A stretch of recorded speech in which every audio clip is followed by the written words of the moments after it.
Alcin.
Nice try, Mak. Nice try, Mak. Sige lang, Mak. Nice try.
他们应该在另一个场地比，那个什么大坑东，我们2点才要比啊。你要过去吗？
Tara, tara, tara. Pilipinas!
autograph naman.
The doctors look at like a refund score. So like they don't pay $55 for this. They pay 20 and it's like yeah, so the doctor like store. Doctors and then so they like give you $5.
So half size ito uuwan doon.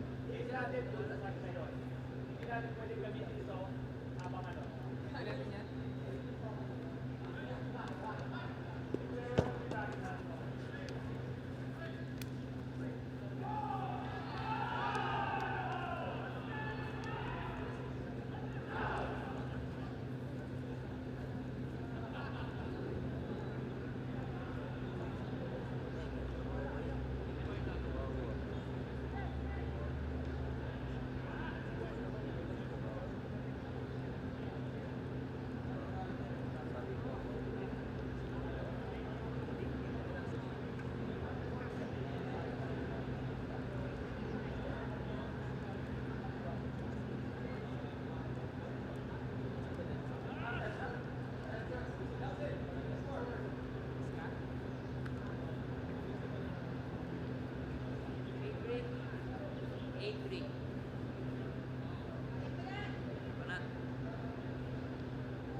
Good morning from Mongkok Stadium in Hong Kong. You have just watched the semi-finals of the Wfdf 2015 Asia Oceanic Championships, where Japan beat the Philippines by 15-5. Our next game today will be the mixed final. That game will start at about midday Hong Kong time. Please tune in at midday Hong Kong time for the mixed final. We'll have 3 games today. We'll have the mixed final at midday. We'll have the women's final later. And we'll have the opens final later on today. So please tune in again in about an hour and 15 minutes for the mixed final, complete with live commentary. Thank you very much.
Get your bags, you're gonna walk back to those sites. You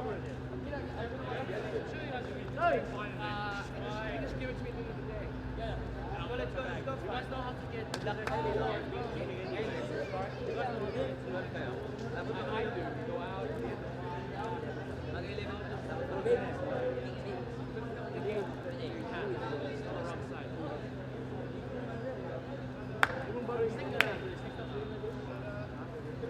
Pick up your stuff.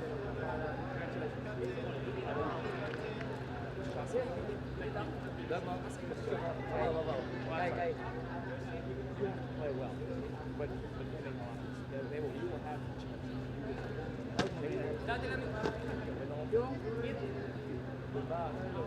Carlos.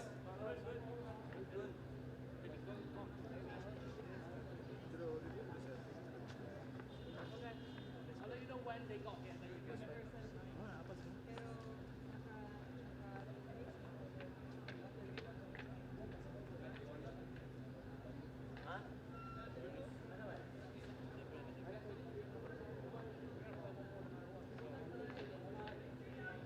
sure.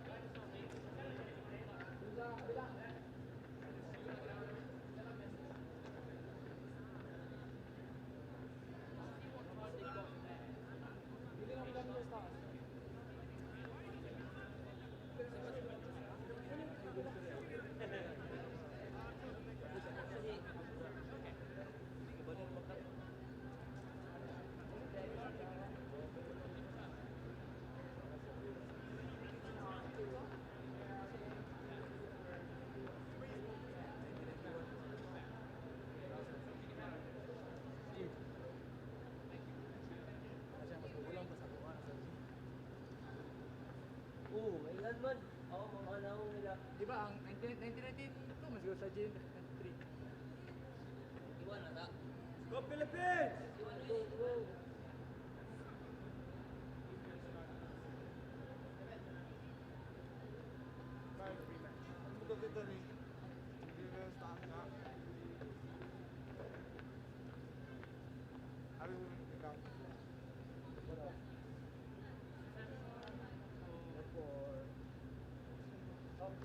Singapore ba? Or Taipei?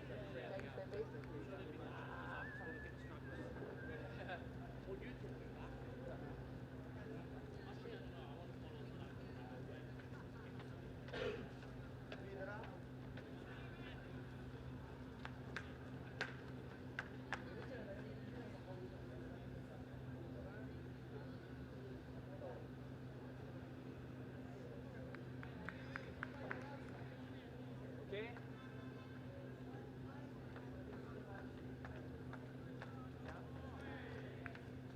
we go. Here we go. We'll walk back. Sino natin yun?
knockout, is it?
MJ?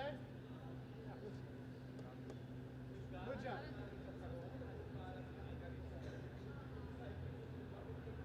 Good job.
Check.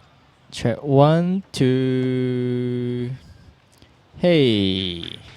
喂。cut 咗噶嘛。係 test one 有 喂 test one cut 咗噶嘛。未 cut 㗎，on air 緊嘅。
traveling together after for a bit. That might be a secret package. Oh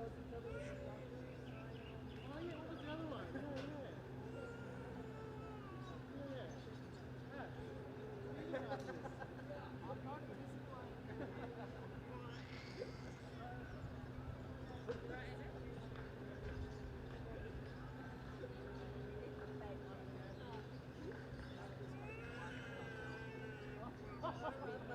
Oh, hello. Is that your color?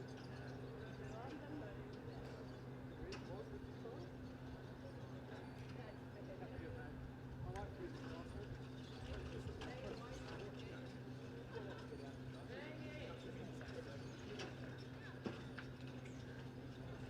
I'm all wet.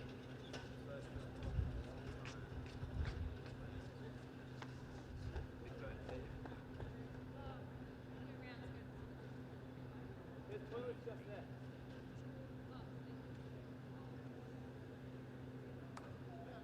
It's left just before block 2. Left just before block 2.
Callahan, sure. First name Greg. Poor girl if it comes out. It's great. Too bad. Greg even.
で、もう入るしかないですよね。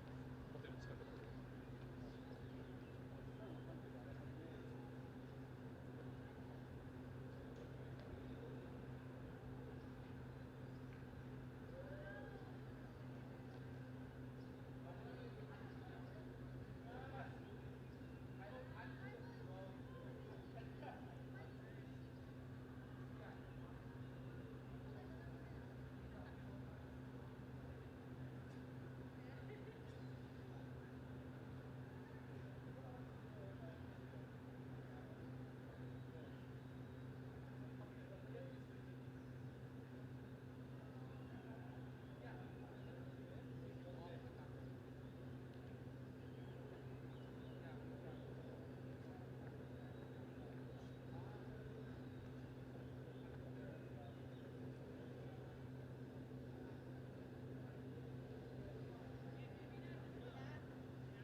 Good morning, Ultimate Frisbee fans.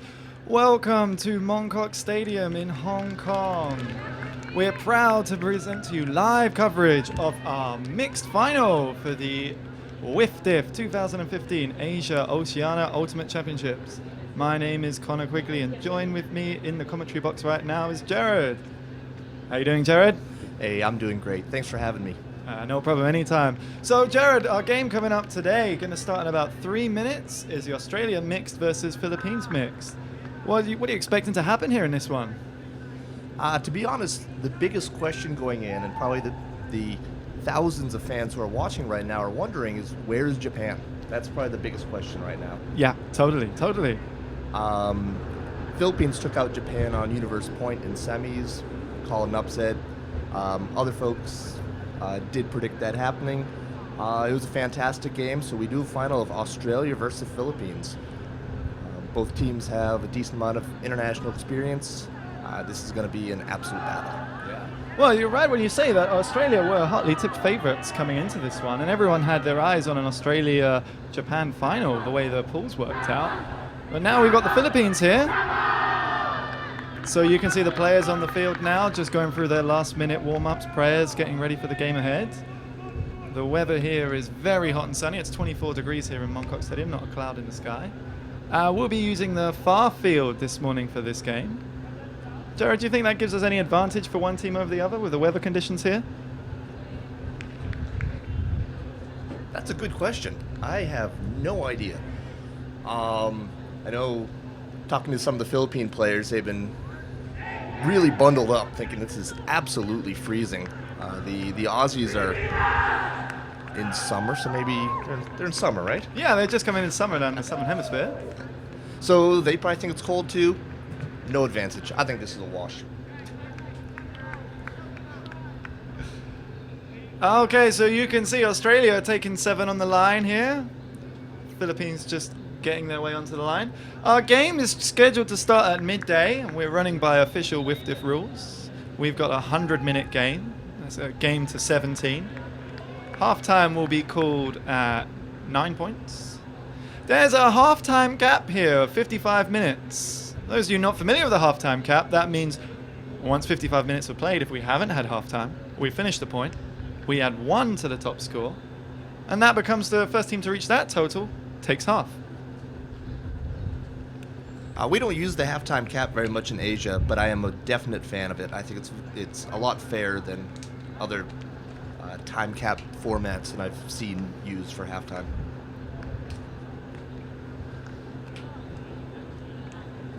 So players are just getting warmed up. So it's going to be Australia to pull. Philippines going to start on offense. Do you think that gives them any advantage? I think this is going to be a game with a lot of breaks. I don't think this is just going to be a straight-up offensive battle. So honestly, I don't see that as a monstrous advantage, but we'll see. If it does come down to universe, it will be the Philippines receiving at the end. So they have that. So the pull was that nice roller there, just rolled out on the left sideline. Philippines have called a brick mark here, which means they're going to walk the disc back into the middle of the field. Give their offense a little time to line up. Looks like they're going for a vertical stack here.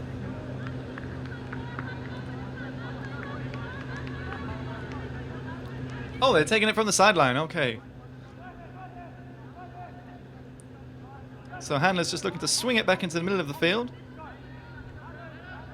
Looking upfield, cuts are coming in, looks off. Swings it to the middle for the reset. There's a nice upfield pass now. Swing it back for the reset.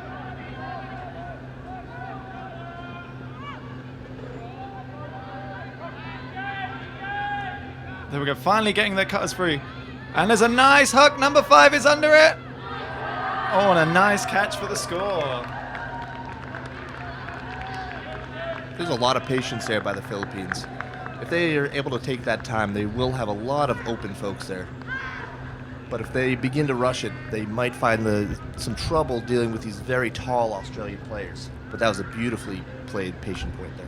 Yeah, very well worked between the handlers there. They made sure they got themselves enough time. Wait for the open cut from midfield. This is not the first time these two teams have met at this tournament, of course. They met each other in the pool stages earlier this weekend. Australia narrowly took that one 14-13. You think that gives them the psychological edge going into this final game here? I don't think so. This is a totally different venue, different time. This is the finals. It's like a whole tournament onto itself. So I would say they are starting fresh. Zeros, now it's 1-0. But this is a totally new game. So we're under the Wfdf rules here, which means we have 75 seconds between points. We have our official timer on the field, you can see. As soon as a point is scored, he starts the clock. We're underway again for the second point. Philippines to Paul. That's a deep pulls right in the corner of the end zone. Australia swing it to the middle. There's a nice infield cut there.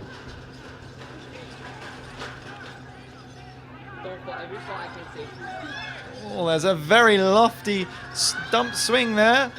The huck is coming up. Looks like she caught it just in bounds there.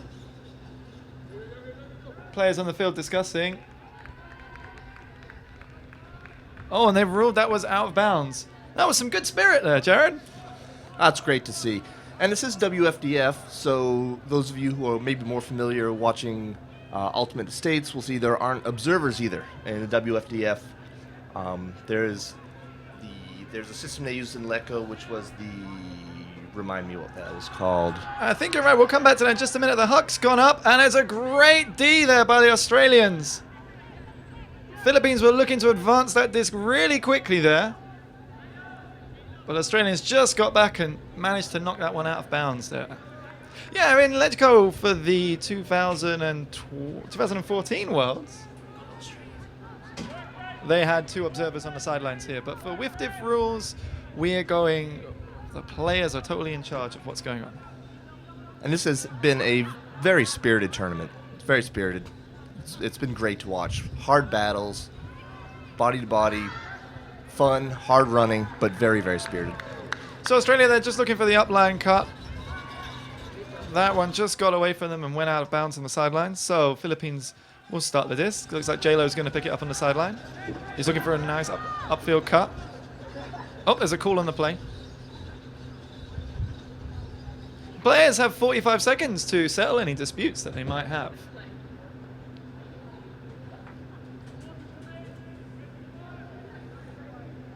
Looks like that may have been a pick there. But they're going to play the disc from where it was. So disc's tapped in.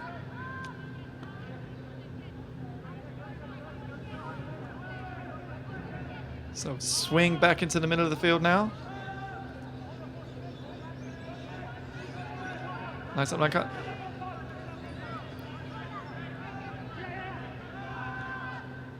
So the swing around again, looking upfield. Still seems nothing on this. Australian defense is quite tight. Go for the reset. Oh, bubbles, but manages to catch it.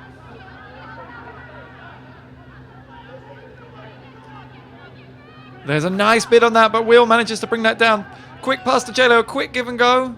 But again, there's another call on the play. Looks like it was a pick there between 2 of the girls in the end zone. Looking at the Philippines offense, I won't be surprised if we do see some picks. They are kind of running wild out there a little bit. We're seeing some double cuts, triple cuts. I think once you get the rhythm, the space can be better. But right now, it's a little chaotic in there. So J-Lo now, the swing into midfield. Trying to get that cut in the end zone. There's a nice layout catch there. Again, there's another call on the play. Very hotly contested and congested in that end zone over there.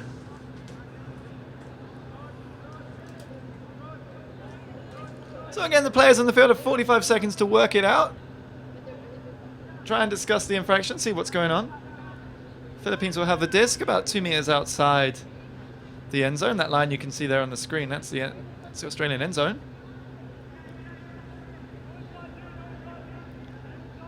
Wouldn't be surprised if we saw a quick backhand there to the corner. That's a big score right there. To go up 2-0 early. Talking to some of the Filipino folks, before this game, they felt confident going in. I was wondering how they were going to come off of that emotional victory against Japan, whether they would be able to keep their energy up or there might be a letdown a little bit. And so far, I see no letdown. They've come out hard, and they earn the first break of the game.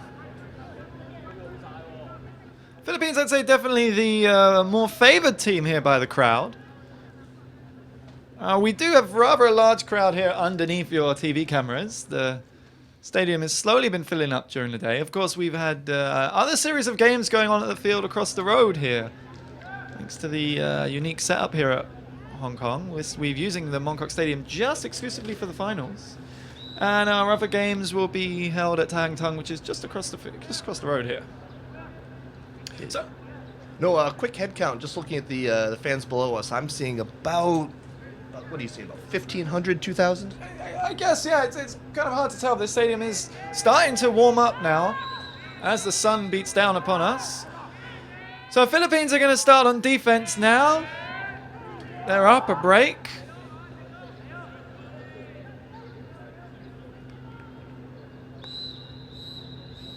That's the third whistle indicating 75 seconds, and there's a nice huck there. Suzy will pick it up, send to the disc. Looks like they're running a side stack here. All their cutlers lining up on one side. Nice give and go. Fakes the forehand huck. She's caught it just a meter short of the end zone. Looks back for the dump. The swing into the corner. Has she got the legs? And what a sweet grab there in the end zone. That one brings it back 2-1 for Australia. That was an important score there to get very quickly back into this game. And folks who've watched Australia before know that you will see JD throwing it long often. It's fun. He's a real fun player to watch. And when his disc is in his hands, he is looking to get it down the field.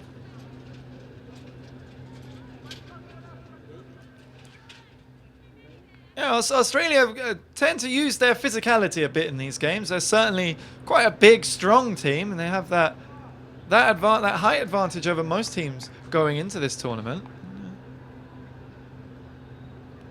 Yeah, but these the Filipino players have played against big teams before. Some of these folks played against the Americans on the beach in Dubai. They're not going to be intimidated in any way. They know their game. It's not going to be, the vertical game as much. But as far as a horizontal game goes, the Philippines do better than everyone. So Australia with the hug. That's a roller right in the back of the end zone now. Trying to get that pressure on and keep the Philippines pegged back. They managed to swing it out of their end zone. Looks like we've got a zone here from Australia. There's a 4-man cup there. Christian now looking for the hammer to break that cup. They've got a little bit of space now. The cup's struggling to get back. There's a few give and goes there. Another swing of the Philippines with acres of space here on this left-hand side. Fans want the hammer. So there's a swing there, very deep dump there. Try and give them some more time. Looking upfield, not much going in that end zone. That was Australian Cup seems rather good, but there's the hammer flick just over the top. Swing it to the sideline.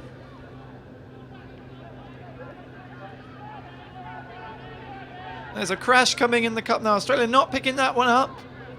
They're trapping him on the sideline. Not much movement going on in the end zone. That was a very bladey forehand there into the end zone for the score for the Philippines. Philippines showed a lot of confidence there. They're going to throw upside down. They're going to throw blades to anyone on the field. A lot of confidence in all of their players, male, female, everyone. They're a tough team to zone up. Yeah, it's very difficult there when you throw a zone against a team whose handlers are so confident, especially throwing those hammers over the top of that zone. I mean, the wind here is not very strong in Mongkok. It's a very interesting choice there to run a zone defense, wouldn't you say? Sure, but they're going to be trying out different things. They don't have any breaks yet, so just going to see what the Philippines do. Try out a zone, try out a man. We'll see some different forces. They're still in the feeling each other out stages right now. I don't mind the choice. give it a go, see how it works. I don't think that'll be the last time we see zone either. Well, we're about 13 minutes underway here in this mixed final here, and Philippines 3-1 up.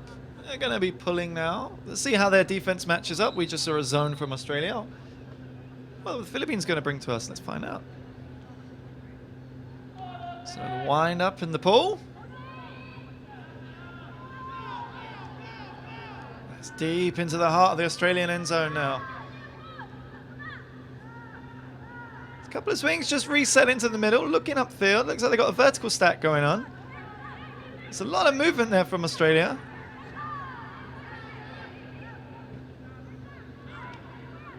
Philippines really throwing a man defense here, getting very tight on their markers. Not allowing any hucks or any long field throws.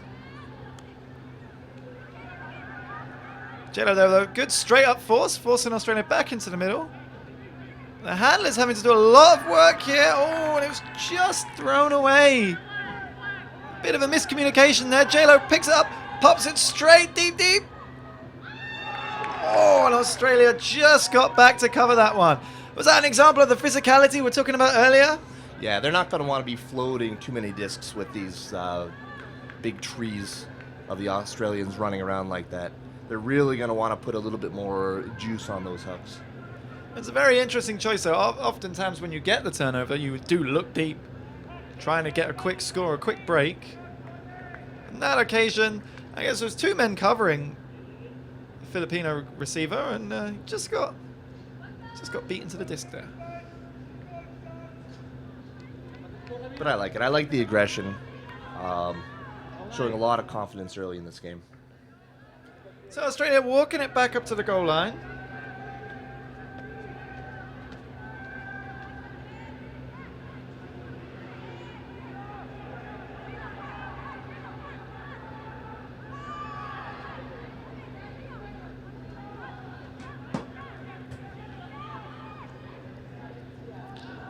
So Australia resetting the disc back into the middle of the field.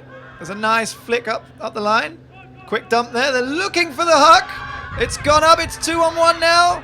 Philippines look to have it covered. Nice secure D now. Up the line. J-Lo toes the line with a layout catch there. Crossfield hammer early. They're looking upfield. Will ignores the runner upfield. Looking for a backhand huck.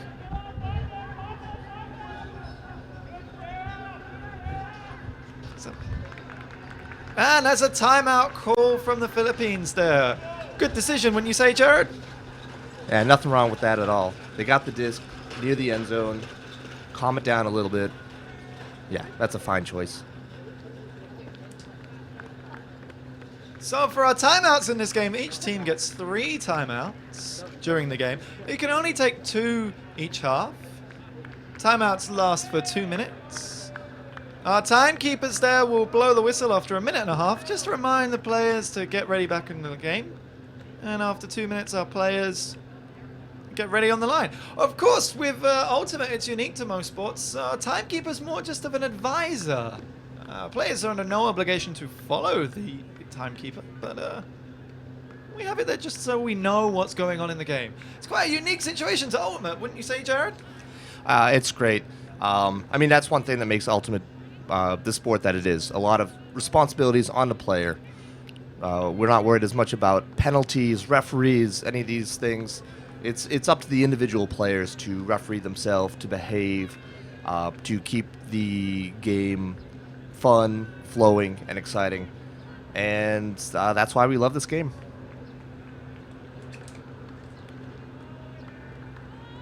So while we've got a lull here in the commentary, we just want to send a few message of get well soon to one of our dear friends and a popular guy on the Asian Ultimate scene, Mr. Samak Surod. He's just recovering from a leg injury there in Vietnam. So we just want to send him our wishes and get well soon. Of course, a lot of the players here are wondering where is our Filipino all-star player, Mr. Derek Ramsey. He's one of the more popular characters in Philippine Ultimate, and yet somehow didn't make it to this tournament.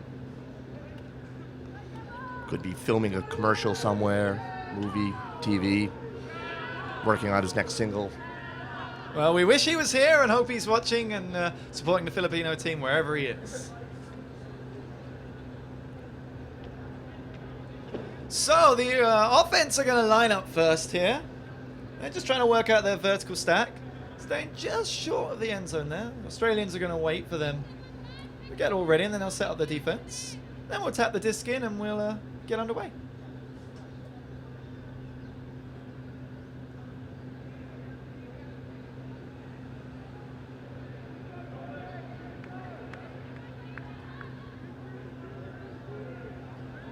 So, disc is tapped in. Some confusion there on the play.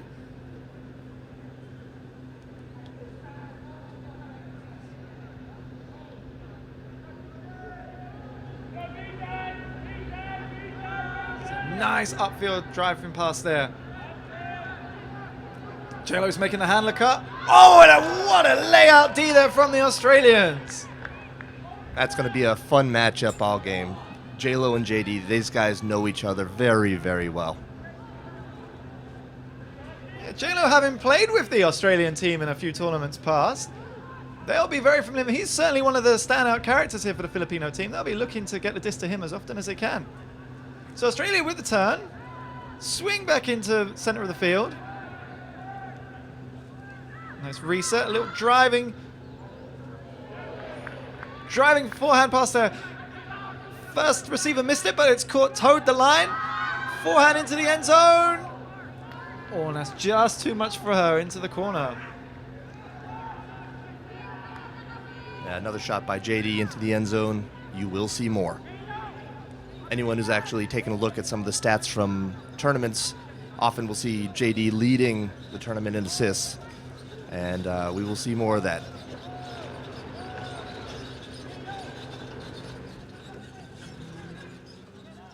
So Philippines just going to walk this disc back up to the end zone line. Of course, players, when they get a turnover in their own end zone, they don't have to play the disc where it lands. They can walk back up to the end zone line. So a very low swing there back into the middle of the field. Looking for the backhand hook. Fakes it. Tries the forehand. Fakes it. Upline swing now to Will. He's looking upfield. Thinks about the backhand hook. Swings it back into the center. Oh, and there's a D there in the middle of the field from the Australians. Just a bit sloppy on that pass. It's a quick fire into the end zone. Just out of bounds there. Potential greatest territory there, wouldn't you say, Jared? Would have been nice to see, but I know that JD is thinking he didn't want to see greatest. He wanted to see just a nice little clap catch in the end zone. Wish he had that throwback. It's a big point right here. Some of these long points really affect the momentum of the game. Yeah, it takes it out of you a lot. There's a lot of energy, a lot of strength needed for these longer points. And it's always best when you get one of these long points, you really need to bring it home. It's nothing worse than playing a point for 5 minutes and then not getting that score at the end of it. So J-Lo walks up to the line, taps it in, looks for the backhand hook early. There's a lot of separation here. She's under it. One-handed takedown. Fantastic from the Philippines. And there's a call on the play. Looks like a travel. Yeah, we can see the players there just out of camera here marking out what looks like a travel call. J-Lo does not look happy with that one. One thing's been enjoyable in watching the Australian teams, I believe it's part of their training system in Australia that they need to know all of the hand signals. In watching the women yesterday, you'll find that any call on the field will be relayed by hand signal by everyone on the field and off the field. And I learned a lot of the hand signals that way yesterday. So there's a nice swing across the end zone line now. J-Lo looking upfield, finds Will. There's a nice backhand force going on by the Australians there, really not giving away too much infield throws. There's a big deep hook. Number 13's under it again. She caught the first one. This time two-handed in the end zone for the score. Some would say there's a little bit of justice there on the second throw. Second hook goes in, as we see always eyes on the disc. Goes with one hand, takes it with two. That was a great catch there, Jared.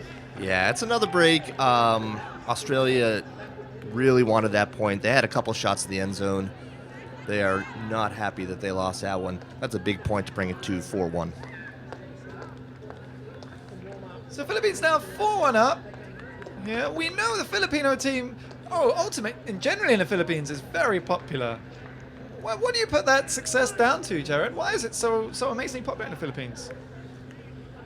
Well, actually, from talking to a number of these players and knowing a little bit about the history of Ultimate in the region, some of it does go back to a name that we mentioned earlier, Mr. Derek Ramsey. Yeah. When you have a star of that magnitude take up an activity, and a lot of Filipinos followed that, and now they have fantastic programs throughout the country, not only in the big cities but also in the provinces. It's just the growth of the game in the Philippines has been amazing.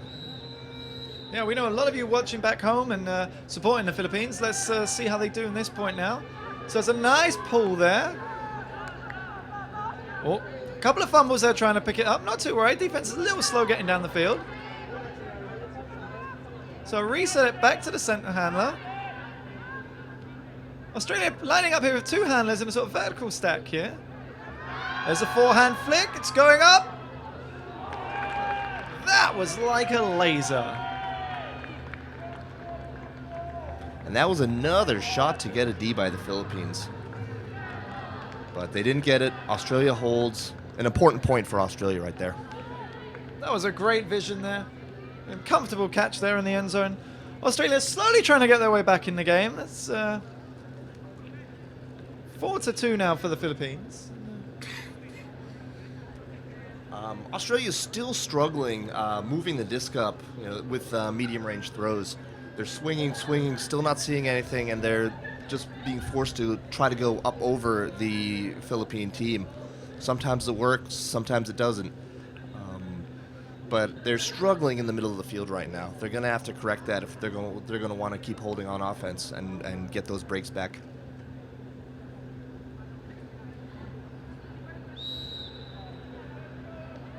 So both teams here looking to use their full 75 seconds now between points. Take a little rest. Make sure you know what's coming up.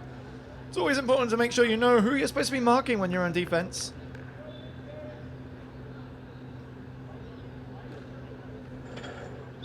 So discs in the air. That's the sign we're underway. It's a nice outside in pull there.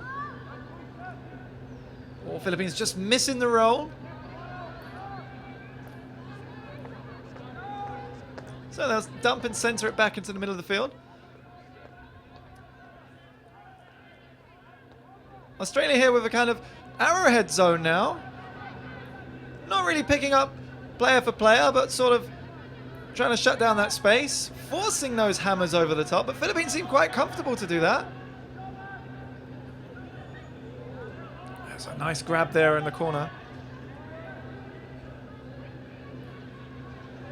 So in the middle of the field now, hammer over the top of the wall. Number 39 picks it, looks upfield, throws it just short.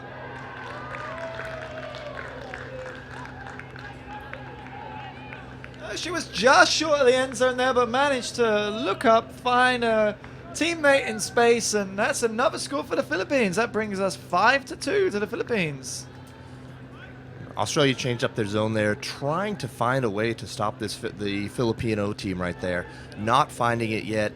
Filipinos just too confident going up over the zone with those hammers.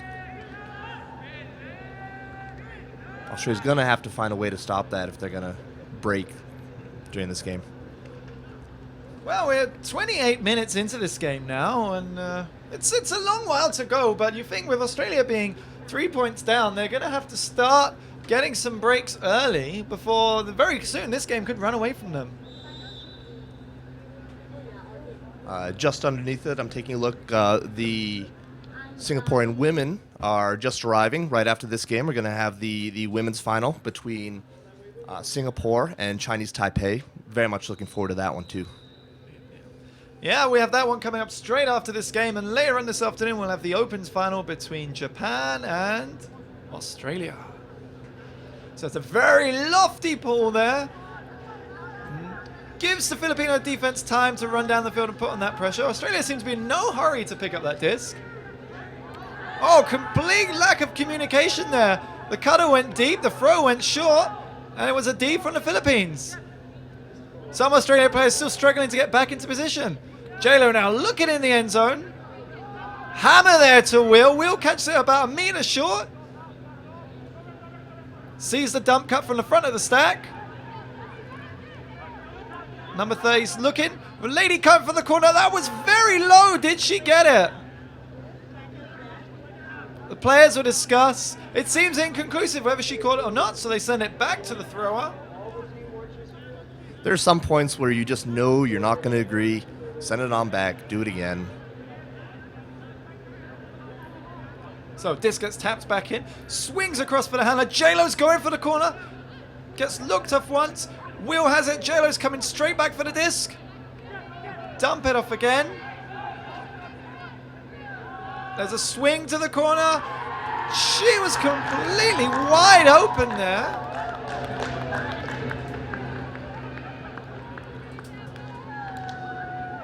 Philippines being very patient there, just on the corner of the end zone, not forcing anything. Number 21 waiting for her time and cut to the corner.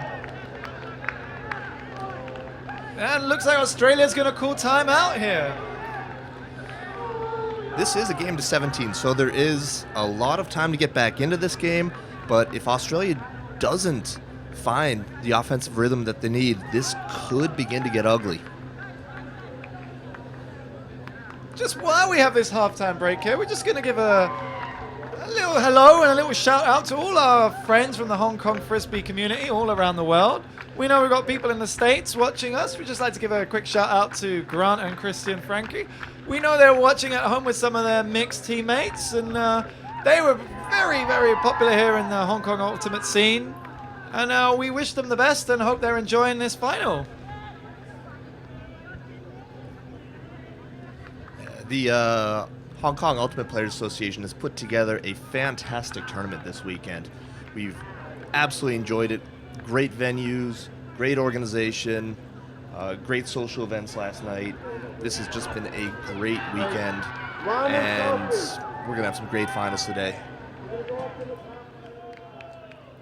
This is the first time that Hong Kong has hosted the Asia Oceanic Championships. The last two tournaments have been held in Kaohsiung. And Hong Kong really impressing a lot of people here with the efficiency of the tournament, and fantastic help from all the volunteers who really make this tournament fun for all the players here. Sometimes when you're playing in a tournament, you forget it takes a lot of people behind the scenes to make sure the fields are ready, make sure there's water there, make sure all the lunches and everything's prepared. And of course, it's a completely amateur sport. Everyone's doing this for free. We're all giving up our free time just simply for the love of the game. And that's something that's great to see here in the 21st century, wouldn't you say, Jared? Oh yeah, oh yeah. This is completely volunteer run. This has been great. People have put in a lot of work, physical, mental, taking time out of very busy schedules. It's been a great weekend, and a big part of that has been the volunteers. So thank you guys.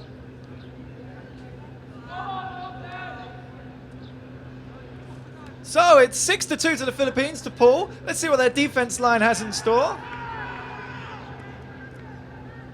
So Australia looking to advance it upfield. Handler's just working it between them. Looks like the Philippines are going man with ladies poaching in the lanes here. So Australia using their ladies with a little bit of height mismatch. Looking upfield, but the Philippines defense is really tight, forcing Australia to do some wild swing dumps here. There's another forehand swing across the line.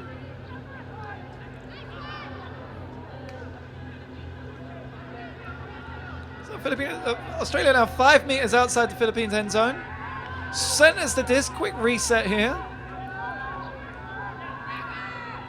Handler cut across the front of the stack. That line you see, that's the end zone line. Little flick over the defense into the end zone. Australia bringing it back. That's a big score. It's a big score right there. It is just a hold, but they really need to put the disc in the end zone right there. Try to get some confidence back and bring on the D team and see if they can get that break back. One of those breaks. Well, breaks are really the key here to Ultimate Frisbee. I mean, if you start an offense and you always score, eventually the game's going to be tied. You really need to use your defense there to break the points. Then we see the stands slowly beginning to fill up now. There's some of the key characters here from Hong Kong Ultimate there, just enjoying themselves in the sun. We know the games on the other field at Tai Hang Tung are just winding down now, so you're going to see the stadium slowly fill up as the game goes on.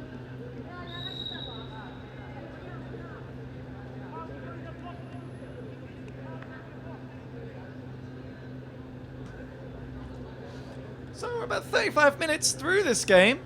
Philippines up 6-3. Australia now going to start on defense. Looking really to get a break here. Get themselves back into this game and close down that lead. Yeah, I'd be curious to see what they're going to come out with defensively, because so far nothing has really put a dent in this Filipino team. So there's a deep pull there, rolls out the back of the end zone. I think there was a call there to leave it as Philippines dive down there to try and stop that disc rolling. But they are lucky that they did not touch that disc. If they had touched the disc, they would be required to take it out of from the back of the end zone. But it looks like they are walking it up, so that means they did not touch it. So Philippines just have a chance here to take a breather, get their offense set. They're lining up in a vertical stack just to the left of your screen here. They've got 3 handlers, 4 ladies lining up deep, or 3 ladies and a guy, my apologies. First cut from the front. There's a cut to the front of the stack. Nothing on upfield, so she looks for a receiver, but there's a call on the play. I guess there was a pick on 2 of the girls towards the back of the stack there. Player's just going to take a minute, sort it out.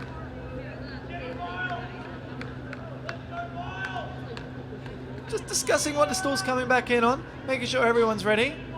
Then we'll tap the disc and get back underway. So reset there. Christian looking upfield, seeing what he's got on. Not much movement upfield. Swings it out here on the sideline. Big huck on the sideline. Just out of bounds there. Just out of bounds, but out of bounds enough that the disc will go back to where it was thrown from.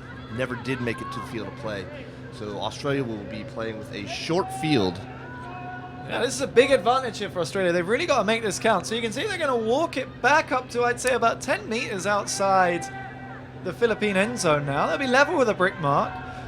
They're going for a vertical stack now. They've got 1 handler in the middle for the reset already waiting. You can see 4 of them lining up in the end zone. It's going to be a big chance for Australia to get a quick score here. Absolute pivotal moment in the game right now. Trying to get this break, one of the breaks back. There's a swing into the middle of the stack. It's high and just too much there. It's a little bit of lean back there on the throw. Just caused that disc to rise up and up. It never came down low enough for anyone in the end zone to actually make a bid on it. With that much time to get ready to call a play, Australia is not happy with themselves right now. That's the result. Just a quick reminder for those of you who may not be too familiar with the rules of Ultimate Frisbee. When you have the disc, the defender has to put a stall count on you. This means they count to 10 loud enough for the thrower to hear. So you've got 10 seconds to release the disc. That one, you could see the Australian handler had the disc and only waited for stall 2 before he threw that one right into the middle of the end zone, and just too high.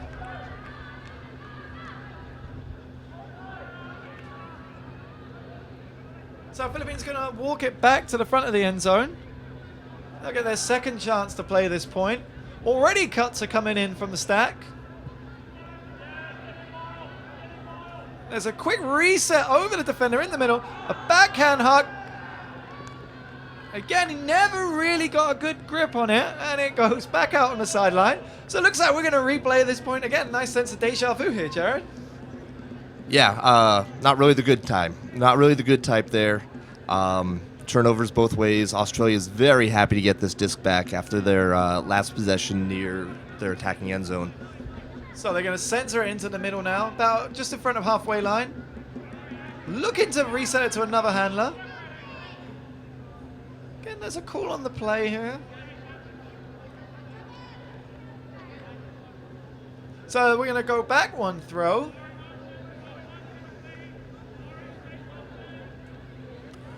Just a quick message to Australia's style coach. White numbers on white jerseys, not helpful for commentators. So yeah, there's a reset swing into the middle of the field. Looking up. Nice shortcut there from one of the ladies. Australia seems to be looking to that end zone every time. Faking the hammer once, twice. Swing across the middle of the field. Oh, there was a nice lunging backhand swing there, but the receiver just wasn't on the same wavelength, and that disc has gone out of the sidelines. Seems there's two opportunities at this point, and Australia's just let go away with some miscommunication and some wild throws. I think we do got to give credit to the Philippine defense. They are really jamming up the middle of the field, forcing Australia to try to go around and over them. Philippines are right with their people, not much openings. So, Philippines are going to call timeout. That's their second timeout of the half. So that's all their timeouts used up. We'll have 2 minutes now just for them to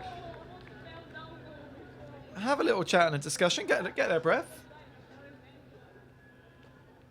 So we know Ultimate is a growing sport and people are watching it in all sorts of unusual places, and thanks to the beauty of YouTube, we can now reach you in many different destinations. Some of you we know will be watching this at home, some of you on your tablets and mobile devices, and some of you in other bars and clubs all around Asia and all around the world. So shout out to all of you out there, especially Mr. Tim O'Rourke, who we know is probably watching this somewhere in a nice exotic location. We hope you're doing well, sir. Hey, Tim.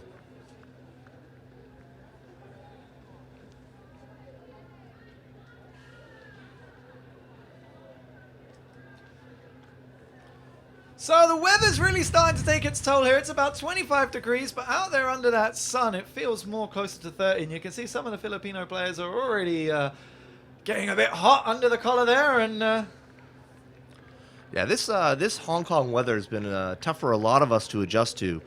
It seems there's a massive temperature difference between when the sun is out and when it's not. We're going from feeling hot to cold. I just don't know what to wear. And as you know, if you know me, that's very important. well, this is day 3 of this Asia Oceania Ultimate Championships, and the weather's been slowly getting warmer and warmer and heating up as the action has over this weekend. Thursday was unusually cold. First games of Thursday morning were about 16 or 17 degrees, and some players out there wearing jogging bottoms and jumpers out there. It's very unusual to see in Asian Ultimate. Oh, if you're coming from the Philippines or from Singapore, that is absolutely frigid. Not used to that cold weather Ultimate. That's cold weather for us. For those of you in Europe or in northern North America, you're probably getting a little chuckle out of that. Those of you playing freezing rain and snow up there. But down here, if we have to wear long sleeves, that means it's very, very cold. So a disc is tapped back in. There's a reset here in front of the stack. Philippines now have a nice vertical stack there. Christian looking for the forehand hook. He's got 3 receivers under it. Oh, and Australia come down with the D. There's a quick give and go now. They're trying to take advantage of this quick turnover. Looking for the hook in the end zone. A lot of deep cuts. Takes the reset in the middle of the field. Oh, and a layout bid there. Just turn it over. The call on the play here. I'm not quite sure what happened there. I think it was a pick just behind the receiver.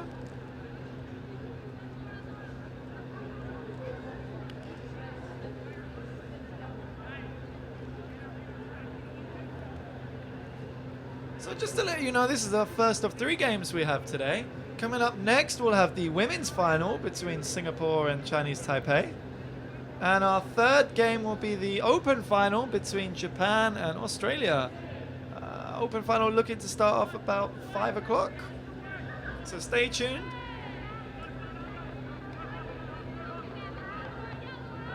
So Philippines start it off. There's a great layout grab there to catch that forehand. So we've got 2 cuts. And a great defense there, stopping down what looks certain to be a Philippine score.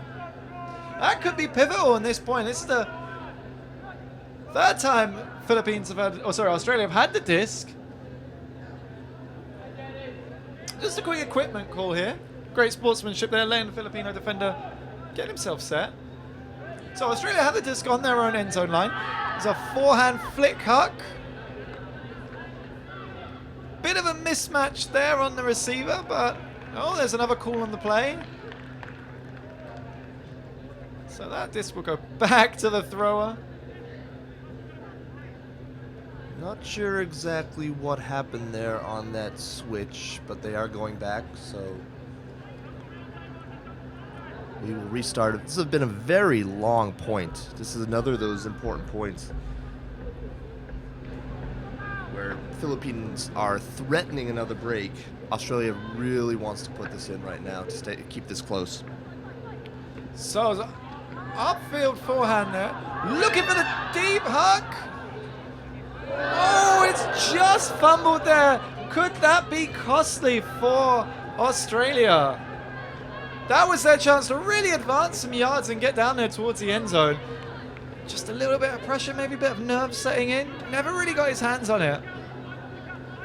Yeah, this is big. Yeah, excuse me. This was actually Australia pulled this point, so it's Australia trying to get the break, and that would have been a big one. A hug from the Philippines. She's under it. Oh, and what a D there! Number 18 from Australia really made up the yards and D'd that away. It seems to be a bit of a call and disagreement on the play.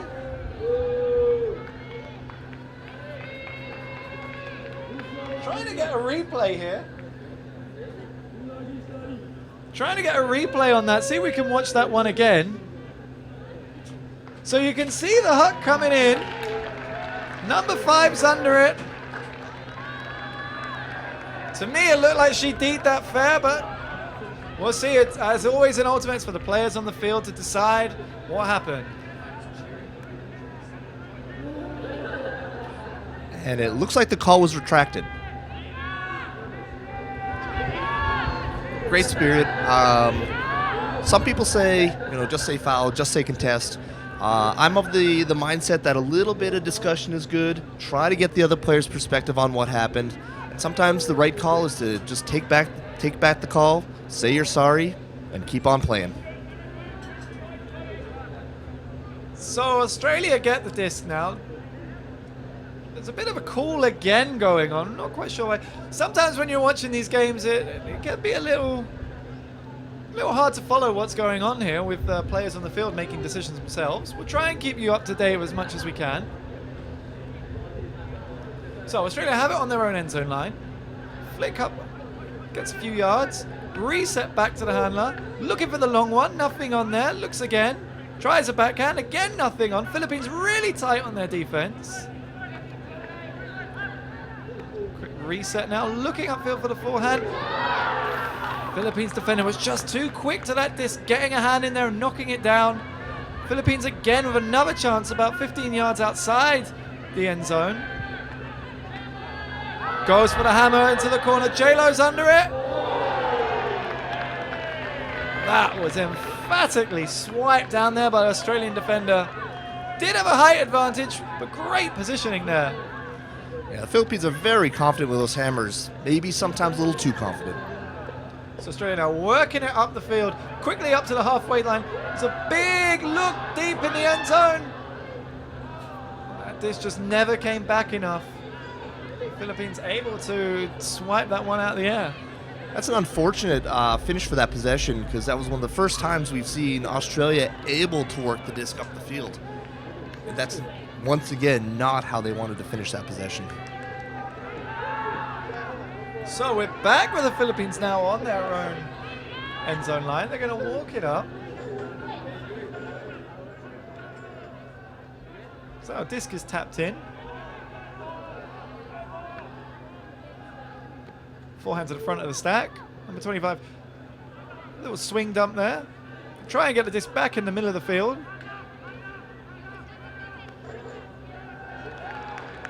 Bit of miscommunication there amongst the handlers.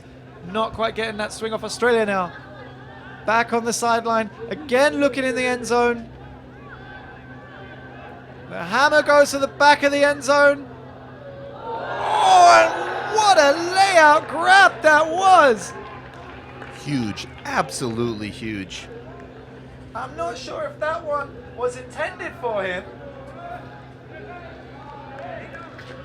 Is he leaping over the Philippines defender and grabbing that straight out of the air for a score for Australia? That was a big point for them. That brings it back to 6-4 in this game. Yeah, the Australians are really happy to get that break back, but still, the Philippine defense has not given them much room to work. You know, if they're going to be counting on throwing hammers corner to corner like that for the whole game, it's got to be a rough rest of the day for Australia. Very happy to get that break back, but this Philippine D has not given them any room to work with.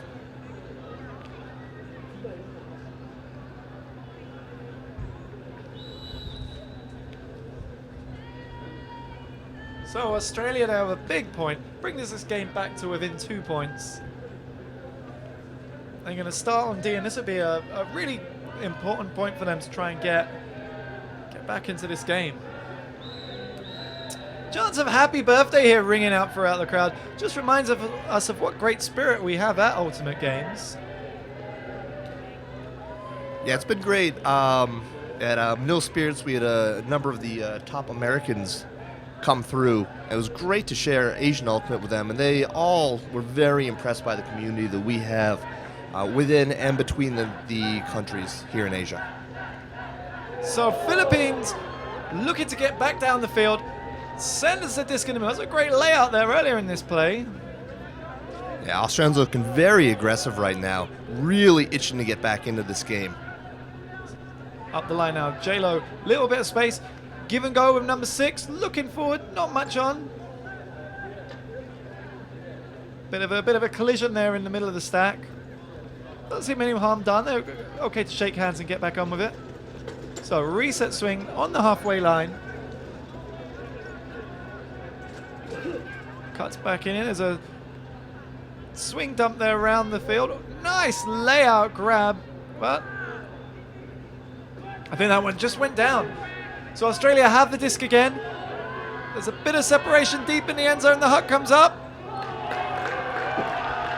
What a take there. He just launched himself from outside the end zone. We can see as the huck comes in. There's a bit of separation. Leap into the air and brings that one down. And that's 3 in a row for the Australians. Momentum's really starting to swing in their favor. They brought this game back to within 1.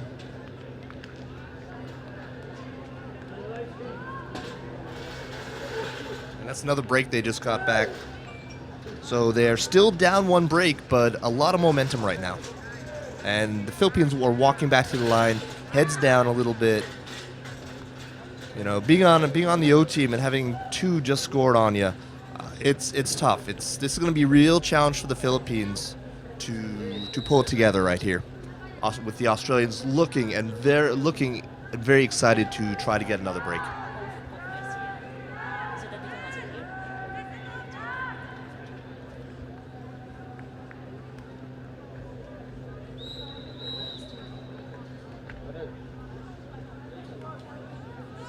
So Australia now going to start on defense. Hands in the air, 7 on the line.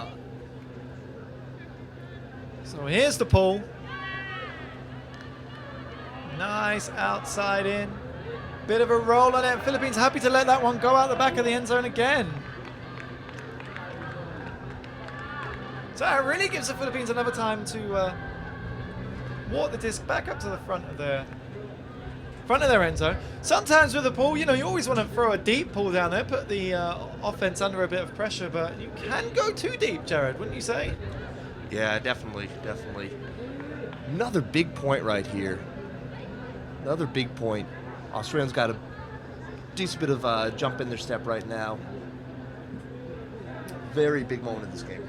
So Philippines really need to try and swing the we can. momentum back into their favor. Yeah, we can. Patricia.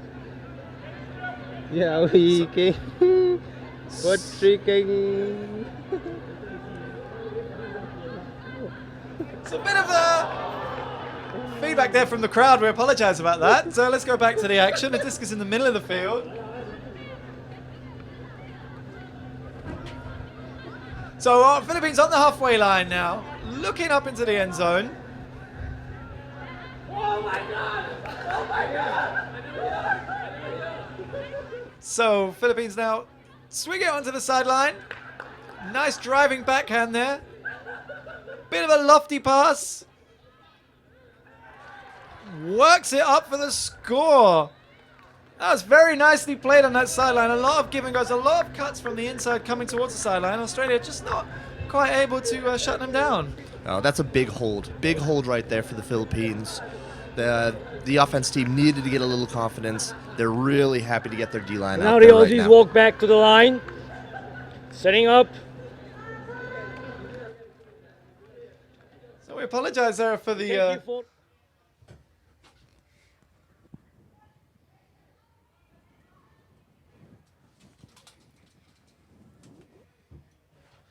So we apologize there for a few of our microphones positioned around the stadium here.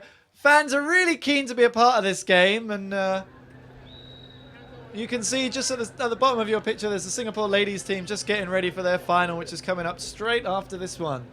Let's get back with this action now. Philippines 6-5 up. Just held their offense there. Sorry, 7-5 up, my apologies. 7-5 now for the Philippines. We'll see if we can get that changed on graphic changed on your screens here.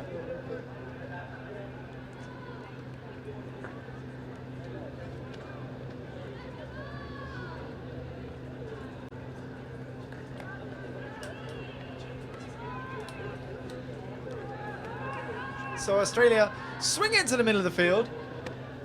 Handlers a little bit of give and go, a little bit of reset. Another dump swing now. Using their women handlers really well. Get another pick call here.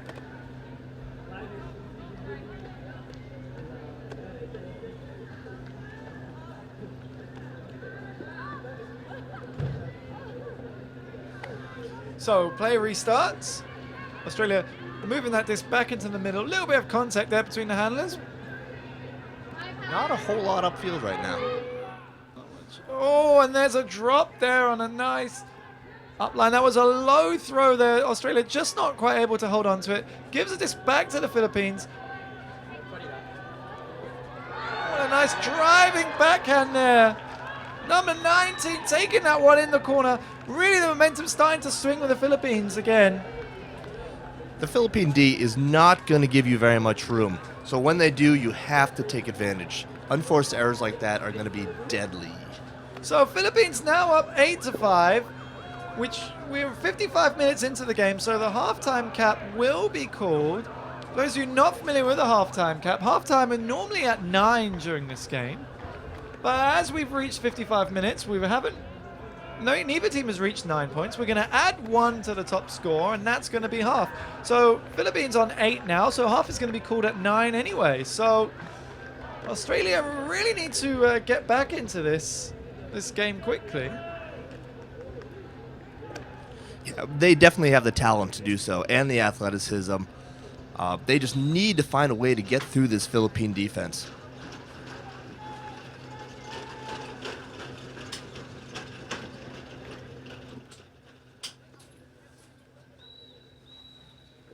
So those whistles you can hear, that's our timekeeper telling us we have 60 seconds so far in this break between points. It's going to be a big D point for the Philippines. They'll need to take this one to bring it to halftime. Australia looking to hold their offense and keep in this game. So the Hut comes in just a few meters short of the end zone line. Quick 1-2 with the handlers. Drives up to the cutter at the front of the stack. Travel called. Yeah, just a bit too eager to get rid of that disc. Didn't establish a pivot foot. Slid his back foot, his standing leg, if you will, while he's throwing that. You can see the players on the field just discussing what happened, agreeing to start this one again. So, Australia coming. JLo, they're bidding for that disc. The huck comes in. Just not quite enough on it to reach their deep threats. I mean, like I said, they are not going to shy away from that huck. Not at all. That's JD in there. We're going to see more of those. He definitely wants to be more efficient with those, but he's definitely not going to stop. So Philippines are now walking to the disc, looking to get another break to take it to half right now.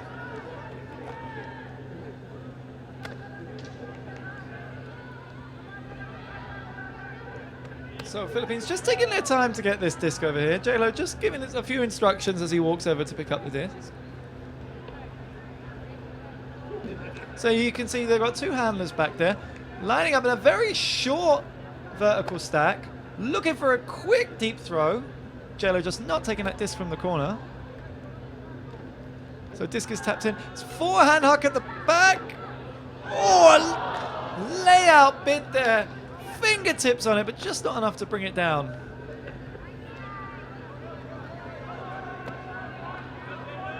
So Australia will reset the disc. 1-2 the handlers. Just again a little bit of communication. Starting to get a bit scrappy this game now. So up the line. JLo making the cut. Not there for him. They're going to reset back into the middle of the field. Will comes back for this one, looks upfield, nothing on, resets. Quick give and go with the handlers. It's running that stall count a little bit high. Making a break for the end zone now. JLo sees him, he puts it up there. Will climbs and a big crowd of players and brings that one down. So as Will dumped it off, JLo with a backhand huck. A whole cluster of players in that end zone. Philippines managed to just swag that disc and bring it down. Looks like it may have been an injury there. I'm seeing a foul called as well here. I'm seeing the Australians raising their crossed arms, which is the Wfdf hand signal for foul. The white numbers on white shirts, not commentator friendly. Hand signals, very commentator friendly. So players on the field going to take a moment to discuss what exactly happened. We can see them explaining his side of the story. Looks like saying he was jumping up to bring it down.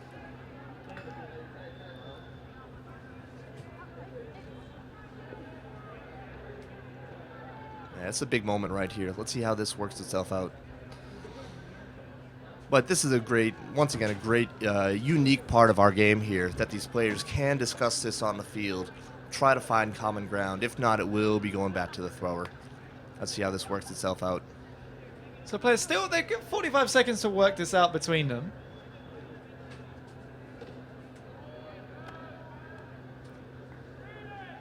Still a bit of a call. We're going to try and take another look at that one here up in the commentary box. Hopefully we can... Here we go. So as the disc comes in,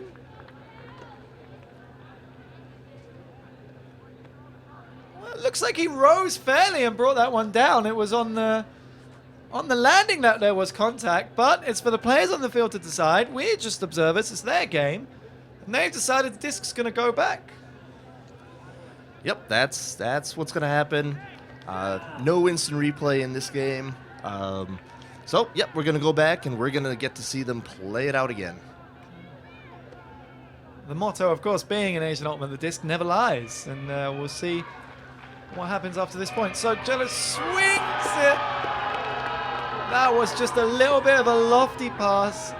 High in the air. And Australia managed to tee that one down. Yeah, the Australians might be saying the disc never lies. I don't think that's what the Filipinos think right now.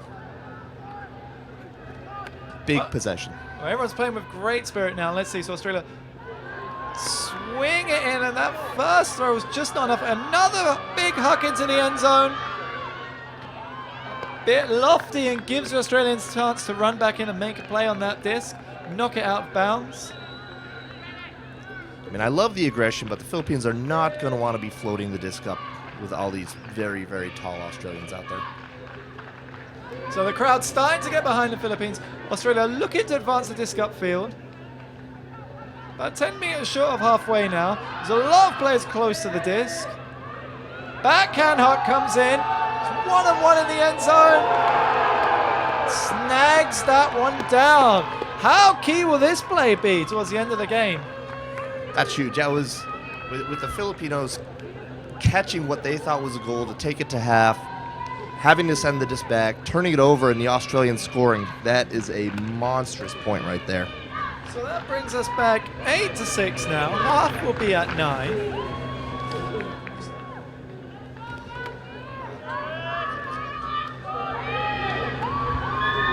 Yeah, that would have been a deadly break for the Philippines right there. But instead, the Australians hold and will try to break and keep the first half going.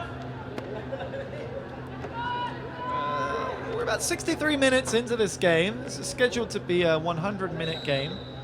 Our time cap's called after 100 minutes, so there's still a fair bit of this game to go. Yeah, folks watching around Asia are probably not that used to watching these long games, these hour 40-minute games. A lot of the tournaments here have hour-long games, sometimes even shorter. And these long games really give the players a chance to get a rhythm, to change the momentum, to make comebacks. This is a lot, in my opinion, a lot better format for Ultimate games. So, Philippines with a driving line. Handlers cutting, not quite getting hold of that disc. Quick turn for the Australians, a quick strike for the end zone. 25 was there to make up for that first throw and D that one down.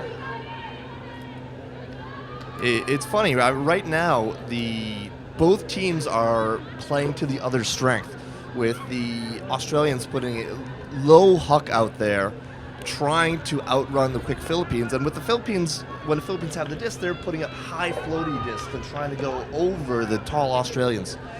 If each team, whichever team actually starts to play to its strengths, will definitely have an advantage and be able to take this game over. So backhand hook goes down there. Big separation. Number 5 is under it. Catches that one comfortably in the end zone. Nice strike from the Philippines. Brings us up 9-6 to the Philippines, and they will take the half.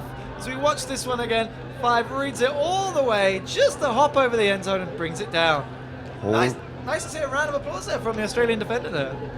Let's hold on just a second. There is some discussion here.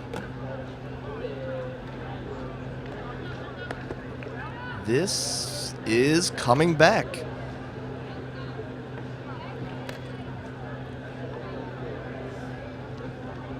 And I am guessing we've a travel out there. So we're going to play it over again.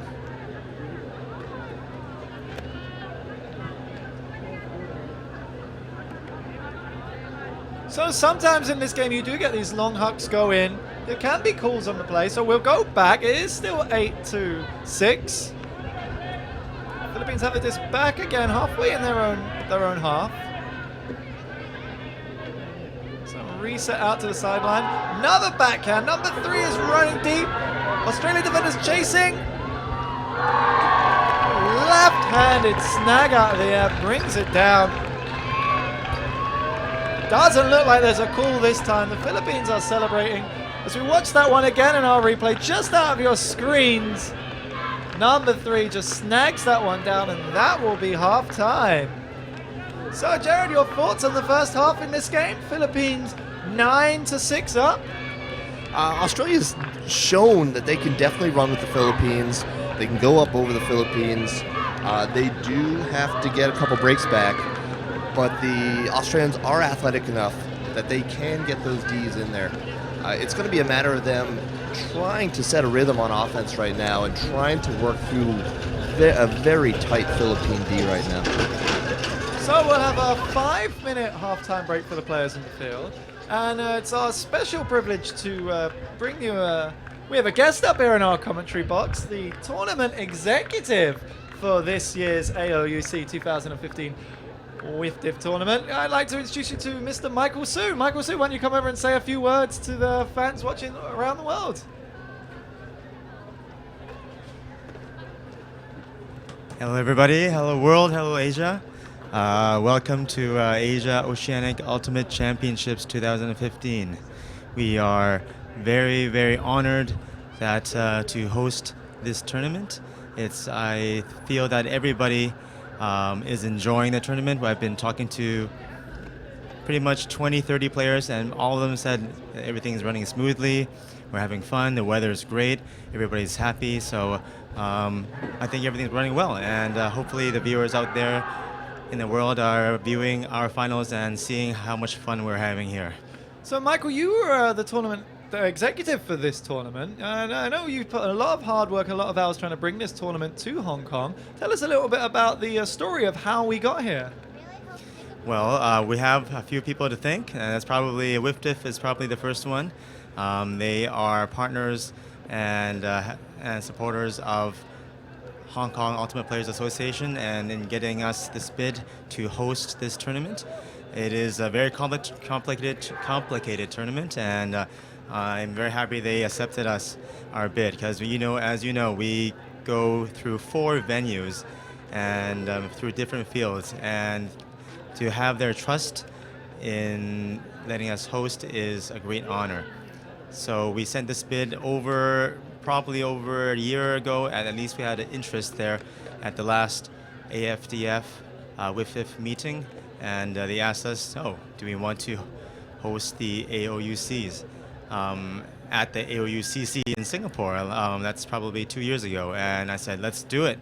And when we go, we wrote a bid, we sent it out, we signed a maybe 20 or 30 page contract, and we're here now, and we have around 450 players here having a great time. Fantastic, fantastic. Sounds like you put a lot of hard work. Just tell us, how's the tournament been going for you so far? Has everything worked out to plan? Everything you happy with how it's all worked out? Everything has worked out. Again, this is our biggest tournament Hong Kong has ever hosted, 22 teams and over 4 venues. Again, we've never had this type of tournament here in 4 venues. We've had 1 venue over 2 days, and this was, let's see, Wednesday, Thursday, Friday, Saturday, Sunday for us. Wow, sounds like a lot of work there. Yes, not just 2 days, that's 5 days there, as you can see. Okay, well, thank you for joining us here in the commentary box. Well, game's just about to get back underway. Is there any little shouts out or messages you want to give out to the people watching at home? Well, just keep on growing Asian Ultimate, keep up the spirit, and let's show the world what Ultimate is all about and have fun out there. I know the one quick question that all the fans back home want to know. Will there be a Michael Su Award at this year's tournament? Well, I tried to that's a funny one. As maybe some people know, in Southeast Asia, there is the Michael Su Award at our annual Hong Kong Pan-Asian tournament.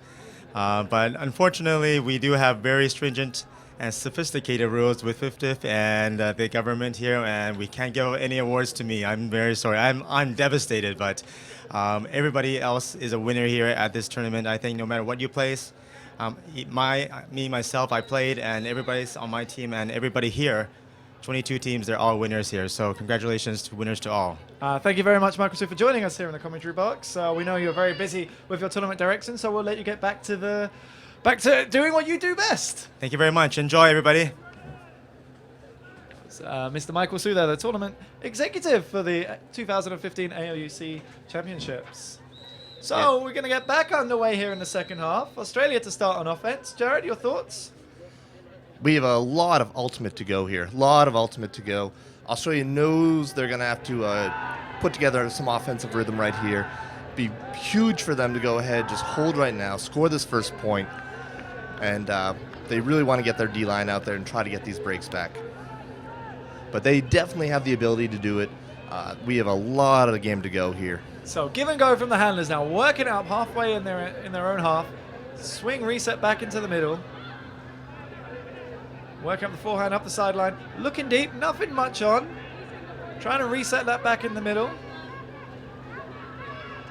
There's a bit of separation in the end zone. The forehand hook comes up. Huge. What a grab. That was nice. Let's see that one again as it comes in. There's a 50-50 here. I think she grabbed that from between the defender's arms.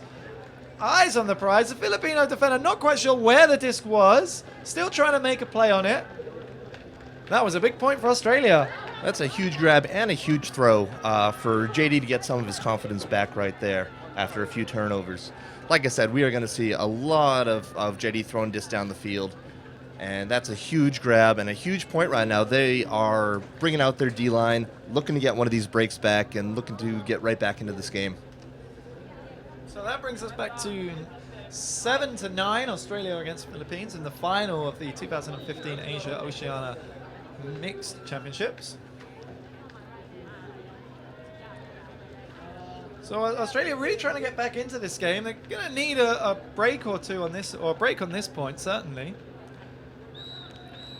Yeah, definitely help to get it now. We do have a lot of ultimate left. This is a game to 17, and we have about 25 minutes at least before the time cap will be called.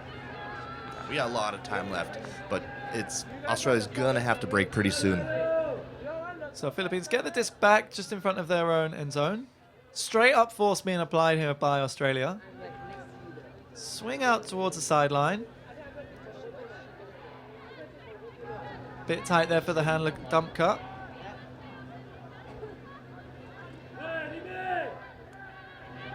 .25 looking for some support. Number one cuts up the line, gets into some space. Pick called.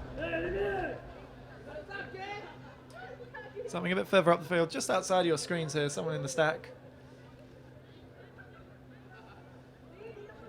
So disc's tapped back in.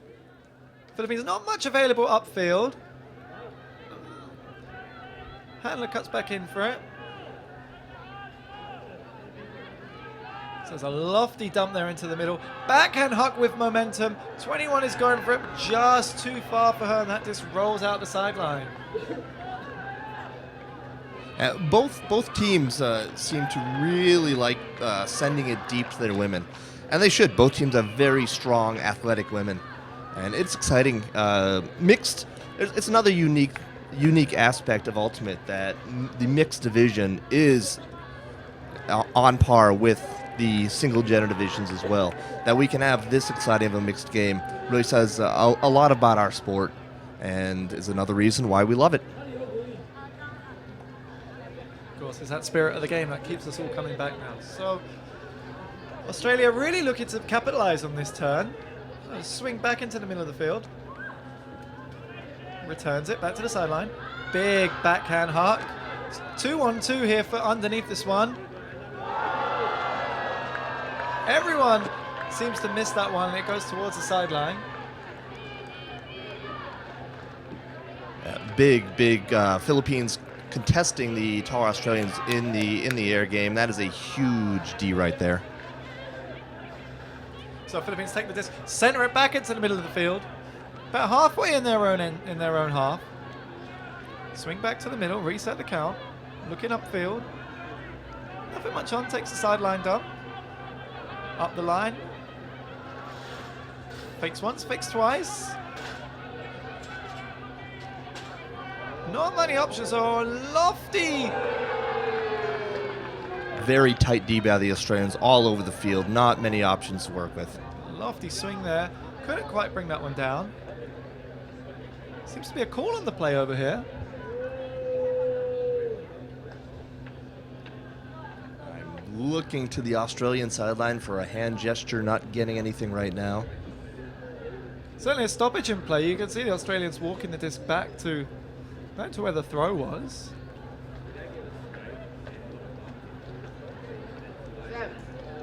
Again, players have 45 seconds to talk, discuss, negotiate, find out what happened. We do have our observers here from Wfdf. You can see at the bottom of your screen now, or sorry, just before. We have our advisors from Wfdf who will, if asked, they can provide clarifications to the rules, but certainly there's no referees here, and the players are responsible for running their own game.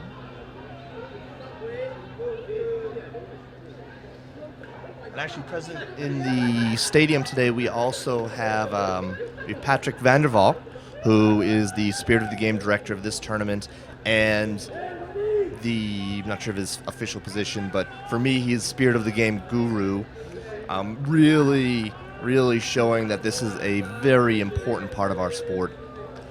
So the disc has gone back to the thrower. You can see the Australian defender signaling that the stall count will be on 6. That's number 84 there. That's Joel Pillar there. Just signaling to his team that there's 6 seconds on the stall count. So swing back to number 25. Nice up the line backhand. Looking again for the backhand towards the end zone. 39's closing in on it.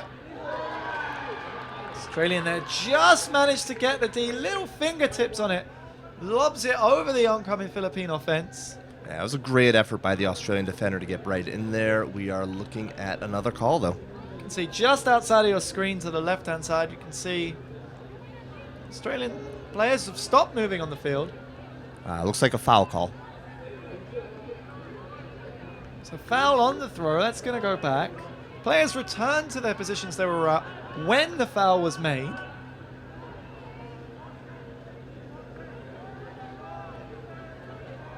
So players just getting themselves back where they were. Everyone making sure everyone's in the right place.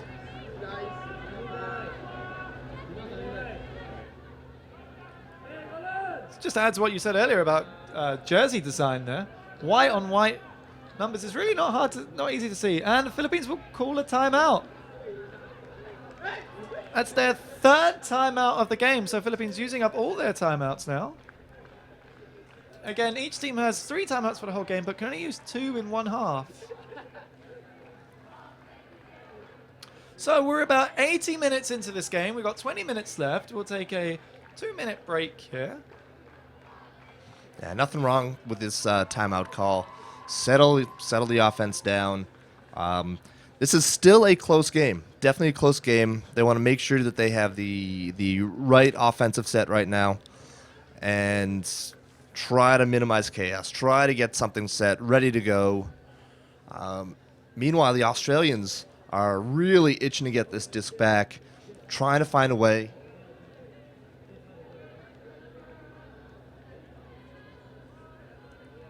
Sorry about that. We had a little photo moment there. When you're big stars like us, a lot of people want your photograph, so we're used to that. We are in high demand here. So just to get back to the tail of this game now, Philippines came out strong. Got a couple of early breaks. Established a 3-point lead, went to 4-1. Then they kept that break. Australia started to come back just before half. Now we're at 9-7. Philippines calling a timeout.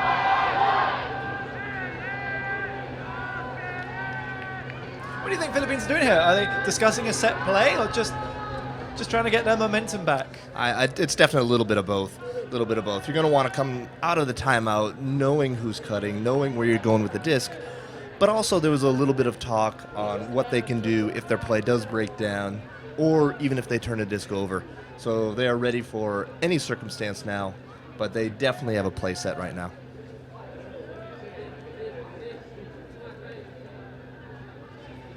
So we're coming back towards this one. Timeout seems to have ended. Again, just to remind you what happens when a timeout is called.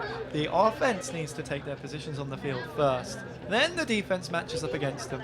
When everyone's happy, defender taps in the discs like that, play gets underway, players can start moving. So first off the stacks, cuts back, looking for the reset. Backhand into the end zone, and 39 leaps above his defender and brings that one down for the score. Yeah, that was definitely a set play there. You could see 39 going in there all low, no other cutters getting in the way. I thought the disc hung up a little bit, but they knew what they were doing. Number 39 going up and over for the hold right there. He's had a lot of good hands in this game, bringing those discs down from up on high. That really helps the Philippines now, gives them a little bit of breathing space. They've now got a 3-point lead, 10-7 in this game. With about 18 minutes to go before the cap. Not quite sure if we're going to reach our 17-point game target. Again, just to remind you if you're not familiar with it, games in this tournament are played to 17 points. We do have a limit of 100 minutes. After that 100 minutes is called, we finish that point. We add 1 to whoever's got the top score, and that becomes our new target for the game. Yeah, it's nice. No games at this tournament were affected by a hard cap. There was no hard cap. So, yep, you have to score the last point to win these games. Sometimes that becomes a bit of a scheduling problem, don't you think? Yeah, we have seen some games run over, but generally this tournament has been scheduled so well with long enough breaks between games that there's been very minimal delays. And that's once again big shout to those people scheduling, to the volunteers who are keeping an eye on time, and to great venues. A whole bunch of great fields we used. So back to the action now. Australia, 3 points down. Reset swing into the middle of the field. Up the line to the sideline. Forehand flick. Oh, she grabbed that one, brought that one down. Gain a call on the play. 1 or 2 players beginning to take it in good spirit. Maybe a little sign of frustration creeping in. Of course, it is a final. Everyone wants to win and wants to play their best. You can see our official scorekeeper and timekeeper in the background there, making sure everything's running smoothly. So the forehand flick comes in, just too low for the offense. Philippines looking to capitalize on that mistake with a quick play. So 55 takes it from the sideline, swings it up, dumps and resets it into the middle, about halfway in the end zone. Again, there's a call on the play. I think there's a problem with the equipment there. Looks like the disc's a little bit warped. We can see our Wfdf advisor, Mr. Rubenberg, there reaching for another disc. Get play back underway with a fresh disc.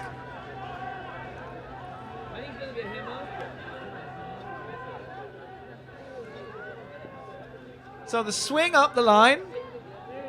Number 20 looking in the end zone, seeing what he's got available. Dump swing back to 11. 11 looking for options now. Who's going to give her a hand? Number 20 is there on the sideline. Flicks it to the end zone. All alone. Brings it down for a comfortable two-handed catch. That might be a big point for the Philippines. As we see again, the disc comes in. Number 18 all alone. Brings it down with 2 hands comfortably inside the sideline. That takes us to 11-7. Yeah, Australia was able to hold coming out of halftime, but that's 2 in a row for the Philippines. And time is becoming an issue at this point.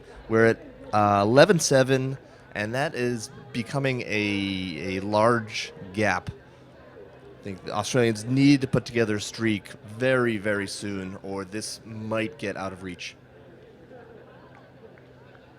But once again, that was unforced errors. Australia looked to be moving it up well and just gave the disc up. They can't be happy with that at all.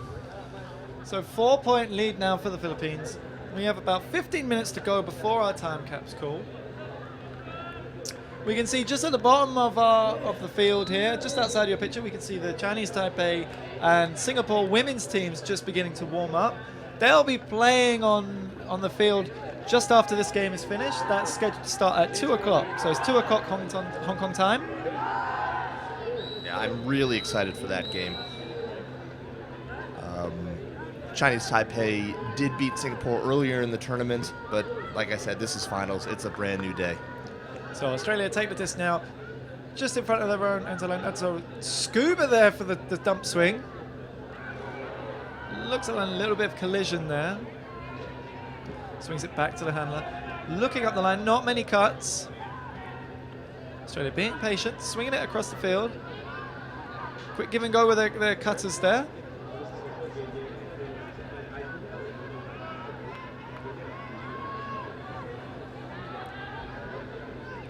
So Australia just in front of the halfway line. Backhand swing.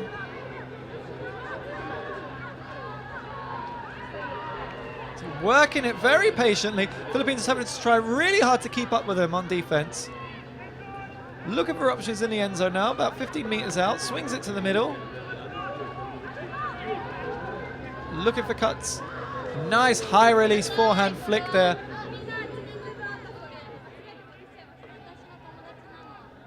Seems to be a call on the play again. That was a very nice high release there. Just over the marker. Yeah, so far this has been a great example of the Australians taking what they're giving and executing. That's really what they've needed to do a lot more this game. So this comes back into play. Little forehand flick, about 2 meters just in front of the end zone line. Carter from the front of the stack runs across the line, snags it down right-handed. That brings Australia back to within 3. Once again, very, very important. They need to start getting these breaks back. They need to put on a D-line that's going to be able to get that disc and give them a chance to score. You know, if they don't get the break now, this game is getting close to being out of reach. It would be very difficult to get back in this game if they don't break now. Just to remind those around the world who are listening live, are watching live, please, we are checking our Facebook AOUC 2015 page. Please leave us a message. Post something on our wall. Let us know where you're watching it from and if you're enjoying this game and your predictions for the women's final and the Opens final.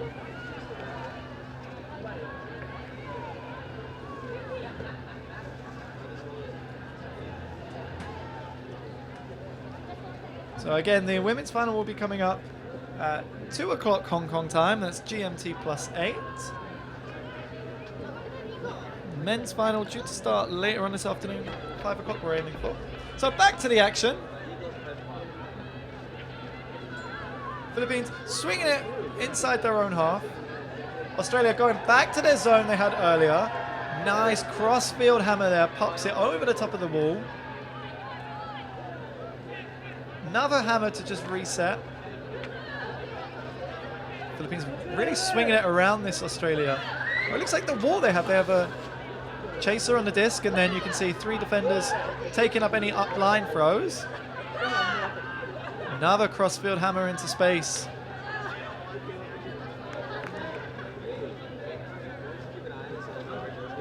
Philippines really working those hammers to get around that, or get over the top of that Australian zone.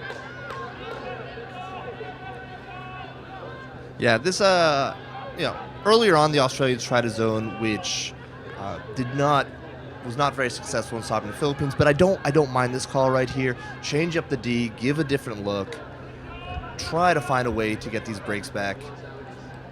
Getting some chances to get the turn here. So Philippines being very patient now, working the disc around. There's a hammer towards the end zone. And there it is. That's a big turn right there. Big turn. Of course, that's what you want when you throw a zone on. You want to get these 50-50 throws going up. So Australia are quite happy with that result. So forehand comes out now. Australia on their own halfway line. His runner's going deep. Shrugs it off, resets it back into the middle of the field. The forehand flick comes in. It's deep in the end zone. Comfortable catch there.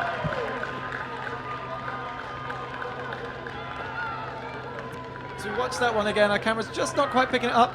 The forehand flick comes in and two-handed snag in the end zone. Comfortable for Australia. Brings them back to within 2 of this game with a little under 9 minutes before the cap's going to be called. This could be a pivotal point. Big for them to get one of those breaks back. Now's the time. They definitely want to get the momentum going, get another break right now. Pivotal moment. Great game. So yeah, this brings Australia to within 2 points of the game. As we say, 9 minutes to go before the cap will be called, in which case we'll finish that point and add 1, and that will become our new game-winning total. I think Alternate is unique in the fact that time never stops a game. This game could go on forever in theory. We certainly hope it does because it's a very entertaining game. But it's the team that scores the final point has to win. Yeah, players might get a little tired after the first decade or so of play. But we know the fans at home will always enjoy it. And that's why we're here. So back to the action now. Big pull comes in from Australia. Philippines just starting to work the disc up the field. Stadium's starting to fill up with noise again. Australia putting that zone back on. Crash into the cup. Not much movement downfield from the Philippines, so they're going to work it through the handlers. Nice grab there. Back on the sideline. Speedy legs from number 39.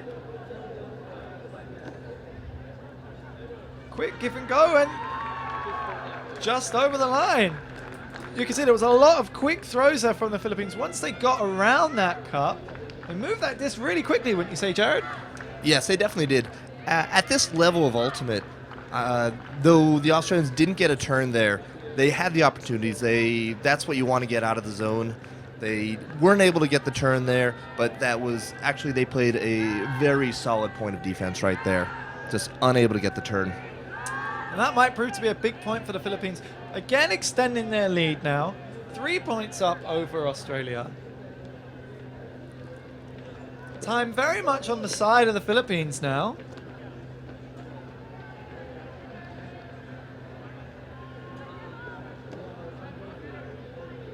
But like we said, with no hard cap, it's just about scoring points. No need to rush right now. We're going to hopefully see a solid, patient point by the Australian offense. Over the last couple points, they have been able to find some room against that Philippine defense. So they can definitely hold here, but we'll see. Philippines are looking to put this one away, and with a break now, we might want to start chalking their name in as victors. So, pull there just towards the side of the field. Not quite sure if that one went out. Certainly no brick being signaled yet. Oh, so a brick mark there from the Australians. They're going to walk that disc back into the middle. My apologies on that call. Australia lined up now in a vertical stack just to the right of your screens. They're going to play with 3 handlers. Take the disc from the middle, straight up force from the Philippines. Disc is swung to the right. Nothing on, so reset back to the middle, get the stall count back to 0. Quick give and go from the handlers, trying to work it up the line. Handler checks his run, comes back under. Swings it to the sideline. Looking upfield, backhand hook comes in. A lot of separation. And that's a big point there from Australia. Using the time, getting back into this game, cuts that lead down to 2 points. As we see that backhand hook floated high in Mongkok Stadium. Number 5 running in to claim that one. That's Greg Schrader there with a nice cut. Good separation from his defender. Yeah, no panic there. No panic there by the O-line from Australia. Now it's up to the defense. So Philippines get a chance to put their O-line back into this game. This could be a big point now. The crowd really here starting to fill up this stadium as our games across the road at Tai Hang Tung have just finished. So the stadium's going to get louder and noisier as we go. Again, we are in Mongkok Stadium in the heart of Hong Kong. Admission is free. Please come and join us if you are in town. Stick with us at YouTube for your exclusive commentary here from myself and Jared. Good fun. It's great to be up here. It's great to be in Hong Kong. This has been a fantastic tournament so far, and we got a great first final going on. So Philippines in the mixed final. 2 points up over Australia in their own end zone line. Looking to work it upfield. It's an early flick hook. Good separation. 3 bids on that disc, but just couldn't bring it down. Australia will turn it over. Looking to work that disc to the right. Looking for the hook. It's going big. It's a 2-on-1. The Australian read that better than the defenders. Dump swing, looks at the end zone, brings it down. It's a 12-11 game. Australia coming back into it. As we see a little dump there. Forehand into the end zone. Huge break right there. No surrender by the Australians. I didn't expect it. I knew this was going to come down to the end. It's great to see this fight. and we will see who makes the last streak and who's able to finish this one off. The Philippines still up a break, but they're definitely feeling the pressure, and it looks like a timeout on the field. So we'll have a quick 2-minute timeout there, and we'll come back to you in just a second.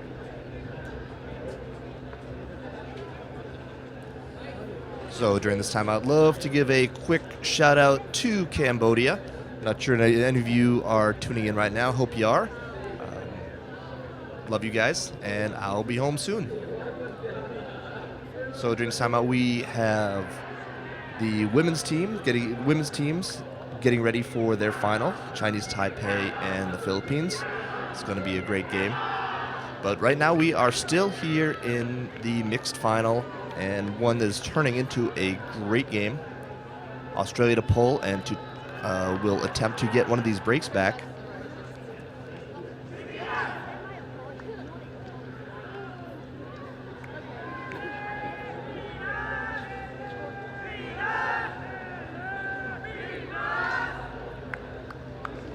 Yep, we got some noise in the stadium from the Philippine fans.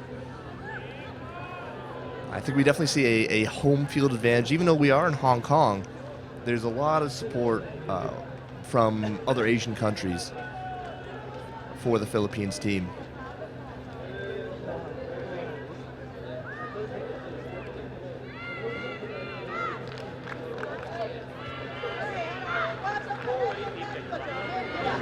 Well, at least some of you are watching and listening. I'm getting some folks waving at me from outside of the booth.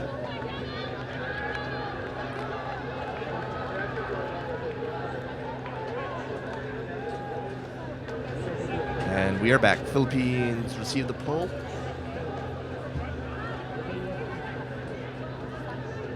And Connor's back too. So, my apologies for just stepping out of the room for a minute there. So, swing back. Philippines have it on their own end zone line. Seems to be a bit of a call going on up the field. The players work out what's going on.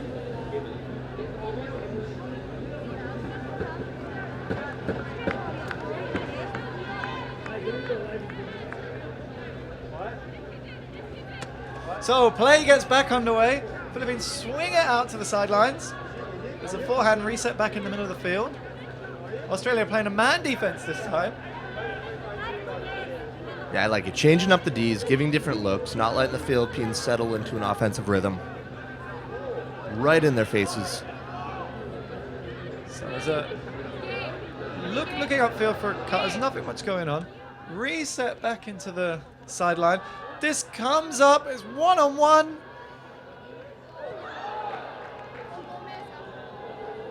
Little bit of a call here. Not quite sure what happened. We'll see if we can get another look at that. We got a foul call. So replay's coming up. Here we go. Seems a 50-50. Eyes on the prize. Looks like we have a foul on the reception and a foul on the throw. Not quite sure how much contact there was there. Hey, these pivotal points, we're going to see some more physical play. We're going to see some calls. We know this is how it's going to go. But once again, that's why we love our game. It will all be settled on the field by the players themselves. And it's back to the thrower.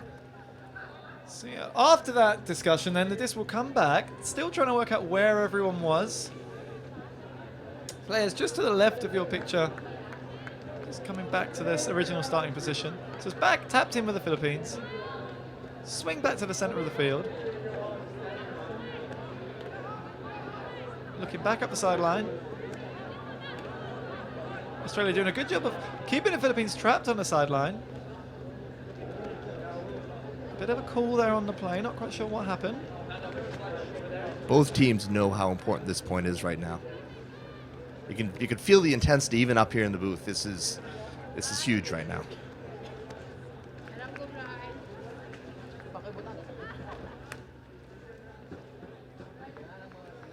Hopefully in future events we will have the players mic'd so we can actually hear what they're talking about down the field. I think that would be really interesting. That would be the dream scenario for all our fans around the world watching this game.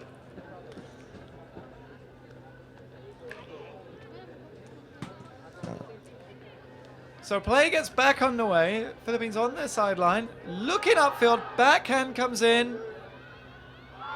This time, number 3. A bit more separation. Able to bring that one down for the score. Separation. We'll watch that one again first. Backhand hook comes in. You can see the gap between the offense and the defense. Number 3. No need to jump for that. Just run straight onto it. Just to clarify what we mean when we say separation, we're talking about the distance between the offense and the defense as they run for the disc. As a handler, you're always looking up the field to see how far in front your receiver is from the defender, and that's key on deciding whether you're going to put the huck in there or not. Or it doesn't matter and you throw the huck anyway. Yeah, we know some players out there, they just like to throw a certain throw and they will throw it no matter what.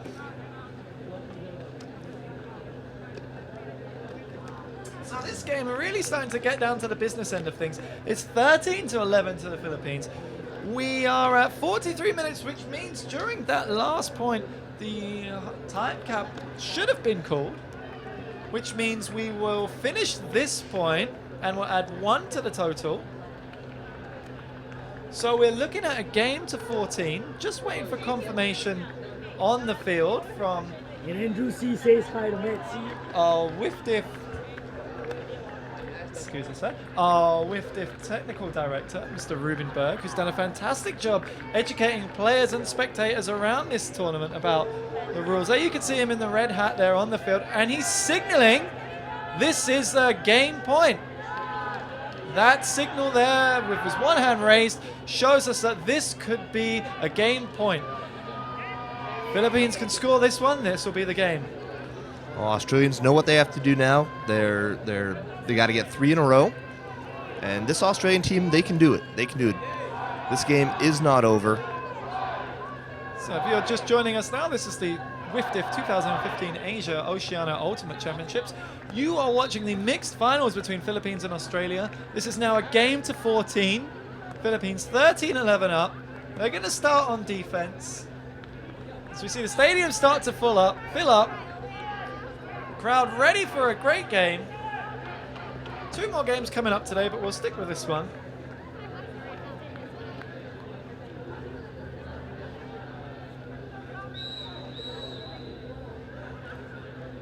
So Philippines going to start on defense. So Huck comes in. Australia going to receive that deep in their own end zone. They can advance it out of the end zone. Quick give and go. Philippines running a man defense.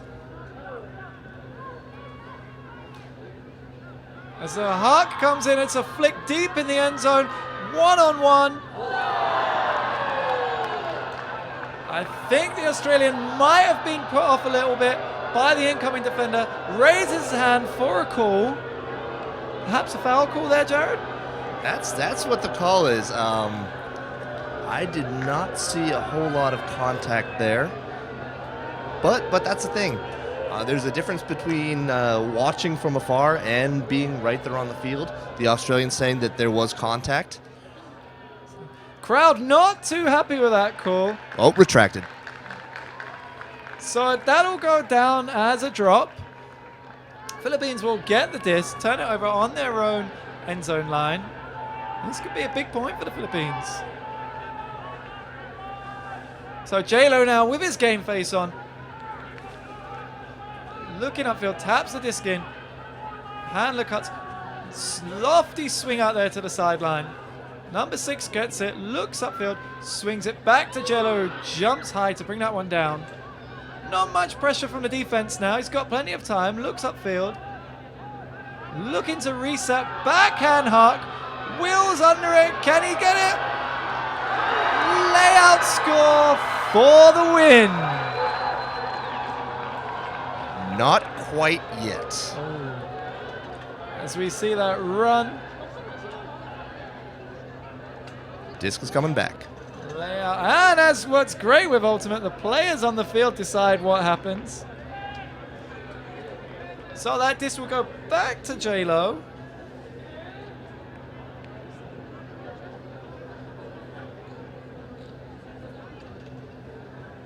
And once again, these are fierce competitors. This is J-Lo and JD on the disc there. Old friends, old rivals. Two competitors who definitely respect each other a lot, but they both want to win this game badly. So the call will be worked out. Players still trying to decide how best to play this one. 13-11, game to 14. The Philippines and a lot of the stadium thought that was the game.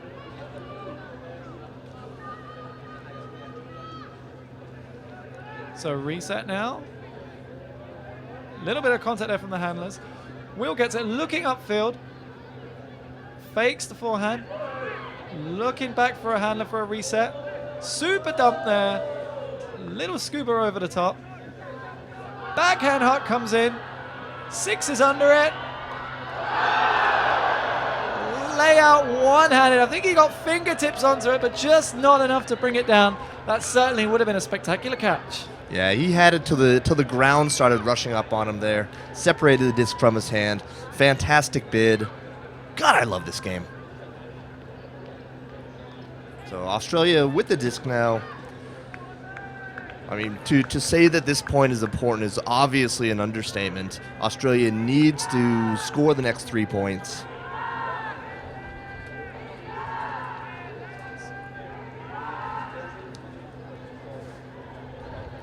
A reminder, this is the first of 3 finals, so stick with us for the rest of the day. We've mixed going on right now between Australia and the Philippines. Next will be women's between Singapore and Chinese Taipei. And finally, we will have the men's final between Japan and Australia. Great day of Ultimate here. And we hope you stay with us wherever you are around the world. Keep watching. So we're here for another few hours of action-packed excitement now as Australia gets back underway. The swing comes around to the middle. There's a backhand towards the sideline. Flick reset back into the middle. There's a high lunge there. Looked to be a foul on the call. Again, if the defender hits the thrower's hand during the act of throwing, that is adjudicated as a foul. Yeah, still the defender's not like that call.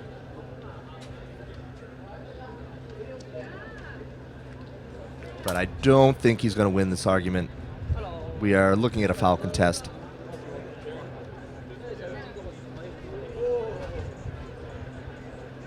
We were just visited by Spirit of the Game director Patrick van der Valk. He's a little bit busy right now. We're going to try and line up an interview with him later on. We see some of the Singapore fans here watching us. Everyone keen to get on TV, get out there. Looks like Stall's coming on 6.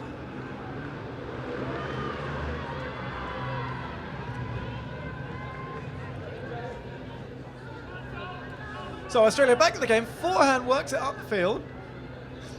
Now on their own halfway line.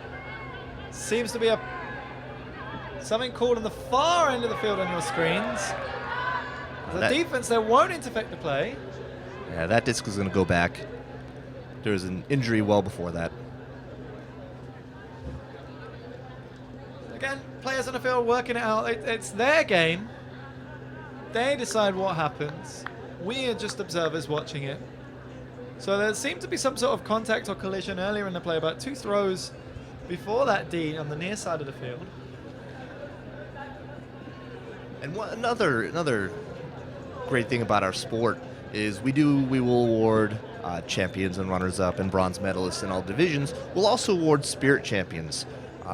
Every team has a responsibility of grading the other team's spirit after every game, and the scores are computed to figure out who will win the Spirit Championship. So another great aspect of our game, and this is exciting. So we're 13-11 now, game to 14. Australia have the disc, really trying to stay alive in this one. Been a few calls on this play, but looks like we're ready to go. It's tapped back in, swings around to the middle of the field. That's the halfway line you can see in front of you. So catches it, runs out of play, so she'll come back in. Nice layout bid there from the Philippines. They're really putting everything into this one. So disc is flopped up there, back to the handler. Forehand swing to the cutter coming in. It's a very confident offensive series for Australia. So now on the sideline, marches it up. The backhand up the line for the score. Big point for Australia. For their O team right now, now it is in the hands of their D-line. D-line's going to have to score the next 2 to take down the AOUC crown. Really brings them back into the game here. So just to keep you up to date, we're at 13-12 in a game to 14. Australia keeping it alive in this one. Philippines going to have a chance to let their O-line run out and play in this game. Australia are going to have to play a bit of do or die this time. Make their defense keep them in this game. Jared, do you think they're going to run the zone, or do you think they're going to go back to the man? That's the great thing right now is we don't know. Australia has shown that they aren't going to let you predict what they're doing. They could come either way right now. And that's what the Philippines are thinking too. They don't know what D is coming at them. So they're going to have 2 different offensive game plans ready to go. Australia really been switching it up there between the zone and the man. Sometimes when they're throwing the zone, there's not much wind today, so Philippines have been able to just hammer it over the top. I wonder what they'll come with now. So it's a big pull right in the middle of the end zone. Looks like they're going for man. So it's a man defense from Australia. He's looking upfield, nothing much on, resets it back to the handler. Swing back into the middle. Number 1's had a very good game today. Looking upfield, seeing what's available. Backhands it to one of the cutters. It's on the sideline now. Backhand it to number 15. Looking upfield, he's got runners heading for the end zone. Nothing much on. Runners check base. Eyes on the handler. Swings it back in. Australia playing great tight defense. Huck comes up. Clear separation. With the score and the game and the championship. As we see that last point again, that backhand hook comes in. There's such separation that he's got all the time. Comfortably brings it down. And the players are going crazy on the field. The stadium is ringing out with chants of Filipinas, Filipinas, Filipinas as they claim the 2015 Wfdf Asia Oceania Championship for the mixed division. Jared, your thoughts on that exciting game? That was great. It really showed what Ultimate this region has to offer. It's hard to say who was a favorite going into that. I think a lot of folks looked at this Australian team as tough to beat, and they were. Philippines had to go all out, take the disc away a number of times to be able to take this one down. It's a great start to the day right now. Congratulations to the Philippines, hard fought, well earned, and congrats to the Australians as well. Very hard fought, leaving it all on the field. Great game for the fans, great game for them. Certainly was a game played with great spirit. There were a few calls, but it is a final. Players are competitive. Everyone wants to win, but it's nice to see the players able to sort out their disagreements in a calm, confident manner. Make sure everyone understands the rules and knows what's going on. As we see the players now lining up, exchanging high fives and hugs. A lot of these players are really old friends. They've played together many times before. And a feature quite unique to Ultimate, I think, is players, they take the time to congratulate their opponents, thank them for a decent game, or thank them for a good game, sorry. And they'll have a little spirit circle now. Just out of your picture closest to us, we can see the Chinese Taipei and the Singapore teams just beginning to warm up. Jared, your final thoughts on this game before we take a quick break? This is why we love this game. That last point, both teams flying all over the place. Both teams wanted it. But also both teams realized that this is Ultimate, about spirit. It's about putting on a great show and being respectful of your opponents. Like you said, there were calls. It was all sorted on the field. Both teams probably agree. Philippines deserve to win that. They were the better team today. Tomorrow we'll find out. But today was the Philippines' day. Fantastic. I'm sure everyone's going to be very happy with that. Big shout out and thank you to our official timekeeper, Mr. Lester Sulog. I know he's very well known around the Ultimate community here in Asia. I'm sure he's done a great job keeping time, keeping score, making sure everyone knows what's going on. Fantastic result. We'll take a break. We'll be back here in about 3 minutes for the start of the Opens final, or the women's final, sorry, between Chinese Taipei and Singapore. Don't go away.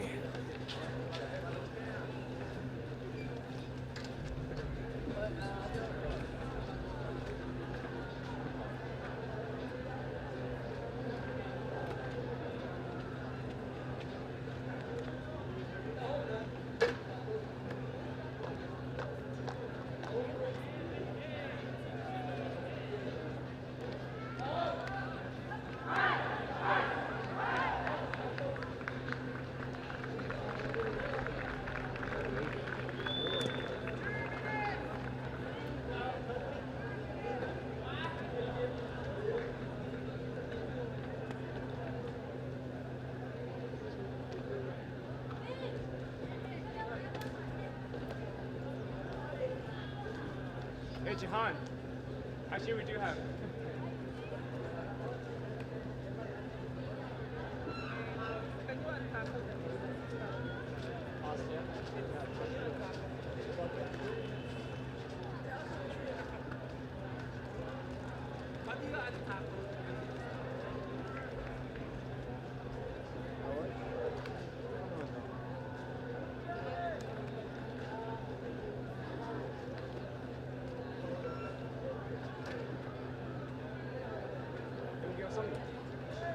Give some here.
Afternoon, good afternoon, good afternoon, good afternoon, and welcome to Mongkok Stadium for the final of the Wfdf 2015 Asia Oceanic Ultimate Championships.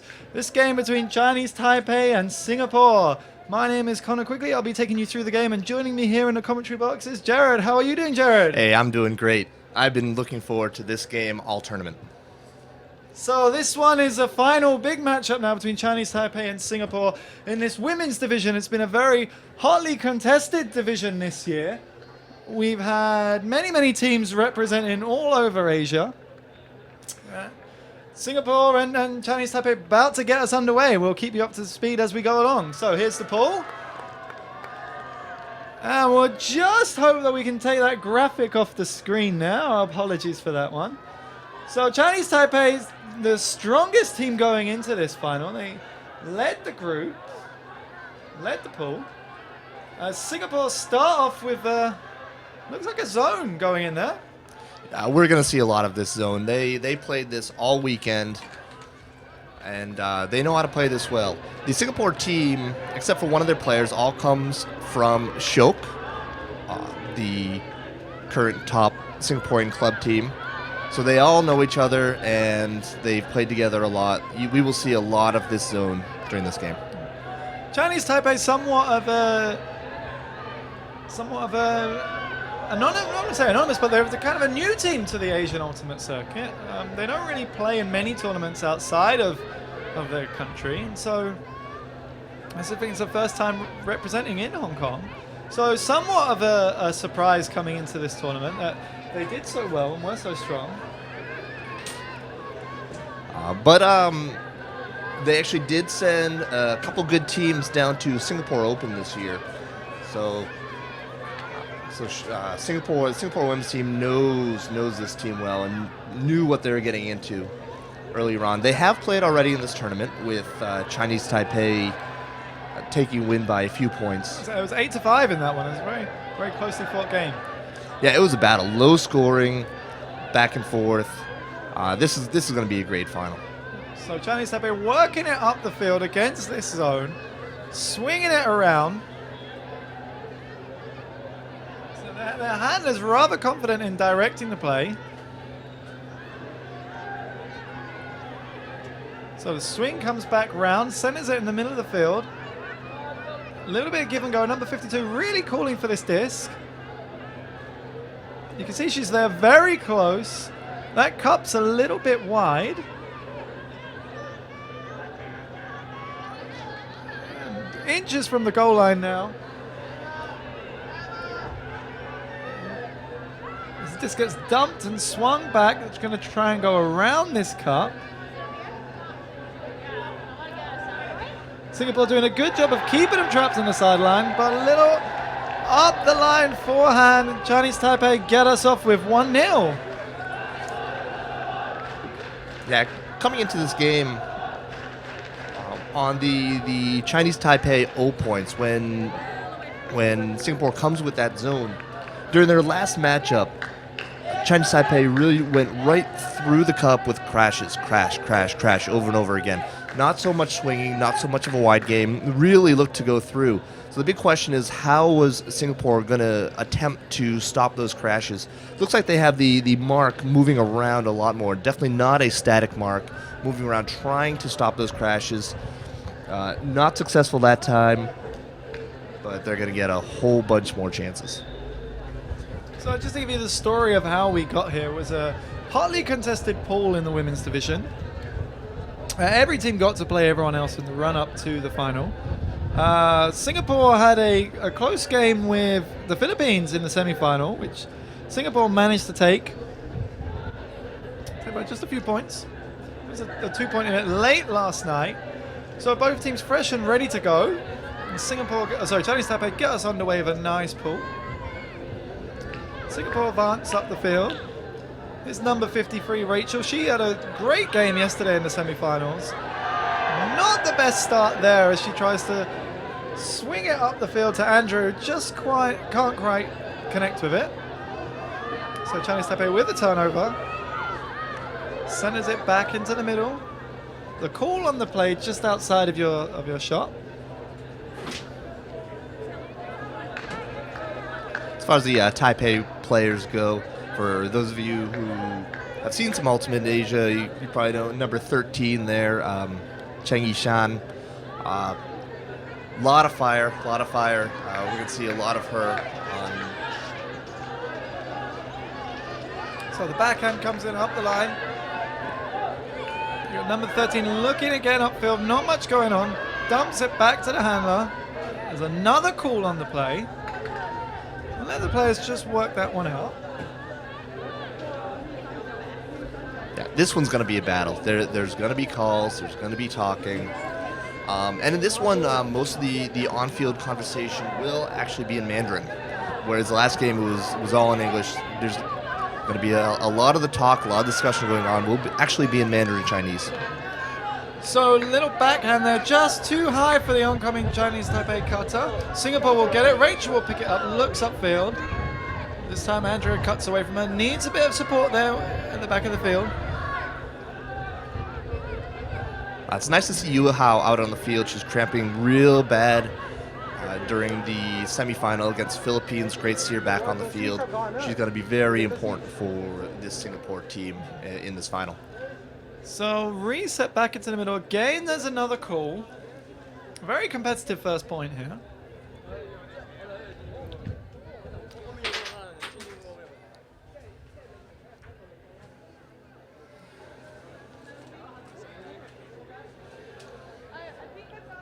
So we get back underway now in the middle of the field. Looking to swing it out to the sidelines. Cutters are coming in. Nice grab there from number 17. Looking up the line. Captain another up the line. Just too far for Yu Hao. Just can't quite bring it down. And so Chinese Taipei will have the disc again. You know, a lot of folks in Asia, for a lot of the folks, watching women's ultimate is a rarity. So it's great. The women's division was very competitive with 5 teams, and this will be a great final and a great showcase for the women's game.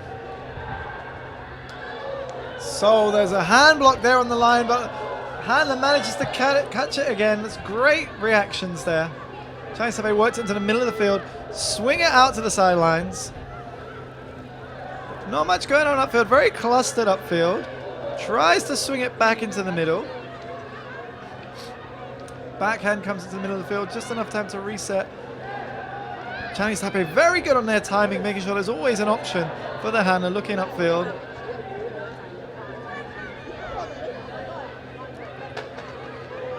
Backhand swing into the middle of the field. Very good about keeping the disc in the middle of the field, giving themselves options either side. Well, there's another call on the play. So far, we've seen a lot of the short game from both teams, but don't be deceived. Both of these teams are totally comfortable putting the disc up in the air, and we'll definitely see that as well in this game. So there's big support coming in from both teams here in this tournament. Singapore have also opens and mixed teams here. We get a great grab there from Chinese Taipei. Looks upfield. Nice backhand straight into the end zone. And that's a break. Chinese Taipei now 2-0 up in this game. It started out as a very compact game. Zone being shown by both teams. Both offenses having to throw lots of passes, work really hard to get this disc moving around the field. Chinese Taipei showing great spirit here. The whole team coming together. Say a chant and a cheer together before they get ready for the next point. We're still early in this one, but Singapore does not want to go down 3-0 in this one. They have the confidence. They know that they can run with the women from Chinese Taipei. But to go down 3-0 would be a difficult early blow. They really want to hold right now. So just to remind you of the format of this game, this is a 100-minute game. This is game to 17. Halftime cap will be called after 9 points. We'll have a 55-minute halftime cap. So after 55 minutes, we'll finish that point and add 1 to the top score, and that becomes the target for half time. So still plenty of time in this one. Chinese Taipei get us underway with a nice backhand pull. So Rachel will pick it up again, looks upfield, calls back a handler to support her, swings it out to the sideline.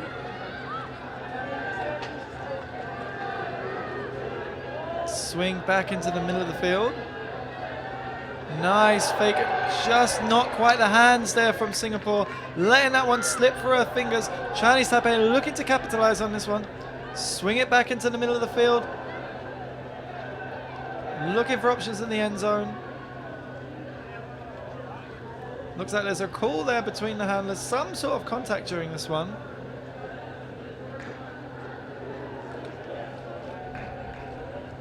This disc will be reset.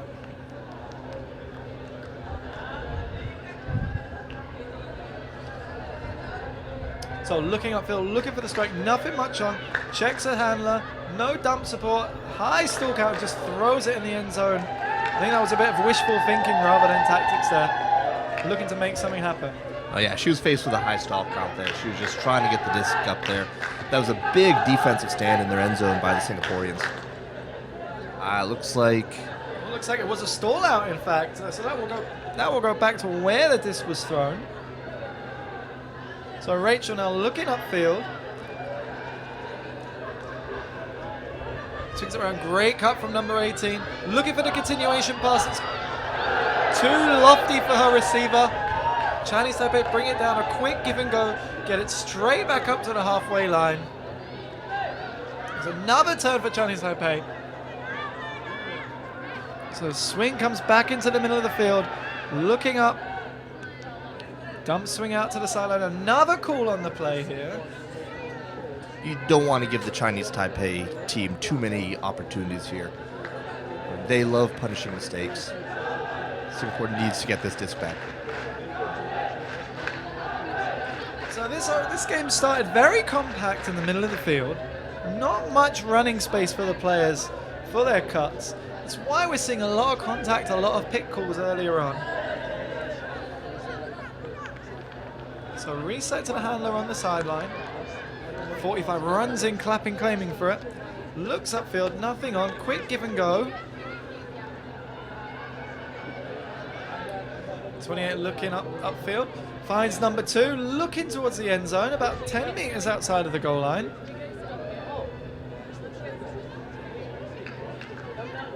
Backhand swing just outside the goal line.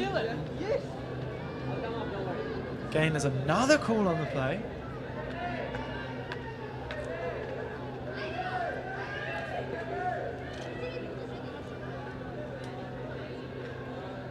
So disc is tapped back in.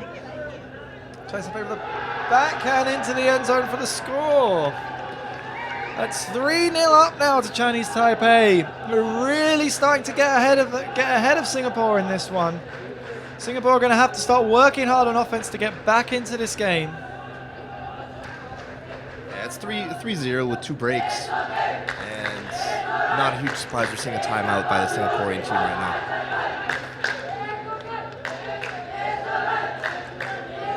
So the crowd really started to get behind the Singapore team, really hoping to lift their spirits. Cheer them up and get them back into this game before this one gets away from them too quickly. Again, it is a long time. It is a long game. There's a lot of time for them to get back. Okay, need to get this next point. This will be vital for them to get back in this game, get on the scoreboard. Yeah, this has been a rough start to a normally very well-oiled machine, which is the Singapore team. They're going to need to get the rhythm together if they want to get back into this game.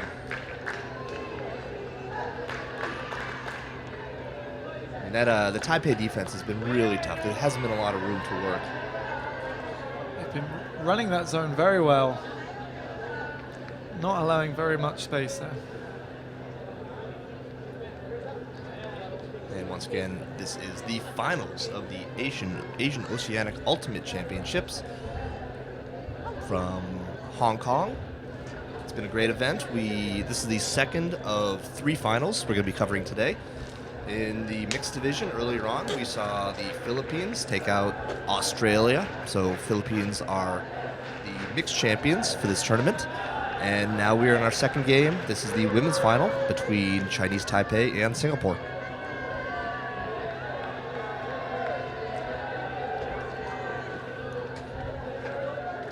So Singapore calling an early timeout there, just trying to get their heads back in the game, try and analyze some of the problems they're facing. They're going to send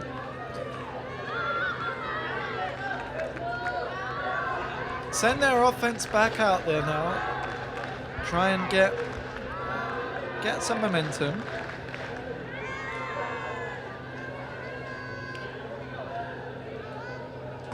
Get some momentum, get back in this game now. Chinese Taipei waiting patiently on the line. Their defense is going to come out strong again. Another zone. I'm sure we're going to see something. Another zone again, we're sure. Whatever they come out with, it's going to be aggressive. It's going to be up to the Singaporeans to work through and not make any mistakes. So here we go. 7 on the line now for Chinese Taipei. Discs in the air. They're ready to start.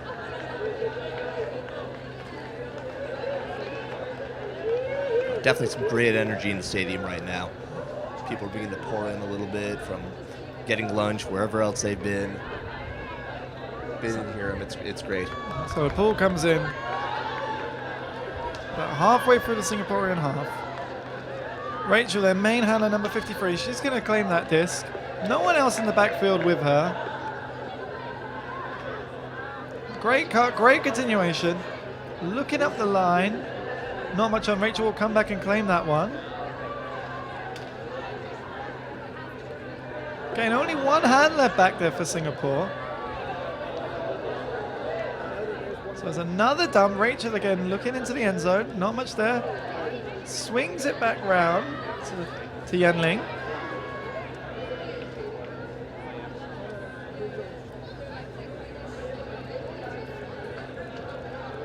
So Jin Ying Tan with the disc now, looking into the end zone. Another call on the play.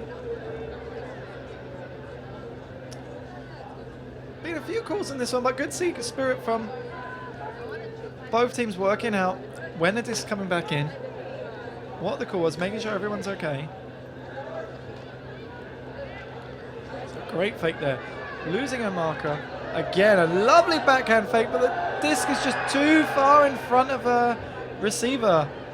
So Chinese Taipei now in their own end zone. There's a hand block on the throw. Did the receiver catch that one in time? I'd love to take another look at that. See if we can get another look at that. Players on the field just discussing. You can see the Chinese Taipei handler trying to demonstrate where her hand was. Yeah, this looks like one of these arguments that was not going to get resolved here. It doesn't look like the Chinese Taipei player nor the Singaporean is going to give any room on this one. I can see this disc going back. Yeah, and there you go, right on cue there, the disc goes back. It's always hard with these calls when two people think they saw saw different things of the same incident. Always hard to tell what actually happened.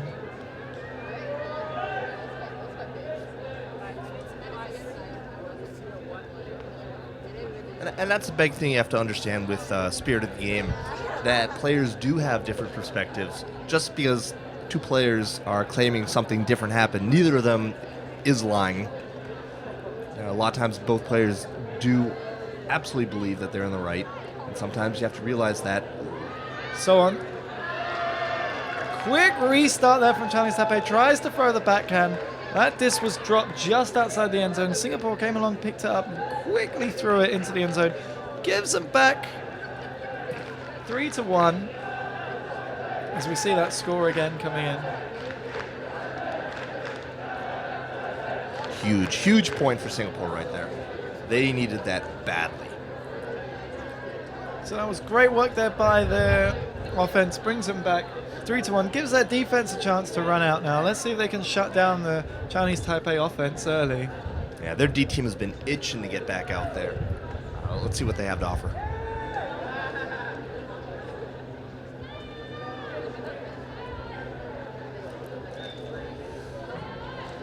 So this stadium's really starting to fill up now. Again, all the other fields are finished.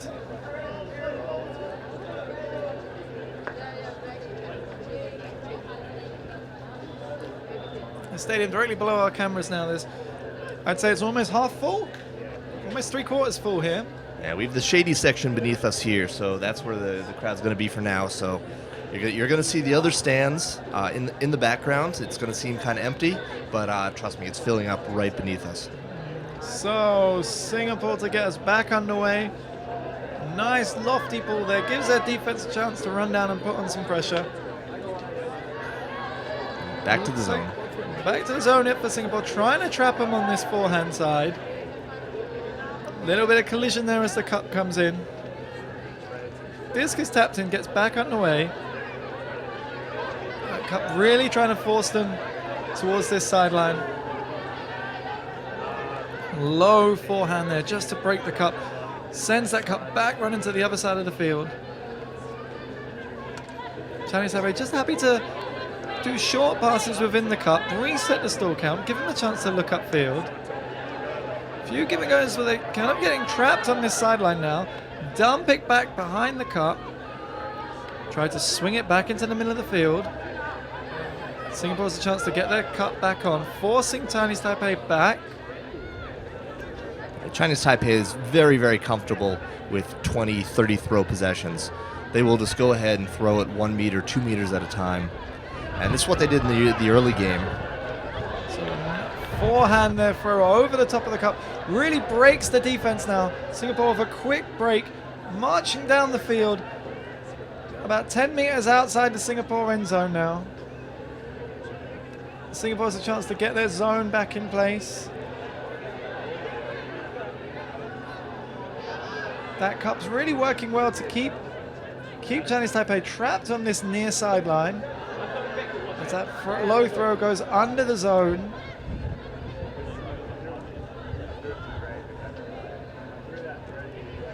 So handlers really telling each other where to go, trying to operate within the cup. Very blady forehand there, just over the cup to the unmarked receiver. That's another score for Chinese Taipei. Brings them up 4-1 in this one. Are they starting to pull away with it, Jared? No, that was just a hold right there. They're basically supposed to score there. I wouldn't be too worried right now. This is a big O point. This is right now I would say this is one Singapore really, really wants to score. I wouldn't say this game is getting out of hand yet. But Singapore will want to get some rhythm on offense, will want to show some consistency on O, and are going to want to find ways to get turns with that zone. So far, the Chinese Taipei team has been totally comfortable playing against that zone, using those short throws, bringing the defense in, and then went ahead and went right over them. So to summarize, Singapore wants to play better O and D. Thank you for your input there, Jared. So we go back to the action now. 4-1, Chinese Taipei in the women's final of the Wfdf 2015 Asia Oceanic Championship. As a pull comes in there from Taipei.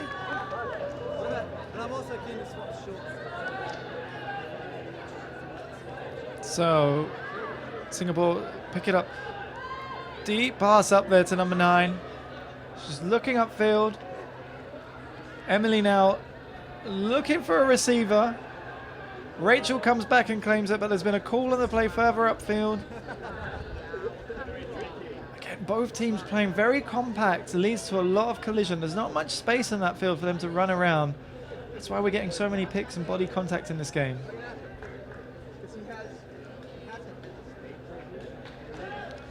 Both teams happy to discuss and work this one out. Yeah, there's going to be a lot of discussion. This is the matchup we're going to see. Rachel and Ewan, they're both real competitors, very skilled players. It's going to be fun to watch all day. So this swung back around the man defense. Singapore about 5 meters outside their goal line. Swings it back to Rachel. Fakes the backhand. She had 3 cutters running for that sideline. looked to maul off, too much pressure from the marker, sends it back to this near sideline, forehand into the end zone, and that is a very nice catch there from Singapore. That's Andrea there with her first score of the game. She had a great semi-final yesterday against Philippines, looking to bring some of that momentum back as that takes this game 4-2, Chinese Taipei over Singapore. Yeah, after that first streak by the Chinese Taipei team, we have been trading points with the O team scoring. So it's going to be big to see who's going to get the next break. Singapore is putting out their D team. Curious to see if they're going to run that zone again. And do we have a timeout? Looks like we have a timeout on the field. Or not. Or... Just reminding both teams get 75 seconds to restart the game. So I think Singapore are just trying to use all of their time that they can, give themselves enough time to discuss, plan the next point, get their momentum going and get back into the game. So we're about just under half an hour into this game. Again, there's a 100-minute cap, game to 17. So as the pull comes in, oh, it's not a good pull. Nice length on it, but just goes way outside the field. That was not the pull that Singapore wanted for their to give their defense a chance of putting pressure on Chinese Taipei. So Chinese Taipei will take the disc, I'd say about 20 meters away from the goal line.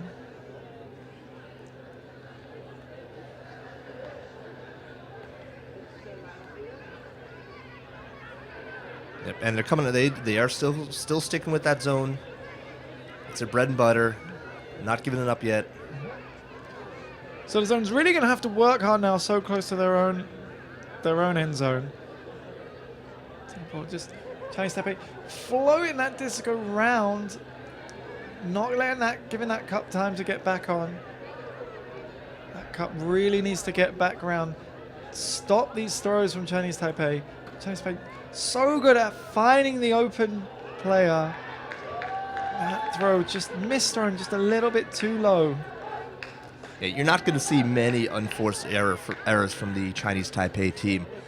This is one that Singapore really needs to take advantage of to try to get one of those breaks back. So Singapore now have the turn. Great diving catch inside of our own end zone. Singapore really need to get the disc up the field. Such great pressure there from the Chinese Taipei defense, forcing these 50-50 throws from Singapore.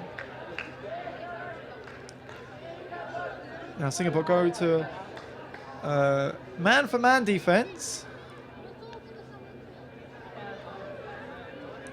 Chinese Taipei just inches from the goal line now. As a forehand swing comes in for the score, that takes us 5-2 for Taipei. That was a difficult point for Singapore. They were under such pressure from the Chinese Taipei defense. They really found it difficult to gain any yards or get that disc away from their own end zone. Yeah, we're not seeing the precision that I'm used to see from the Singaporeans. I mean, even that original swing over to Melissa, she had to put her body on the line to pick that up. Yeah, you're not going to want to give Taipei additional chances on that goal line.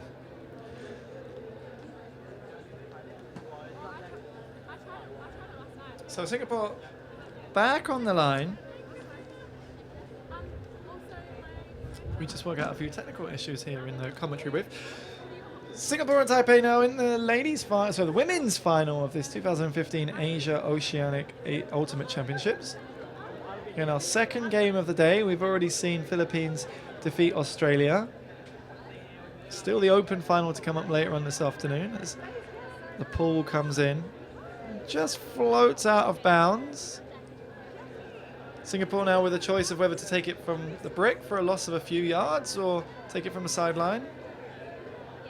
Yeah, for those of you watching from the U.S., this might be a little confusing. Those are the two options. When the pull goes out of bounds, you can either take it on the sideline where it went out of bounds or at the brick mark. You can't just walk it to the middle of the field like following USA Ultimate rules. So now swing into the middle of the field, looking up the line for number 6, but not quite connecting with that throw. And once again, Chinese Taipei have the turn. Iwan with a monster block on Yuhao. So backhand up the line.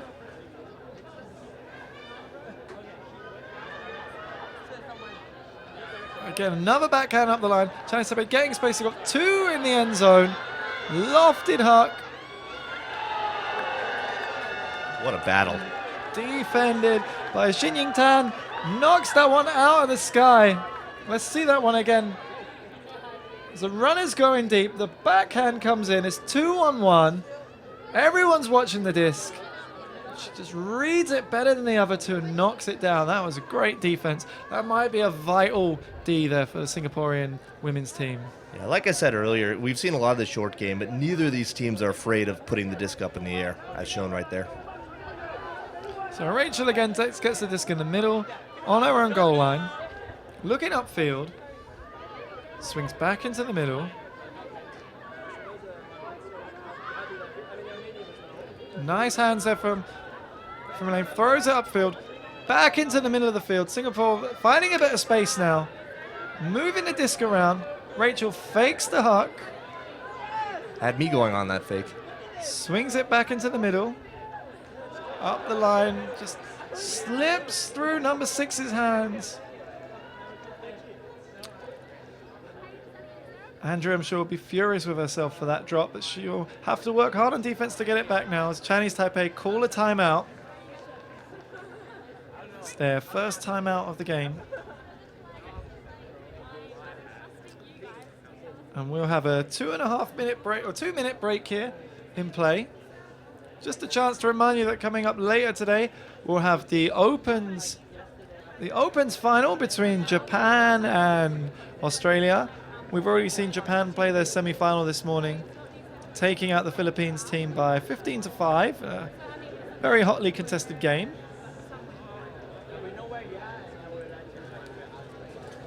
Yeah, the score doesn't necessarily reflect actually how hard both those teams went at each other in that game. I mean, if you're a fan of Asian Ultimate, you know what the Philippines do. They were flying all over the place. That Japan men's team, though, is precise. It's hard to get the disc away from those guys. So coming back to this game here now, just to remind you what we've seen, it's 5-2 Chinese Taipei over Singapore. Singapore with a few errors in this game, not really getting the flow on their offense and giving Chinese Taipei just a chance to get into this game and get ahead a little bit. Jared, what do you think is important for Singapore to get right now in the remainder of this first half? Well, they got to get rid of these unforced errors. I mean, the Chinese Taipei defense is hard enough and is challenging them enough that they don't want to as well be their own enemy. So you got to get rid of the unforced errors, and they got to find a way to get this disc back from the Chinese Taipei team. A lot of folks, like you said, may not have seen these women play yet, may have been watching the Open Division, may have been watching the Mixed Division, and haven't had an opportunity to see this Chinese Taipei team play. They are a machine. Very consistent, very solid skills, very coherent, very tough to defend. But Singapore is going to have to find a way to get some breaks to get back into this game. So the roar from the crowd goes up as we get this game back underway now. Once again, the offense will set up first after the timeout. Defense will then position themselves around the offense. And when both teams are ready, we'll tap the disc in and get back underway.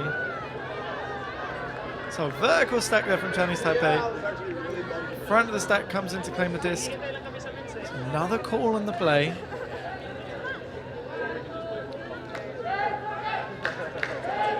This game's somewhat in danger of becoming a little scrappy. There's been a few calls earlier on.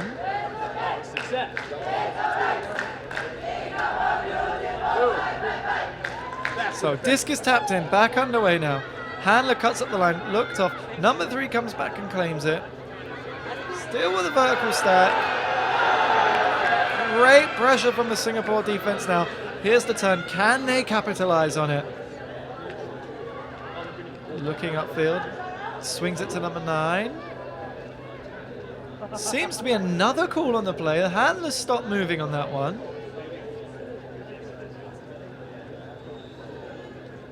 If you remember, their earlier matchup was a very low-scoring affair. Very low-scoring. A lot of talk, but a lot of hard defense, a lot of turnovers, long points. So this isn't surprising that this game is kind of moving slowly right now. So get us on the way. Rachel there, a rare error. So I think she was looking for the next throw before she caught the disc. Just took her eyes off the prize long enough to let that disc slip through her fingers. Chinese Taipei trying to capitalize on this turn. So swing it back into the middle of the field. They've got options upfield if they can find them. Fakes the backhand, gives Singapore time to come back. Swings it back in the middle. Swings it to the sideline. Looking up, here's the forehand. It's a lot of pace on it. Can she get it? I think that was just a bit too much for her. But if anyone was going to be able to run that down, it was Iwan there. Good luck. I think if that would have been the first game of the tournament, I think she would have caught that. Now we're on day 3. There's been a lot of ultimate played. I think those legs might be getting a little bit heavy. I don't know. I'm going to guess that knowing Iwan as a competitor, I'm going to guess she's actually probably running faster in this game than she has all weekend. She loves the sport. You can't quite see it on the monitor, but she is always smiling, even when she's arguing. Always smiling. She loves this game. A pleasure to watch. A little discussion on the field right now. So there was a call somewhere on that play, I think before the throw came in. Teams just discussing with each other, trying to work out what happened. Again, to remind you, it's a 45-second cap on calls and discussions. So if there is a dispute, players get 45 seconds to work out what happened. And then play should resume after that. We do have our official Wfdf advisor here. We can see him just out of your screen. He's just walking onto the field now to explain the rules. Again, he's not a referee. Players are responsible for making the decisions themselves. Here you go, this guy in the red shirt, this is Ruben Berg. He's our Wfdf technical support. Again, he's not going to make a call. He's just going to listen to both players, give their side of events, and then he'll advise on what the rulebook says. Players don't have to listen to him. It's their game. They decide what happens. Yeah, he's been great for this tournament, really. He's been helping us with the rules. In Asia, we often play by our own assumptions. We play by custom. This is how we always play it, so this is how we should play it. Ruben's really tried to get us on the same page with the rest of the world, explaining official Wfdf rules. He's been really helpful all weekend, and with other logistical work, it's been great to have him out here. Sure, I mean, I'm sure every player here has learned something during this tournament. I myself have learned several rules that we don't normally play in Asian Ultimate, but it's great to have someone from Wfdf here advising us on what's supposed to happen. So, game is back underway. Forehand drive comes up a bit short of the end zone this time. Here's the continuation. This time it's a score. And that clears the Chinese Taipei bench. They're very happy with that result, as we see on the monitor again. Continuation pass comes in.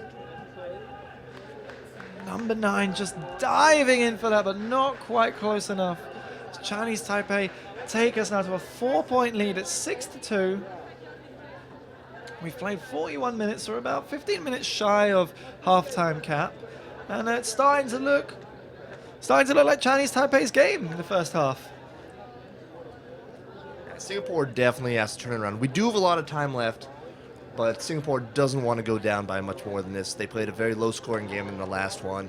This isn't a game, that's going to be high-scoring, very quick.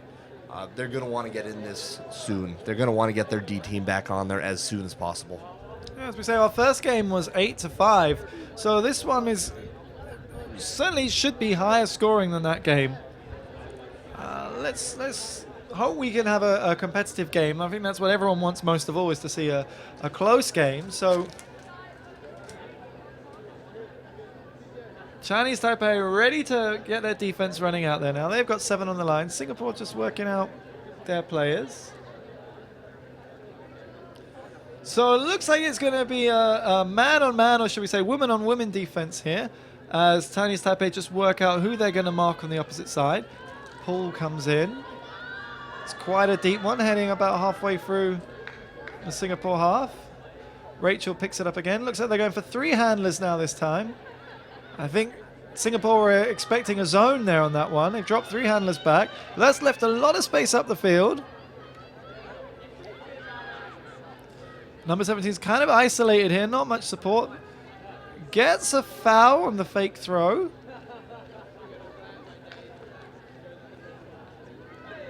So Chinese Taipei happy with that. Signaling the stall count to the rest of the players. This comes back in up the line to Rachel. She's looking upfield. Emily's alone.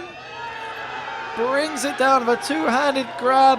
That's going to be a vital point for Singapore. Brings us back 6-3. As we see the replay again, the up the line forehand. Emily, very brave and strong, jumps up with 2 hands, brings that disc down, closes the gap, gives Singapore defense a chance to run out now. Yeah, what I am seeing out of Singapore right now, and what I like, is their leaders are trying to take this game over. We saw Rachel, Yu Hao, Emily right there. They're going to the folks that they depend on. It's great. Got their game faces on. Now they got their D side out there. Try to get one of these breaks back. So let's see if Singapore can capitalize on that.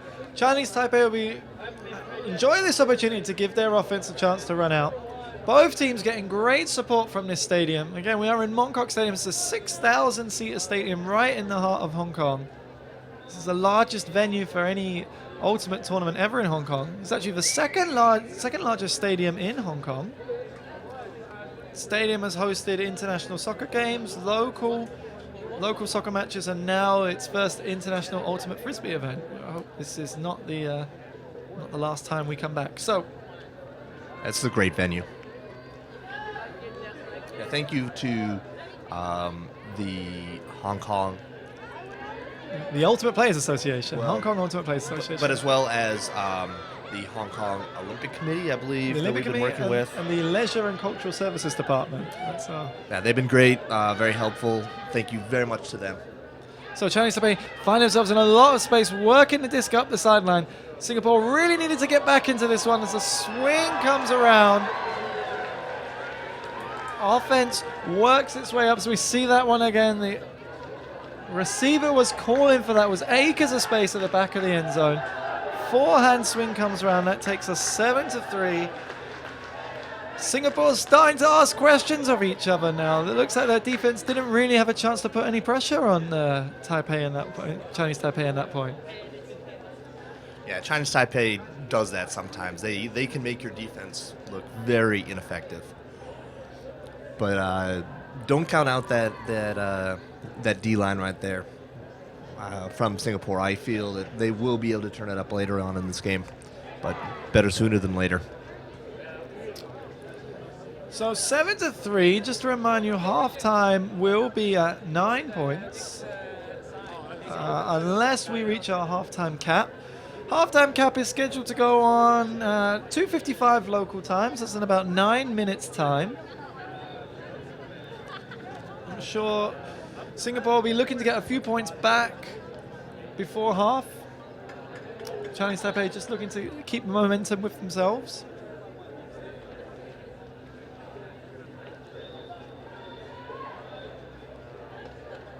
So the stadium really starting to fill up now. A lot of buzz in the air, a lot of excitement. We can see the Opens teams warming up now. But all eyes are on the women's final now. Chinese Taipei get us underway with a nice pull. Rachel's going to pick that one up. Looks upfield, fakes the big backhand. Not much going on there. A lot of space in front of the handlers. Lofts it up into the sideline. Xinjingtam throws it back to Rachel. She's in space, looks for the huck. No runners are free. Again, nothing upfield. Swings it back to Xinjingtam. She forehands it up to the middle. Some separation at the back of the end zone. Didn't find her, so the handlers will swing it back round again. Is the lane cuts in the middle, but I think there was a call on the play. Yeah, we had a pick call before that, so the disc will be going back. A lot of the players had stopped play. Once again, in the U.S., that would be a turn right there. Wfdf rules, that goes back to the thrower. So players will position themselves again. We see we've got 3 handlers here from Singapore, all lined up rather flat. They've got a horizontal stack in the middle. So players just working out where the stall count is. So cut to the sideline, fakes it, swings it back to Rachel. She's looking upfield, no one's free. A high pass there to number 9. Swings it round to number 6. Andrew's looking for a handler to get free. Nice fake cut there from number 4. Big swing comes around, safe hands to grab it. Resets it back in the middle. They're moving the disc with much more confidence now. Rachel just about 3 meters outside the end zone. Looking for someone to cut free. Lefty backhand there. Quick give and go, and it's another score from Singapore. They move that disc with much more confidence in that point, wouldn't you say? Oh, absolutely. That was a great point for Singapore. Working it, using their skill set, knowing that they have the big throws, knowing that a lot of the players are slightly taller than the Taiwanese players, stretching out around them, big swings, very patient. And the end zone offense wasn't the most beautiful thing, but you will see patience from this team. They know each other very well, and they're not afraid to wait until an open cutter comes in. I think the Singapore handlers there working with much more confidence, looking much stronger and much more assured on offense. The Chinese Taipei defense has been very strong during this game, and they'll be looking to send their O-line out now to try and force a turn. Sorry, send their O-line out there to try and get the score and see if they can take half. So we're 7-4 now. Halftime will be scheduled for 9 points. We've played about 50 minutes, so the halftime cap will go on in 5 minutes. So Singapore sending their defense out now, looking for a big point. They need a turnover. It's a big pull. So Chinese Taipei looks like they're lining up with 4 handlers now. Swing into the middle, is a separation of runner going deep. Handler can't quite get the space for the throw. Backhand comes in, it's going up. 77's all alone. Brings it down for the score. You saw Singapore come out with a person defense right there. Try and take a look, see how the person D was going. The zone hadn't gotten a stop. And Chinese Taipei went ahead and did what Chinese Taipei does. Work the disc, and they're also not afraid to put the disc up in the air, and they are very, very good athletes. That was a very well worked possession there from Chinese Taipei. Their offense working very well. A lot of energy out there, getting a lot of space. All right, you see the guy with the cape coming off the field. That is Michael Hu, who is the General Secretary of the Asian Flying Disc Federation, and has done a lot of great work in Taiwan and throughout Asia to promote the sport. So that is Michael Hu.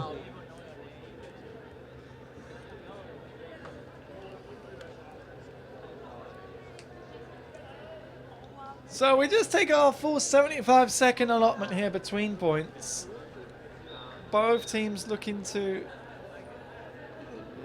discuss how their formation, how they're going to line up for this next one. So the pull comes in. It's quite a short one, about 10 meters beyond halfway. Oh, the handler's getting lucky. Must have been a little bit of wind picked up, just took that disc too high. Chinese Taipei have good defense, not giving the Singaporean players any space. Backhand comes in, looking up the line. No cuts up the line, looking for a handler.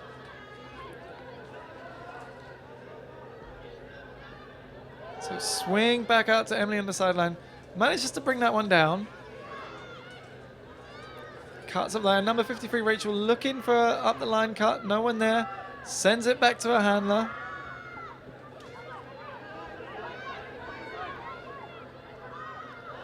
A nice grab. Number 6 to 53. That was a combination that scored a lot of points yesterday. That's their first time they've combined this point. This game brings it back to Chinese Taipei 8, Singapore 5. Yeah, once again, a very, very confident O point by the Singaporeans. But they are not quite at the point where they can just be satisfied trading points. They need to get one of these breaks back if they want to make this game more competitive. So that brings us, it's 8 to 5 now. We're about 2 minutes away from halftime cap, which means halftime will be at 9 points. So Singapore will be looking to get as many points in as they can before half. Singapore look like they're matching up for a person defense. We normally call it a man defense, but in women's ultimate, I guess we call it a women's defense or a perfect person's defense. So they seem to be picking out who they're going to take. Again, using most of their allotted 75 seconds to restart the game.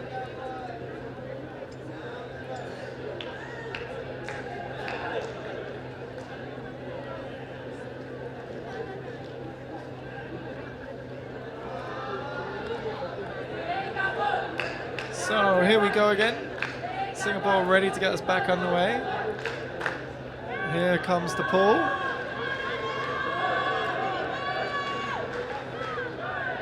It's gone very deep now. Swings up the line. So he's trying to get some movement. Not much going. Very busy hands there from the defender.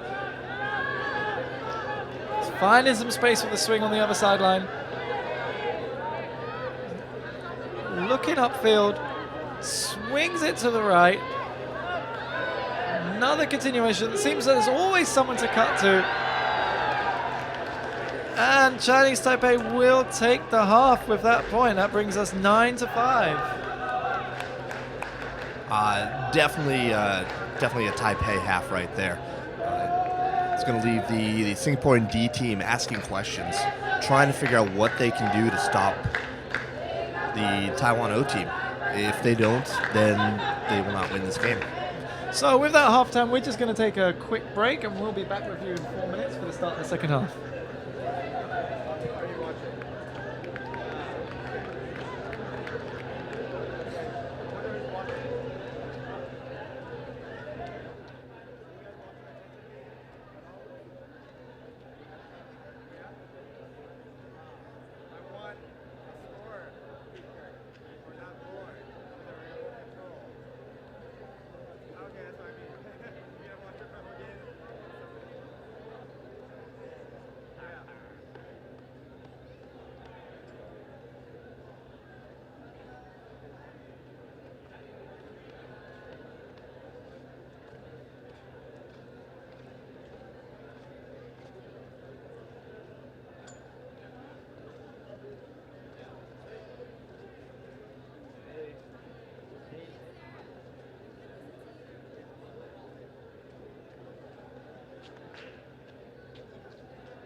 My friends give you recommendations. Randall went to the restroom. Okay. Which angle did you twist? He might right. Oh yeah, we can go. We can go right. Yeah, I can.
And we are back for the second half of this WFDF 2015 Asia Oceanic Ultimate Championships. This is the women's final between Chinese Taipei and Singapore.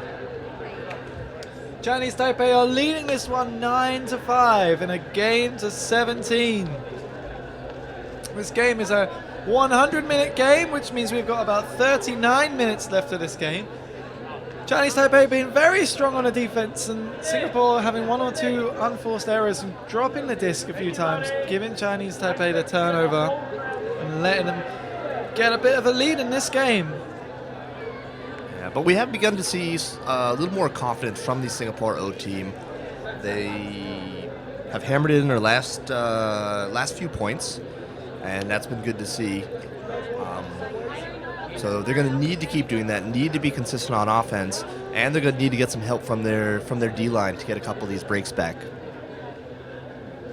So the pool there just going out of bounds. So Singapore, we're going to start this disc on the brick mark, so about halfway inside their own half. Here's Rachel on the disc. She's going to be looking upfield. Cuts are coming in. There's a nice low forehand there. Gets them to about halfway. Another forehand continuation. Emily there just taking a little tumble there with a catch.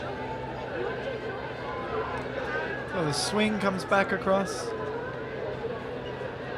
Andrea looking upfield. Backhand just too far away from Aouc. Couldn't quite get her fingers on the disc.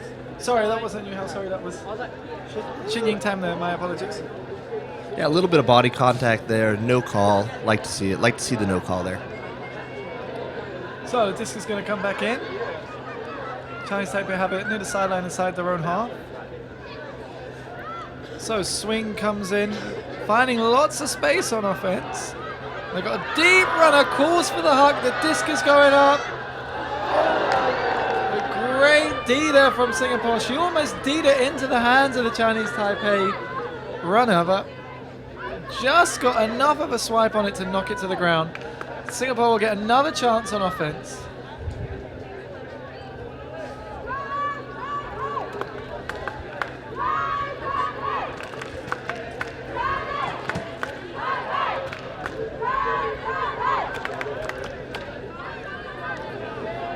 So Singapore will start on their own goal line, swinging it around, looking for something upfield. Chinese Taipei very strong in the defense. Singapore handlers just happy to throw it back and forth between them. Here's an up the line backhand throw. Swing back into the middle. Forehand comes in. And the four swings it up. Here's a backhand from Rachel. She's going for the corner. Is there enough on it? Just goes out of bounds. Just got our angles slightly miscalculated there.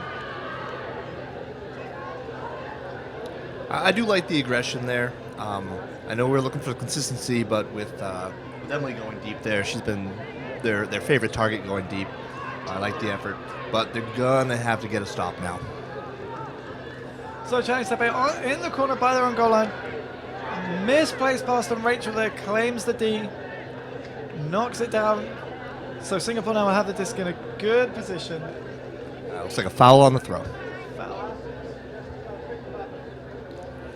So there's discussion there from the players. You can just see in the top right-hand corner of your screen. Seems to be a discussion about who initiated the contact. Was it the thrower hitting the defender, or was the defender's hand there in the first place?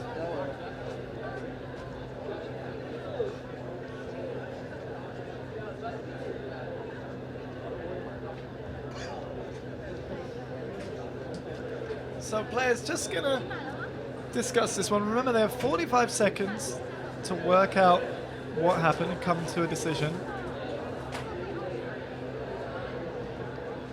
Yeah, while to some of you home this might seem slow or a hold up to the game, it's still one of the parts we love about it. The game belongs to the players on the field. There's no outsiders who are going to come in and tell them how to play it. It belongs to the players. And Wfdf has stood firmly behind, not bringing in referees. Though they have experimented with different types of observers, they really want to keep the game on the field. So disc's back in play. Chinese Taipei swing it around. Nice fake there.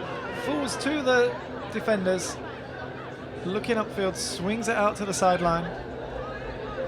Singapore working very hard to close down Taipei. Again, another call at the back of the stack.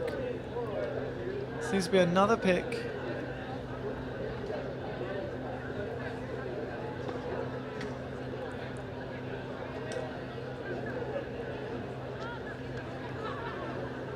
So this comes back in. Chinese Taipei looking upfield. Not many options upfield, and again another call.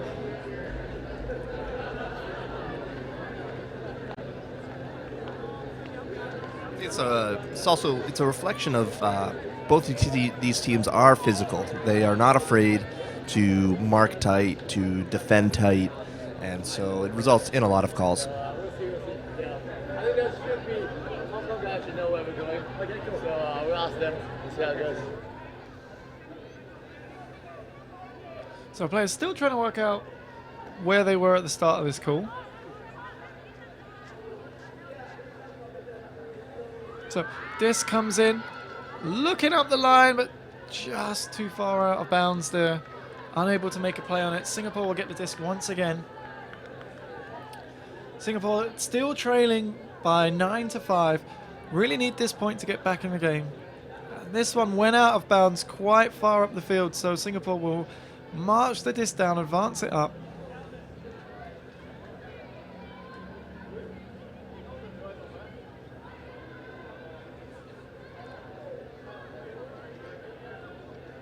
So Singapore are going to really need to get a score quickly in this game. Time is starting to run against them a little bit.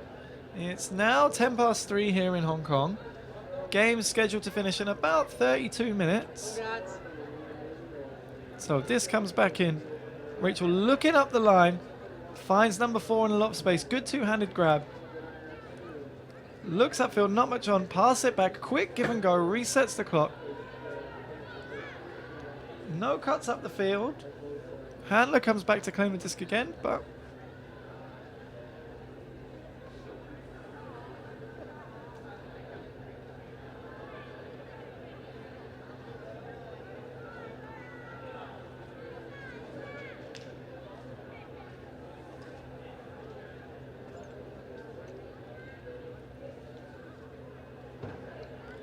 so this comes in.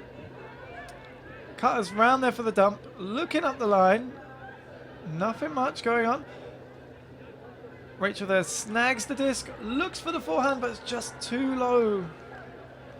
Another turnover there from Singapore. Timeout called by Chinese Taipei. That's their second timeout of the game, first one in the second half.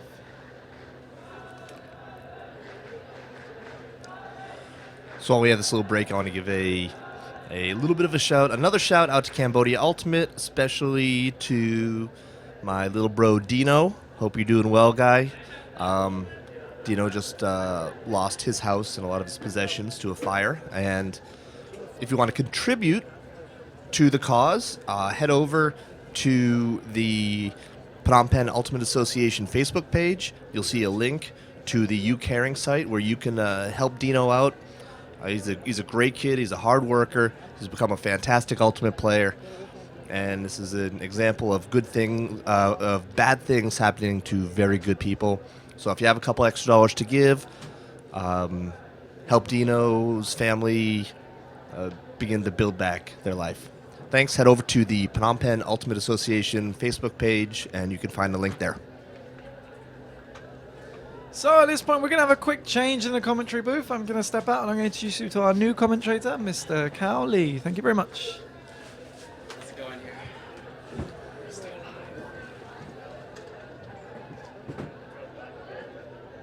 Well, that brings us to, for all you Boston area spectators out there, this is an all Newton commentating team right now. That's correct. We are from the same hometown. Get a change of accent in here. Finally, someone I can understand.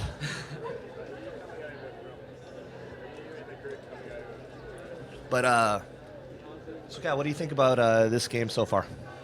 To be honest, I was kind of taking care of the stats for a while. I have noticed that number 2 from Taiwan, from Chinese Taipei, Yu Ching Cheng, is one of the leading players of this tournament, as well as number 28, Li Chuyun.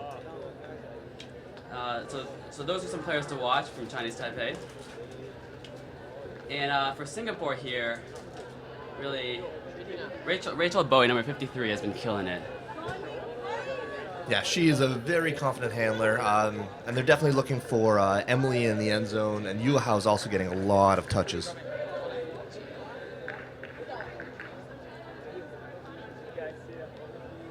We're at a point where Singapore really needs to get this disc back. And this would be a break they definitely don't want to give up right now.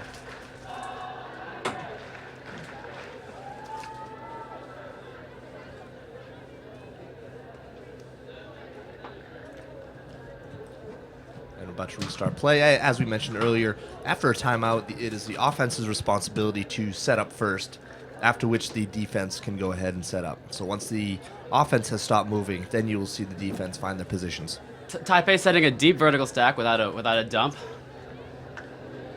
You know, when you have a handler like Rachel in there, Yeah, who's that confident, who's that skilled, You don't need to give. Oh, who's Taipei? Oh, sorry. Chinese Taipei, yeah. Rachel's on the mark there, though. Yeah, I saw her going up to the disc. Seems to be an injury, collision downfield. Pops right back up. That was Zerlan O taking the fall there. Yeah, it's been a very physical game. A lot of collisions, a lot of fouls, a lot of hard playing. Both these teams are very competitive, really want this game. Oh, deep huck here.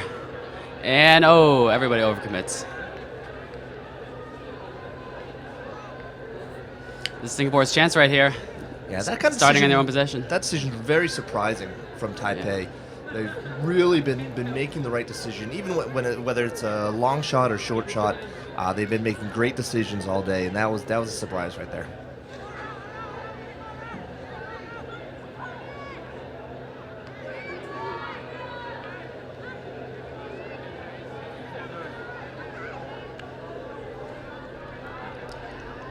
Good handler movement in the host sack here.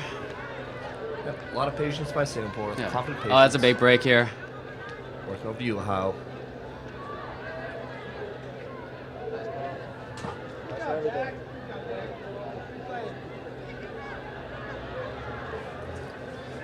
Back and forth, waiting for something to get open. This is where Singaporeans excel. These guys, like I said before, all come from the same club. They're used to running the same goal line offense. Know where each other's going. You're not going to see a whole lot of chaos. They don't need to learn how each other's play coming into this. These guys know each other well. They've already gotten into a very solid vertical stack. There you go. And score. Yan Ling Tan connecting in the end zone there. Yeah, it's an important point for Singapore. They received the pull. They were supposed to score that. It would have been more of a deadly one for them not to score.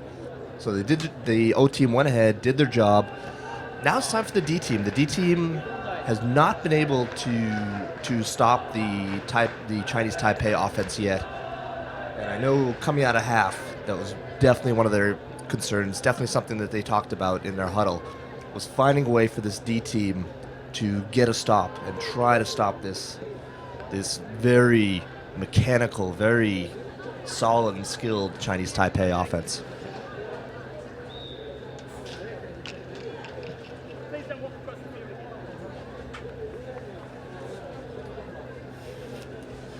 Once again, this is AOUC, the Asian Oceanic Ultimate Championships, and this is coming from you from Mongkok Stadium in Hong Kong.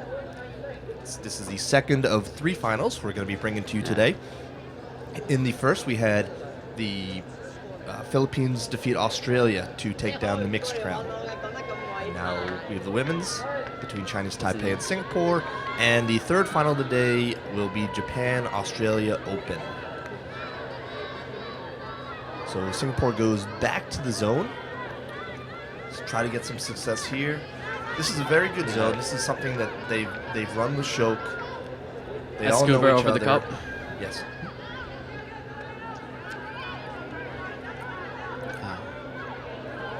Singaporean, the zone is really clamping in on the unders here. Taipei's going to have to go over like that. There you go. Which is an important adjustment because in their first matchup, Chinese Taipei went right through the cup with crashes over and over again. So you can see the Singaporeans are really bringing it in, really keeping an eye on those close cutters. And with the slight height advantage they have, are really hoping that Taipei is going to put the disc in the air, try to go over the cup. When we've had a discussion on the field.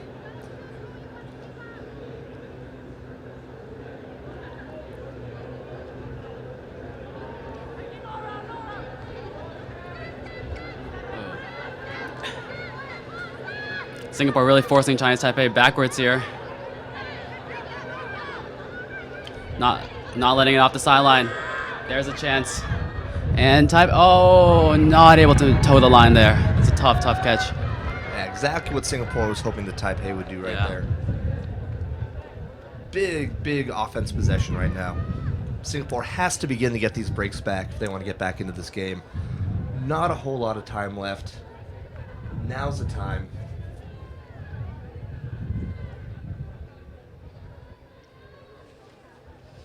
But there really hasn't been much open. The Taipei defense, very, very strong. Work together very well. Very poachy on this vertical stack here. Yep, there's folks on both sides of the stack. Doing a little ISO. Yeah, let's see how Singapore goes ahead and attacks this. Oh, going down the line there. Yep. Another layup grab for Melissa Chan. It's Angeline Das picking up on the sideline. Nice grab. Angelina is the only non-Shilk player to be playing for the Singapore women here. She comes from a club called Chucky's.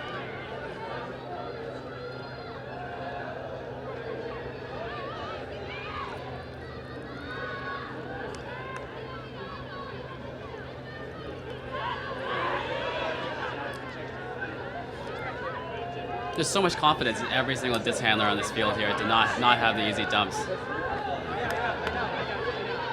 And see what we didn't see. Oh, nice grab there. We didn't see earlier on in this game. This is really nice, really confident. They all know where they're going. Singapore playing with incredible patience right now, inching closer to the end zone. And another discussion.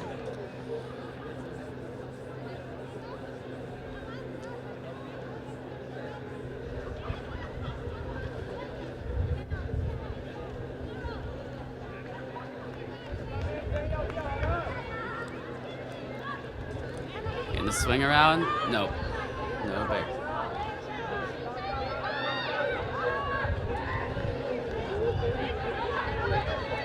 Chinese Taipei quick on the defense to shut down the second break throws. Into the end zone. Oh! Excellent defensive play. A lot of contact there. Is there a call? Let's wait and see. No call. Clean play. I like this. In this game, there have been a number of calls, but there's also been a number of incidents where there have been contact with no call, and I really like to see that. Two teams really going at each other and not depending on calls.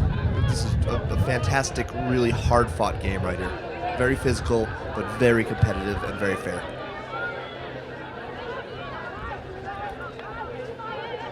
So back to the zone. Chinese Taipei working the disc much quicker this time. There, they get that around off, and a big gainer. Another break side throw. Singaporean defense playing catch up right now. It's clinical work here.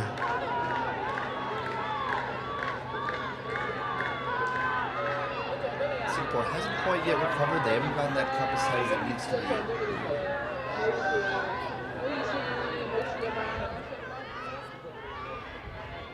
Still a lot of space. They're going to keep this back and crash until Singapore decides to run that cup back. Oh. Surprising. Surprising throw there. We didn't see this in the first half. Chinese Taipei made great decisions, great execution, very, very methodical and mechanical. This is another bad decision by them. It's surprising. Could be some chinks in the armor here, and Singapore gets another opportunity to break. It's a long point here. I think the exhaustion is showing a bit. Yeah, I think that's definitely part of it. Yeah. Janice Yun picking up the disc, taking her time, getting everything set.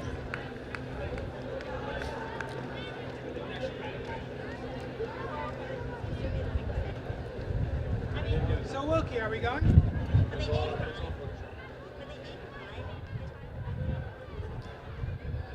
Oh, that's a floater. And that's a turn. Chinese Taipei with a quick pickup. Can you see anybody in the end zone? Wide open throw. That's making it look easy.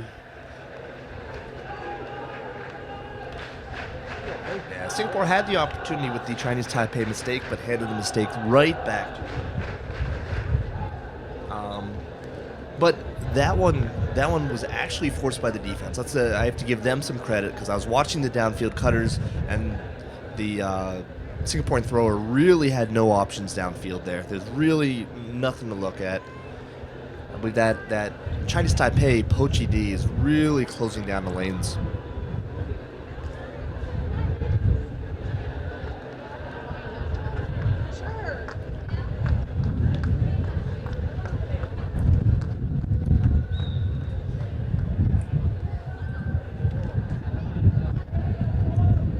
Just going to throw out that if you are interested in more Asian Ultimate content, written, podcasts, a lot of different things, check out AsianUltimate.com. Some articles and podcasts. Check it out. Whole bunch of content. Great way to waste some time at work. AsianUltimate.com. And the Asian Ultimate Life podcast.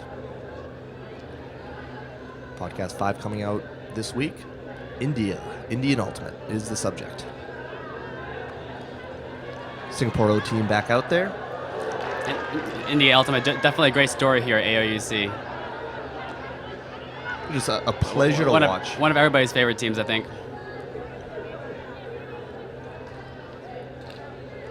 Yep, Indy was only able to bring an open team this year, which is too bad because they played great mixed, and they sent a women's team to Singapore Open. That was really fun to watch. Love what's going on in Indian Ultimate right now. Yeah, they got lots of tournaments if you can head over there. Tournaments all over the country. Chennai, Bangalore, Delhi.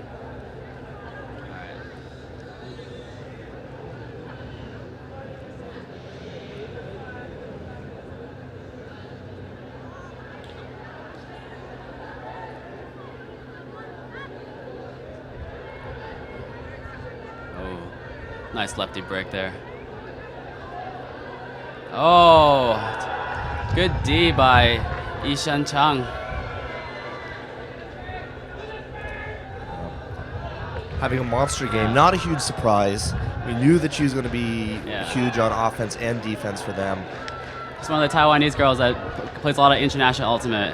They call her Iwan because she used to run the 10,000 meters.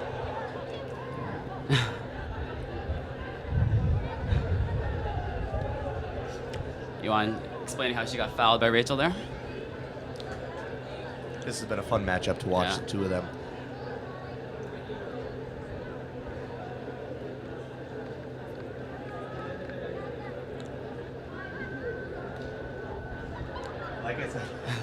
Like I said, you know, even if they are arguing, and you know, Iwan's down there, very happy. She's got a smile on her face. She loves this game. She really does. And it's super fun to watch.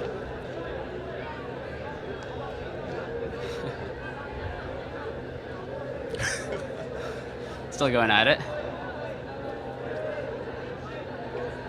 Anyway, we looking up the clock here. We're looking at about 19 minutes or so until the cap is going to go on.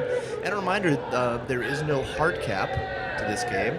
Once we hit time cap, we can go add one to the winning score, swing. and that will be the new target. And you must get to there to win. There's no hard cap. Good break side throws by Chinese Taipei. And it's going for the deep shot across field. And Iwan with the score. Excellent, excellent throw.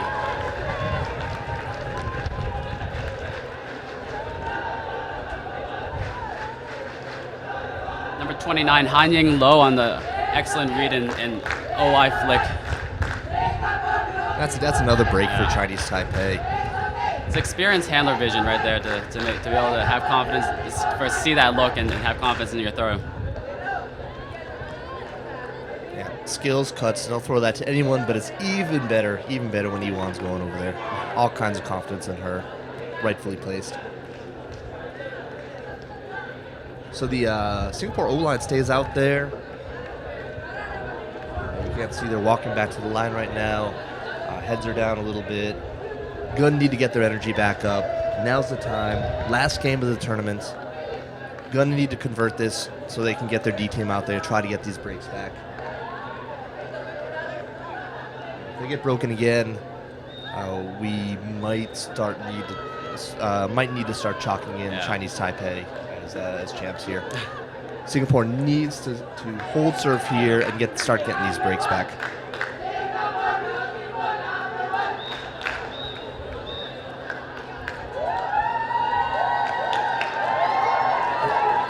Both of these countries do have big fan bases here. They both brought all three teams.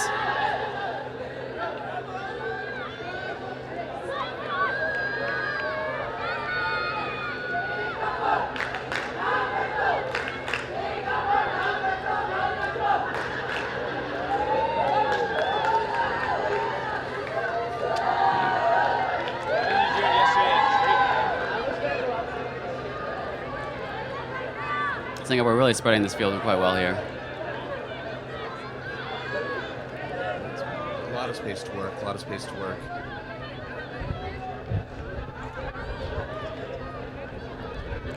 Oh, that's a tough position to be in. Unable to make that long break throw. Oh, it's an injury there. Yeah, that looks like one where fatigue was playing a factor a little bit. I know it's the only game of the day, but everyone is running hard, and that Singapore O-line has been out there a lot today. I think that dump was set a little bit too far back, and the vertical sag didn't really react. So that break throw was maybe much more difficult than it had to be. And once again, I will give a little bit of credit to the defense. They really they tried to put it out far because the Taipei defender was have been defending all the cutters downfield. Really not a whole lot to look at.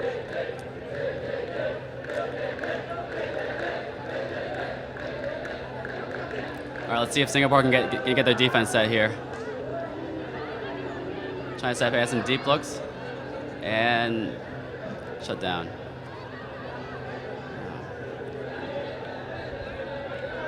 Oh, break slide all day here. Chinese Taipei with another break. But just mechanical.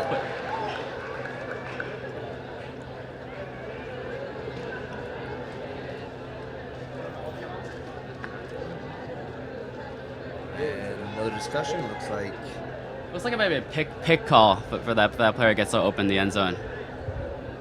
Either that or travel. Yeah, this is one where I'd really like to have the Australian women on the sideline to be giving me the hand signals so I can know what's going on in the field. Did you get a chance to see them at all? The Australian women? Yeah, they were there.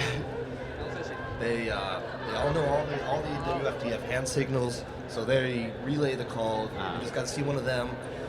Their fists are up. It's a pick. I can tell if it's a foul if their arms are crossed. It's been great. So if any of you Australian women are listening to this, can you please get on the sideline? Oh, another and break relay throw. the calls? Chinese Taipei converting again.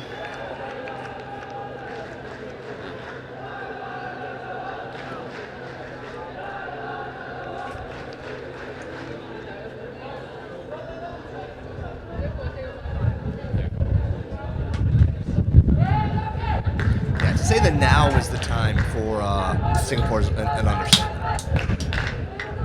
So Jared, you go to basically every Asian tournament there is, right? I try. So how does this one compare? You know, this is a very Wfdf event, a little bit different feel. You know, national teams and definitely some teams we don't normally see.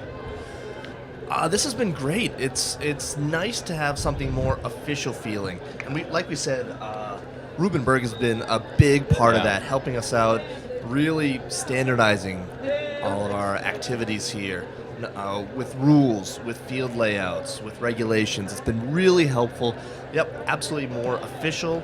And I hope that we are able to carry some of what we're learning in this tournament into other Asian tournaments. There's been great aspects, longer games. Yeah. I'll just say that, you know, as a player, having these scorekeepers, you know, blowing the whistles and keeping the game tidy, it really makes a good difference for the playing experience. You know, you have faster, you know, more action-packed games, and the emphasis on spirit of the game has also, I think, changed the way people play. Yeah, like Connor said earlier, we're going to try to get Patrick Vandervalk up here to have a little chat, but we'll see. He's got other things to do today. Very busy man. He is our Spirit of the Game director and doing a fantastic job.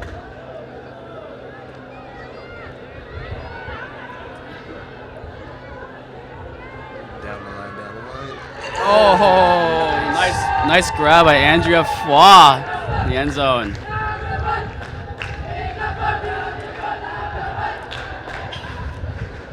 Singapore getting a desperately needed hold. Yep, they needed that. Yeah. But now the D-line. Now the D-line has to take responsibility, has to decide that they want to take this game away. Because we've seen there've been a couple errors by the Chinese Taipei offense, but in general, they are not going to give up the disc unless the Singaporean D goes ahead and takes it away.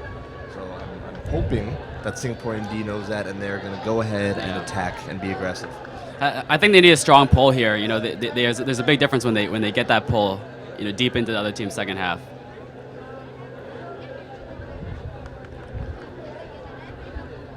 Absolutely. It's not only a yardage issue, there's also definitely a mental advantage that you gain from a strong pull.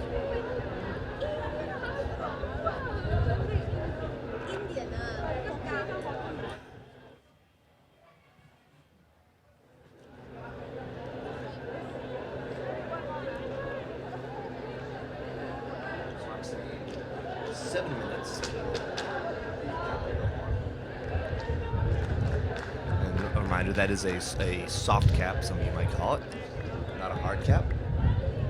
We will add 1 to the highest score, and that will be the new target we go to.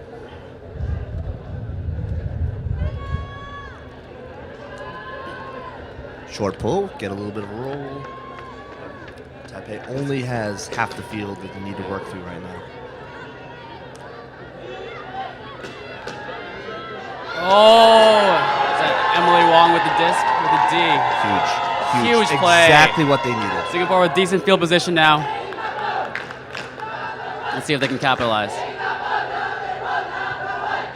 The Singaporean O team has shown confidence, been able to move the disc. The question is whether the D team... Side stack here. Oh, risky pass. Oh! Rachel Bowie coming down with the disc in contested territory.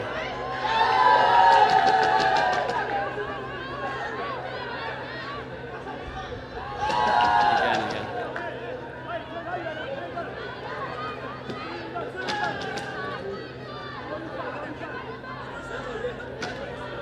Very confident movement of the disc.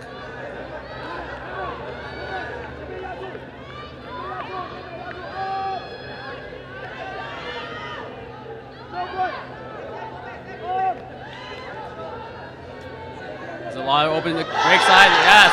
Rachel puts the break side. Is that Samantha Lee on the connection there? Big break right there. Absolutely. Nice flat forehand over the break side. Yeah, that was desperately needed by Singapore. Singapore doing what they do best right there. They all know each other. Once they got the disc, they moved the disc. A lot of open space there. And once you get to the end zone, they've done this a million times in the past. They all play together. Very patient. Gonna move the disc back and forth, wait till they add the open cut. Great to see, and a massive break by Singapore. Jared, have you mentioned how these Chinese Taipei teams have had their tryouts in March, I believe, and have been training together basically non-stop since then? Oh, I didn't know. It looks like it. Yeah. It really is it pays off on the field. In all the divisions, this is the only division that Chinese Taipei made the finals. But they executed very well in all the other divisions as well. Absolutely. Their mixed team was very, very star talented. Very.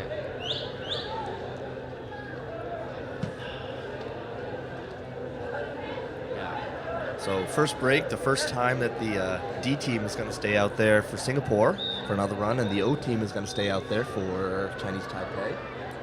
Yeah, it looks like both teams are kind of shortening up their lineups right now. It's the last game of the tournament.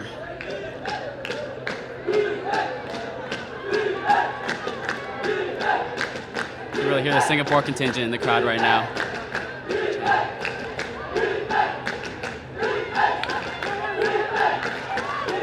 Got to do a man defense. Very active marks. Oh, what a grab. I mean, Melissa Chan takes that out of the air. That was a great mark, though, set by Angeline.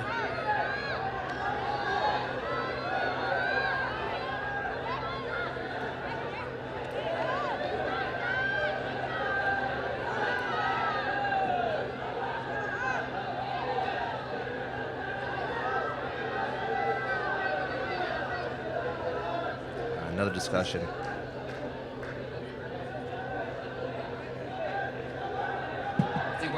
Singapore's really got some momentum now. The question is whether it's too little, too late.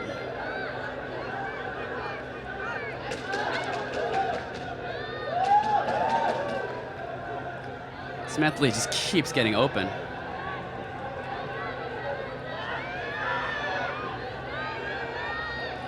Where's that break the throw? break? Yeah. Oh, that seemed like a high stall throw there. Excellent D by Taipei, pressuring every angle.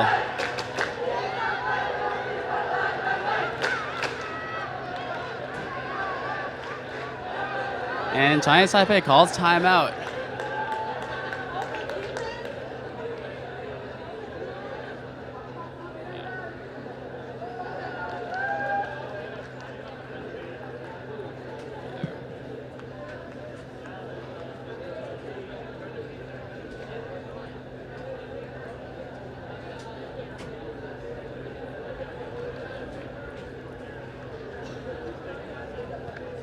Had to deal with some crowd control out there. Some fans are beginning to take to their feet. They feel this game getting closer. A lot of energy in the stadium right now. A lot of excitement. I'm excited. This is fun. Chinese Taipei up 12-8 against Singapore in the AOUC Women's Finals.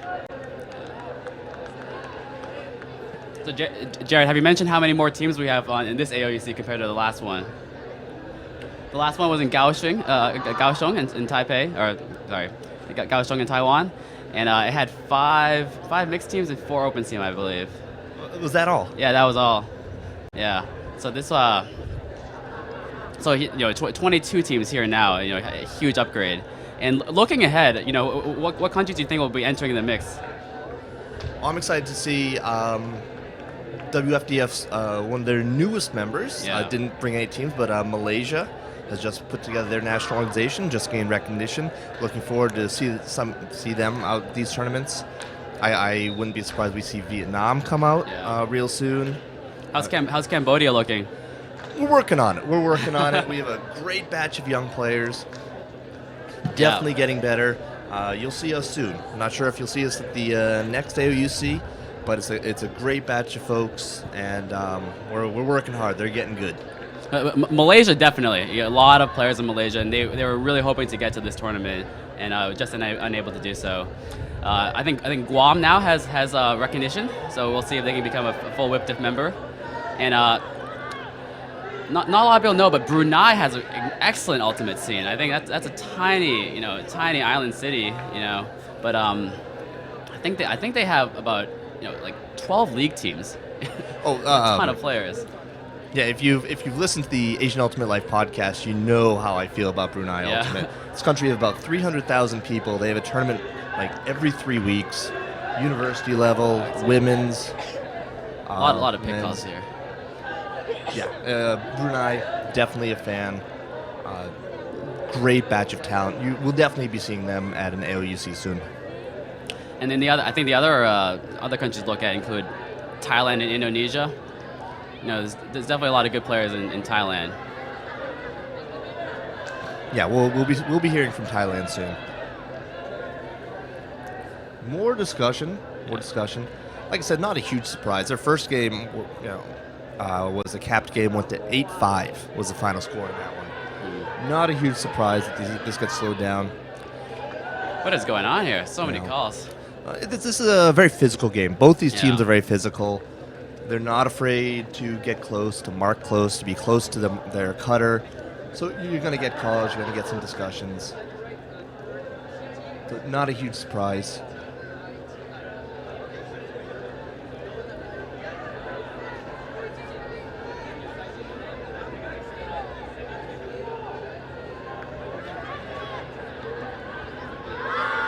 Deep hug by Chinese Taipei. Caught. Oh no! Miscommunication with the target in the end zone. Oh, that was a gift. That's a point that Chinese Taipei would love to have back. Also, it was a massive hustle by Melissa to get back in there to clean that D up. Yeah. Singapore a little bit cluttered here. Let's turn over. Ooh, fall downfield. It's a little bit of a collision. What? Well before the Well throw. before the throw.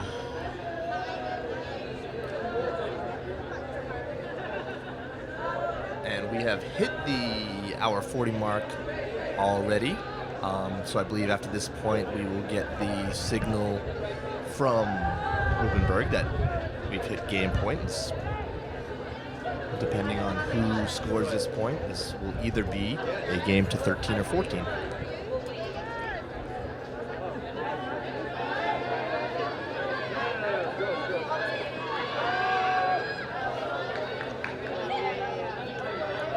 Nice break into open space.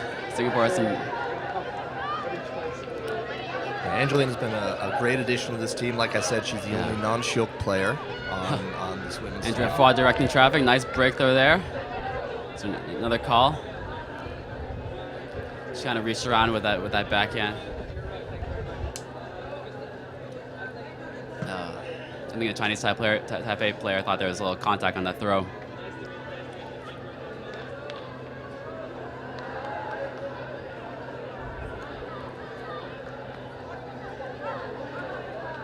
Excellent strike up line. Oh, Chinese Taipei shuts off that break side. Yet another stoppage.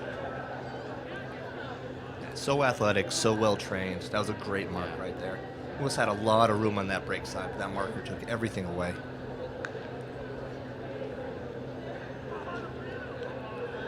Not on your screen, but we have the open teams beginning to warm up on the far field. This is back in. Oh, overthrown there. Not the time for an unforced error right there. Yeah.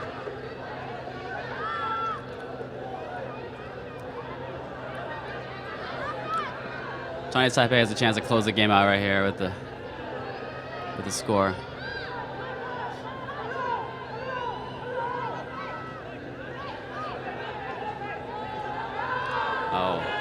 Oh. Trying to throw around a tough break mark. Ends up putting it out of bounds.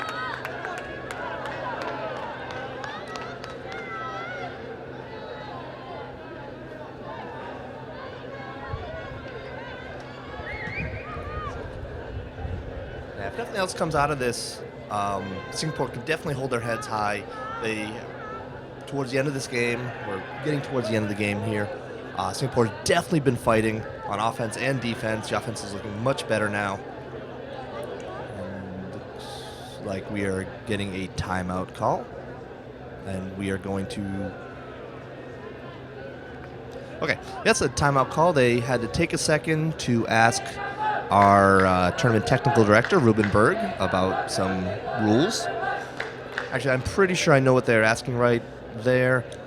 According to Wfdf rules, whether the cap is on or off or how close you are to the cap does not at all affect your timeout situation. You can take a timeout whenever you would like. So I believe that's what they're asking. They're trying to figure out whether or not they were allowed to take a timeout there, and they are. So I believe that's what they're clearing up, and it was called by Singapore.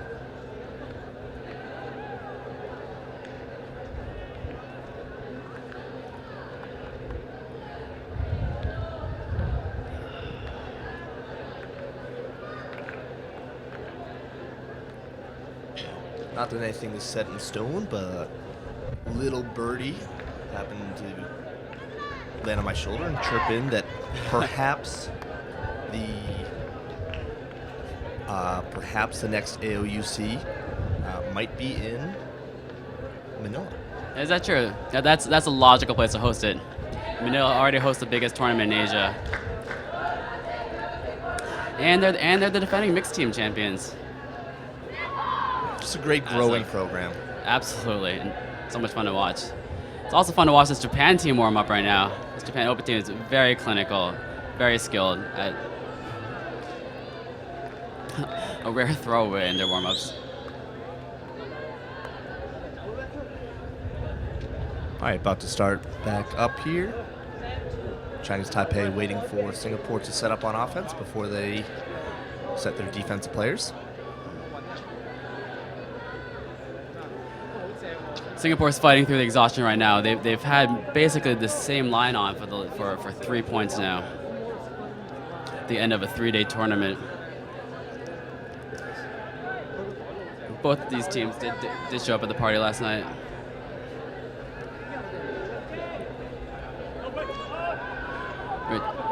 Good break throw to the middle of the field. Continues to break side. Chinese Taipei shut side down well.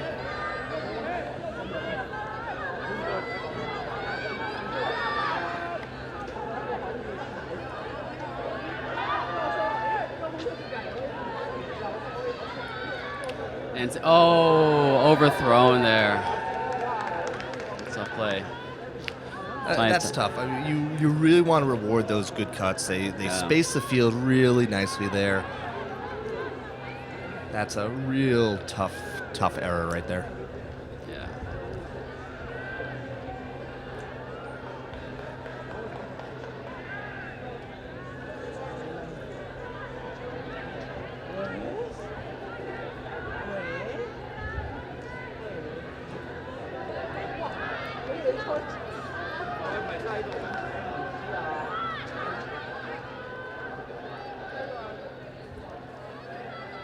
And working up, this is a moment where you get to see who's been Oh, doing no. their track workouts, who's got the fitness.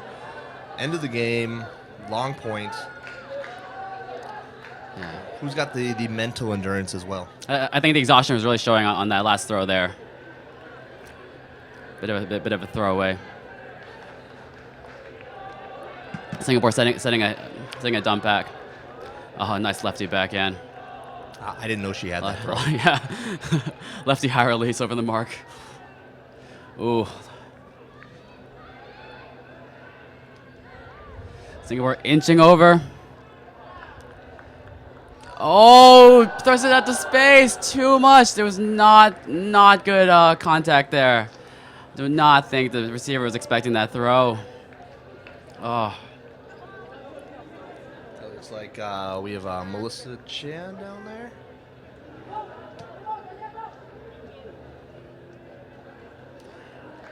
Yeah. Yeah, Melissa spends a lot of time on the ground, actually. Very aggressive player. Great young addition to Shok. One of her first tournaments in handling duties. Has been playing great. I really noticed this women's game, in contrast to the men's game, is so fundamental. Like every single point you see breaks and swings. Working the whole length and width of the field. Not a ton of hucks recently. Yeah, I love the women's game. One notable absence, of course, in this tournament are the Japanese women. Right. Very much missed, especially as a lot of us got to see them on YouTube at the U23s. An amazing game against the U.S. in the finals. It's too bad. Just too many tournaments to go to. Speaking to their WFDF rep on Saturday night. Oh, little throwaway there. Nice grab by Rachel, and she puts it right away. Angeli come up with it. Oh, good grab in the end zone. What a fast break. Strong point by Singapore. The Singapore team is really still fighting hard. Still fighting. That's really two won breaks this in a game. row. But at 12-9. Yeah, I think that was too long a point for them. 12-9 could be too little, too late. Yeah. No, I'm waiting for. You can't expect too many of those players to play another point. Ruben. Yeah, it seems Ruben's communicating to the Singapore team now. Game to 13. It's a loud voice. I heard him from here. Seriously, that was rather impressive. Wow. Up here in the booth, we heard. The walls slightly shook a little bit as he belted out that there was a game to 13. Yeah, that was a 1.3 on the Richter scale. So we have a game to 13. Singapore. Let's see who's on the line here. They have. They got to score 4 straight. Difficult, not impossible. There's a lot of heart on that team, and we're not over yet. Yeah, a bit of a line change on this point. I think that point was just too tough on the players. All right. Oh, high pull, but it's coming back. Taipei's got a good field position right here. Have to think that's another fatigue issue right there on that pole. It's very hard to pull at the end of a tournament when you're tired. Very hard. Handing low with disc right now.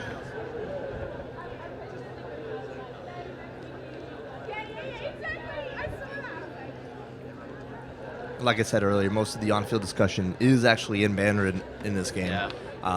Another fun thing, it's Asian Ultimate. We speak a lot of different languages. Yeah. A lot of fun. Oh, and Chinese Taipei, possibly an ill-advised huck there. Yeah, Chinese Taipei looking to finish this quickly, but instead gives the disc right back to the Singaporeans. Yeah.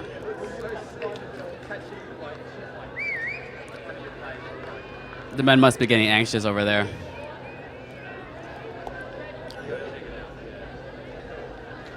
Yeah, I'm really looking forward to that men's final. Japan and Australia. Did you catch the earlier Australia-Japan game? No, I didn't. Yeah, it was a very close first half. The Australian team is really athletically, they were able to keep up with the Japanese man versus man, but the Japanese pulled away in the second half. Australia wasn't was making too many turnovers. I don't know much about this Australian men's team. They come from a variety of clubs? Well, or? 15 of them come from Melbourne, mostly. But yeah, the rest of them are from all over Australia. You got some Perth and Sydney, Canberra, I think. Brisbane, too. But yeah, they have a core that practices together. And then some all-stars from outside. Tough drop there with Singapore. Chinese Taipei calming it down. Who's going to pick up the disc here?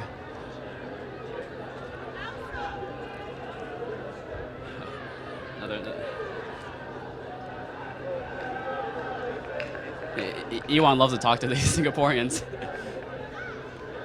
Yeah, that was a contact right there. Let's restart this play. A lot on the line here. Chinese Taipei trying to close this out. Singapore trying to survive, trying to get this disc back. Holding on. Let's Let's see what happened. Chinese Taipei player went down. Yeah. Let's see if there's a call. No, I think she's definitely a call foul there. Looks like the Singaporeans contesting. Incidental contact. Just because you fall down is not a foul, but it's debatable who ran into who.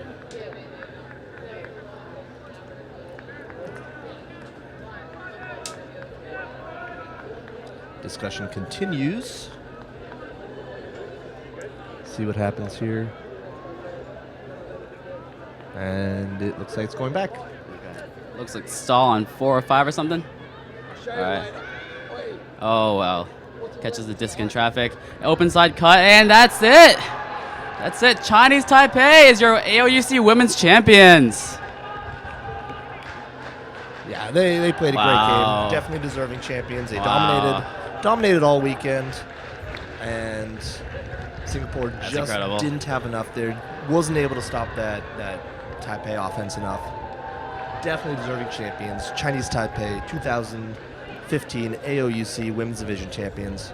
Congratulations. Congratulations as well to the Singaporeans. Played a very great game. Absolutely. And had a great weekend for themselves. Only losing to Chinese Taipei twice. A great weekend for them. They should be very proud as well.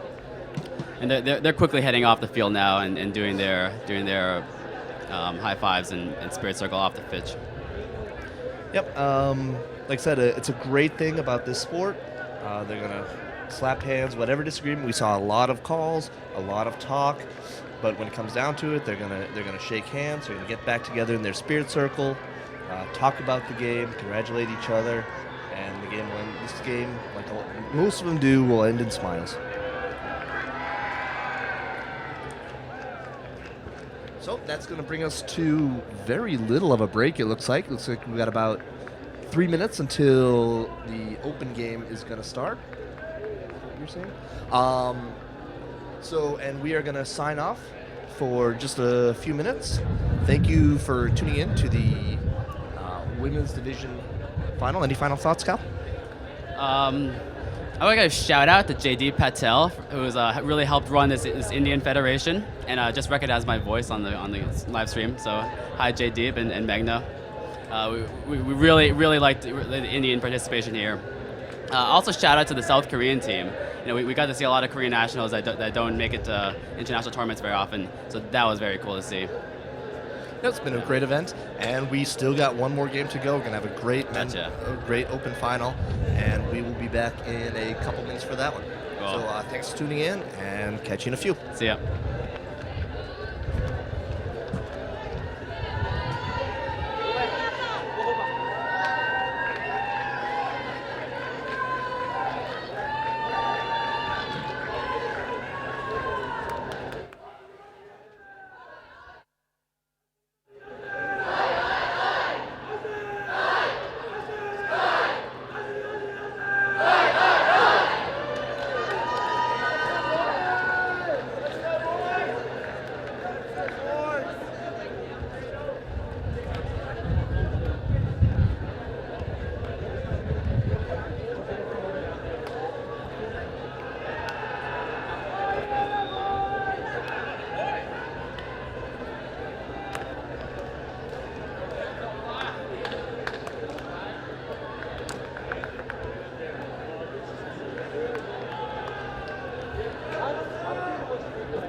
And welcome back. This is the open final of the Asian Oceanic Ultimate Championships. We're here at Mongkok Stadium in Hong Kong.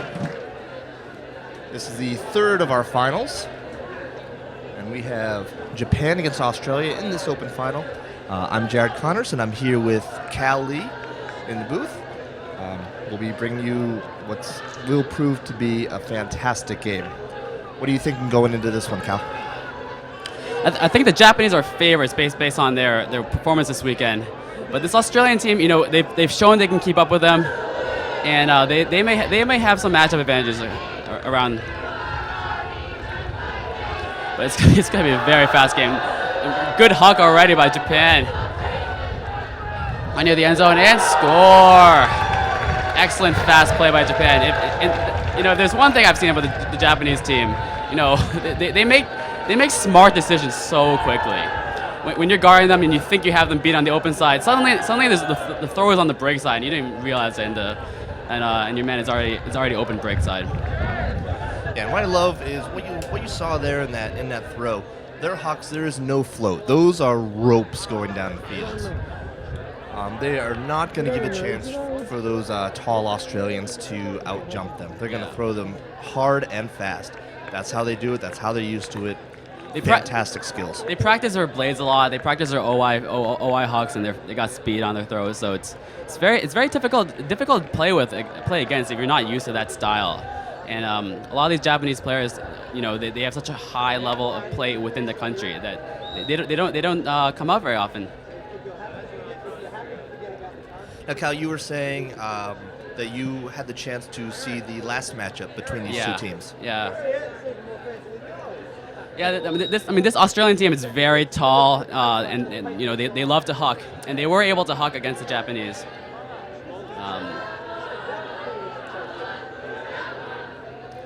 So we'll look for that here.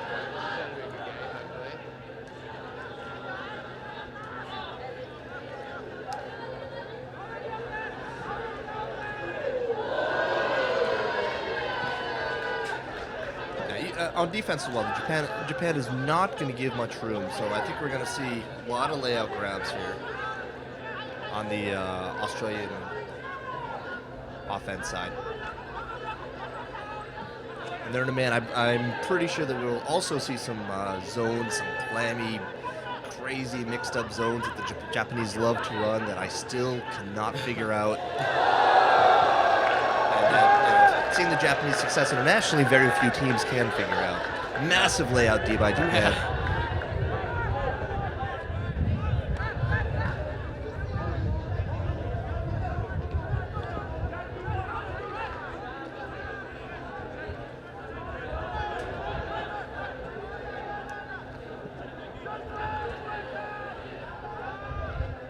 Working right up the line now.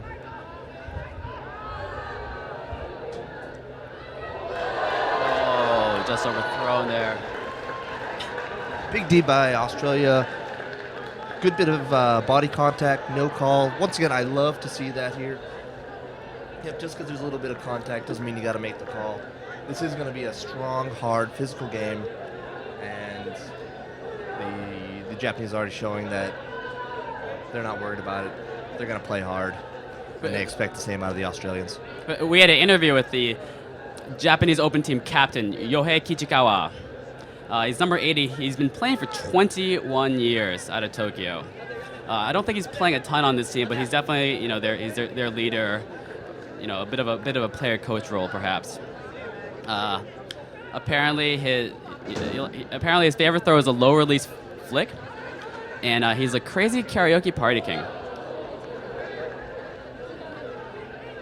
Have to call him out at some point. Have a little, what a massive lefty backhand. I think Team Australia, the sky in the end zone. That's why I say this team is an excellent hucking team. And, they have the big bodies out there. We're expecting to see them use them.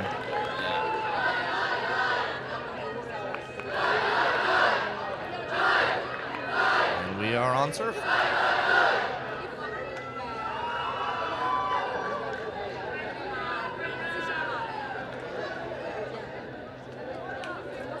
This is the third of our finals today. First we had the mixed finals in which the Philippines went ahead and took the crown, defeating Australia. We just saw the women's final where Chinese Taipei was crowned the champion with a strong, convincing victory over Singapore. And now we are here in our third final, the open final between Japan and Australia. We're here from Mongkok Stadium in Hong Kong, and thanks for joining us.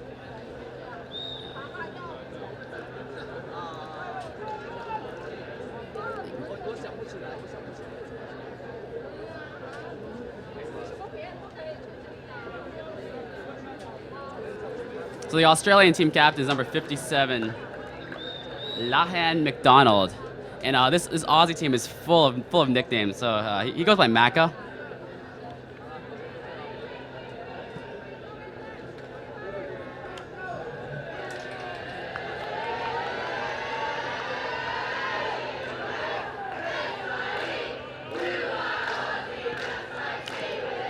I have a list of the Aussie team nicknames right now, so I think I'm just going to call them by nicknames. Oh, that's a lot better. They call each other by nicknames. Yeah. A lot of energy in the stadium right now. A lot of folks getting behind the Japanese team, or it's just the loudest folks are getting behind the Japanese team right now. Oh, excellent throw.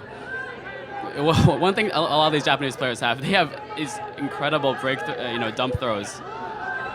Most of us wouldn't even try. Oh, rare miss throw at the Japanese team.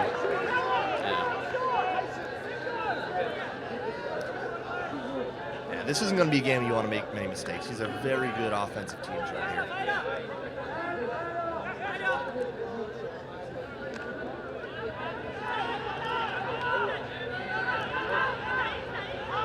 On the sideline. Excellent. We're going to see a lot of that too. With these long big bodies, long break dump pass. with these big bodies, they should be able to get around the marks. A lot of confidence here. Very physical mark there. Clear foul. Yeah. I think these Australian players, there's only two type of Australian Open players. Sleeves or sleeveless. There is some correlation with muscle mass, but not a clear correlation. We'll investigate further. Hey guys. Being mostly from Melbourne, the sleeveless jerseys can double for AFL jerseys. So if they want Oh, that huck's too short. Indeed by Japan. What? I didn't get the lucky one, but didn't get the throw off. Like that, you're gonna love this. you don't want to give this disc back to the No. You only get a handful of throwaways a game from the Japanese team. There's a shot downfield. Japan likes to go under.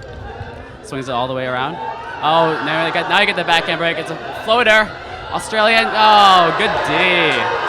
Excellent D out there. Takaharu Komori trying to go up and get that. Number 53, Woodley. Fun fact, it's his birthday today. Happy birthday, Woodley. Nice D.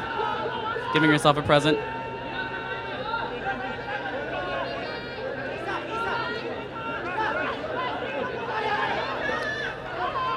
Australia really has to fight to get the disc off the line here. They're backed it well into their own end zone. With their length, though, we're going to see a lot of those. Ooh, they'll fall down there. That was oh no! Almost near Callahan by a little bit of an errant dump throw there when his main dump fell down. Quite a lot of contact on that. Let's see how they resolve this.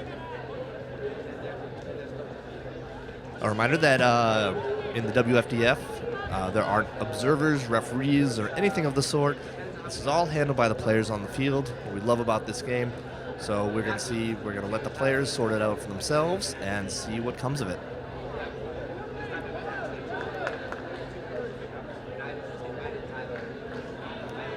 For those of you just tuning in, there's a 45-second limit to on-field debates. You can also bring in the team captains and the spirit captains after that 45 minutes. Whether they're on the field or not. 45 seconds up. 45 seconds. 45 minutes would be that would be quite an argument. Maybe you have a lot to say. Yeah. But we've been involved in those, haven't we, Jared? Yeah.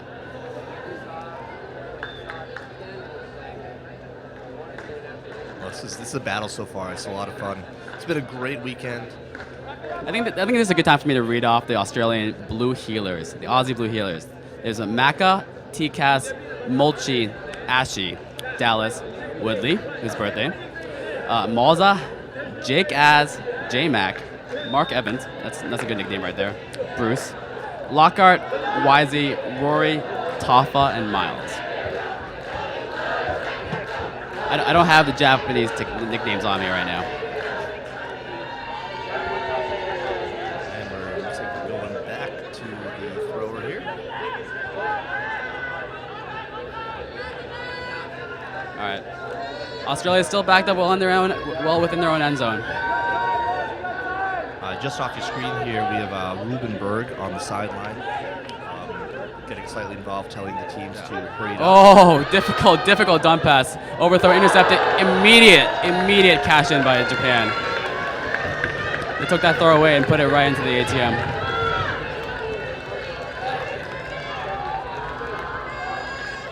Yeah, just once again, you don't want to make those mistakes.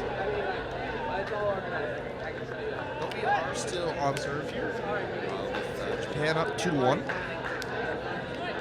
No team has been able to break the LE yet, though there have been a number of turnovers. Jared, are you familiar with the China Ultimate scene here? Especially the South China scene. Just want to give a shout out because within the South China we have many metropolises. Shenzhen and Guangzhou are the big ones. Between that we have Dongguan and Zhuhai, and we occasionally host regional tournaments with Hong Kong joining in as well. The Shenzhen scene right now is quite large and growing. I just want to give a shout out to some of the good Shenzhen players, including Colin Erickson Chi, who just left, Dave Lur and Tien, Dean. Colin leaving, it's a big loss for Asian Ultimate. It is a big loss. Great. Butterfly. Oh, immediate huck. Going deep right off the pole. Is it too far? Nope. Score. Australia making it look easy. Full field hucks. That's what the Aussies eat for breakfast. If you're counting at home, that's a sleeveless to sleeveless connection. And it looks like J-Mac there with the score. And once again, let me give a little shout to the Australian fashion director. Please get rid of the white numbers on white jerseys. Yeah, it's kind of tough to read.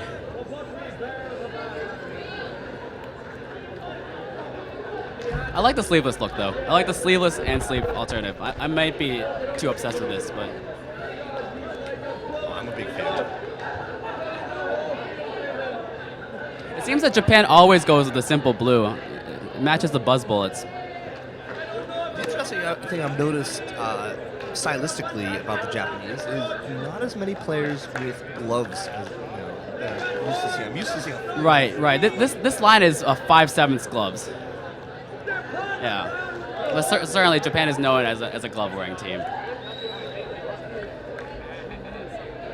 And I'm Jared Connors. This is Cali bringing you the most important issues in Ultimate today.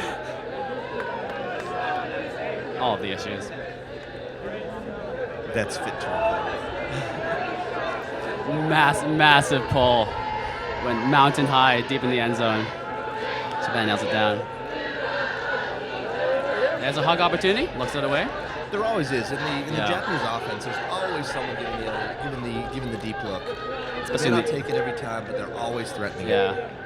Japan working the field very nicely. Backhands, forehands.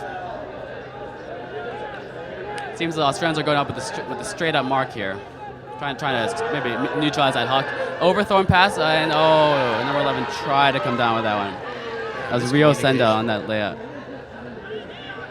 Sorry, Hiroshi Waza. Miscommunication by the Japanese. That's another huck right away off the bat. Oh, another sleeveless huck.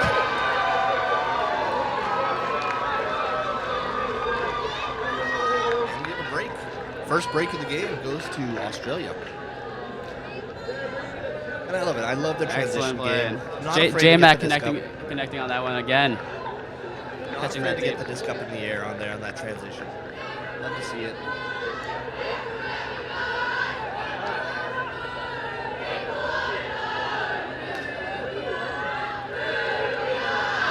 I don't know if you can hear wherever you're watching, but the crowd's getting quite loud now. A lot of Australian fans out there.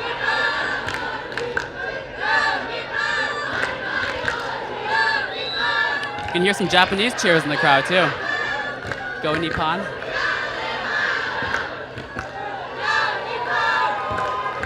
There's a cheering section.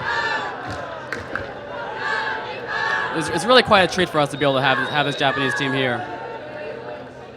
It's not something I normally see in Hong Kong Ultimate. In fact, both these teams really. Yeah, this is great for all of us for those who competed to compete against them, for those.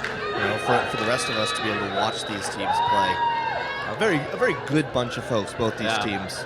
So for those of us who've gotten the chance to chat with these guys, it's a great bunch of people. If you're just joining us now, this stadium hosted a World Cup qualifying match just over a week ago between Hong Kong and China. These Australian poles are skyscraper height. Coming down. Australian team already set by the time the pole is caught. turns on the hook. Oh, Yuasa throwing a deep, perfect dime put to Takahiro Komori. Oh, what a dropping dimes.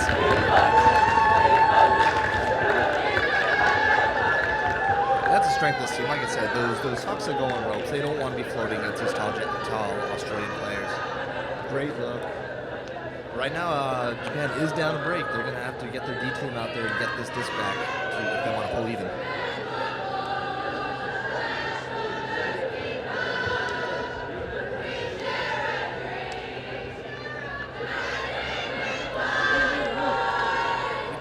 Can you make out that song, Jared? I think the Australians are singing.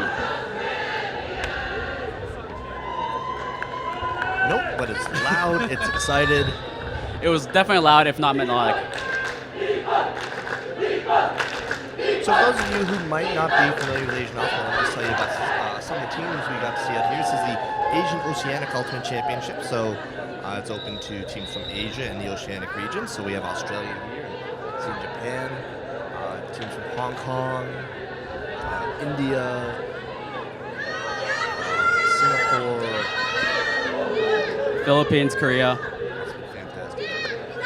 Great undercut. Oh, immediate put. Not a whole lot of separation, but oh, Australia botches the first attempt, but immediately comes right back and catches his ricochet. One word we're not going to use about this game: boring. They're going to be putting this out. This is going to be fun. That's number 2, Jake Az on the Mac to himself in the end zone there.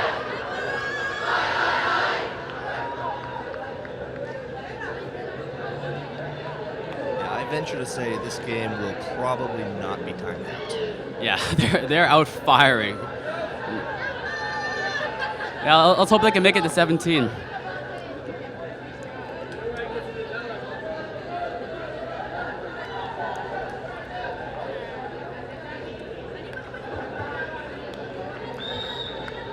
Has Australian scored on all three hucks for their points here? I think they have. I think so as well. 4 points. Sorry. And they're quick looks. They're going immediately. No hesitation. Yeah, no hesitation. A lot of confidence.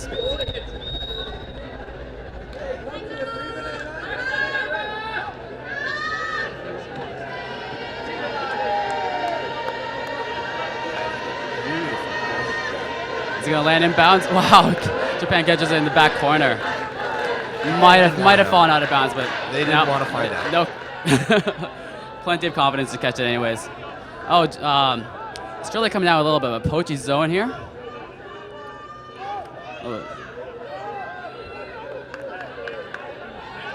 Oh, fix the hook.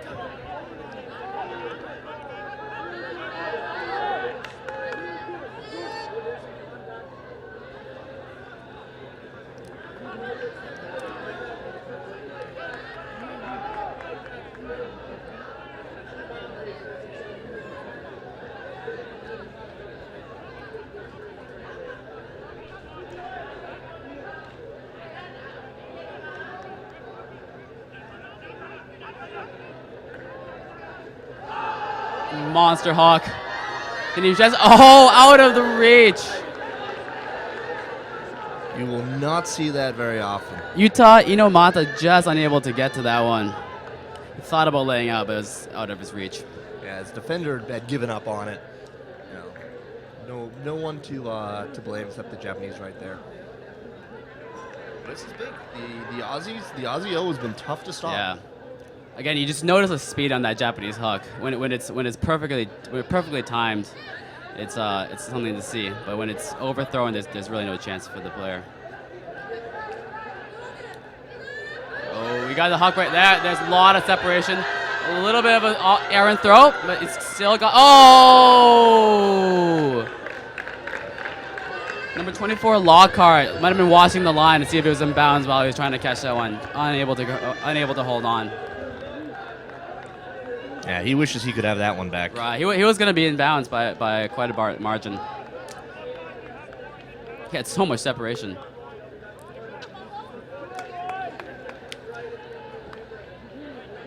So we are still at 4-3 Australia. Yeah. Australia's up 1 break.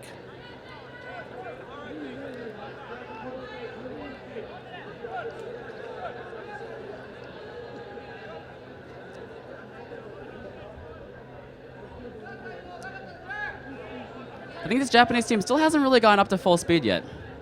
We haven't seen the best of them. There we go. And that's overthrown by Yuasa. But do you see how quickly he caught that undercut and turned around? No hesitation. Yeah. He knew he was sending that immediately. Yeah. Number 7, Inomata has been the deep low quite a bit here.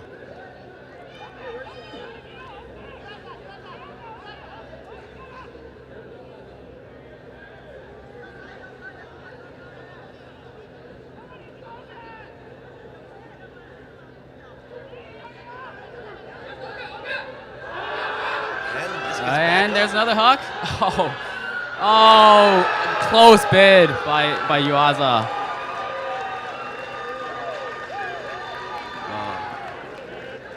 Yet another huck connection by Australia, and that's another break. This game is going much better for Australia than the previous one.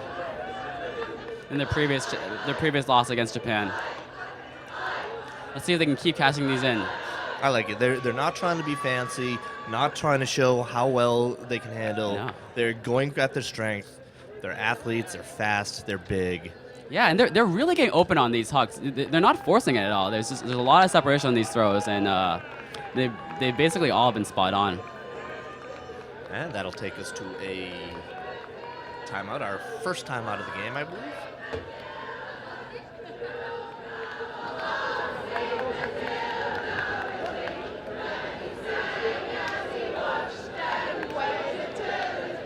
Well, we know the song that is now belting out of the crowd right now, a little bit of Waltzing Matilda.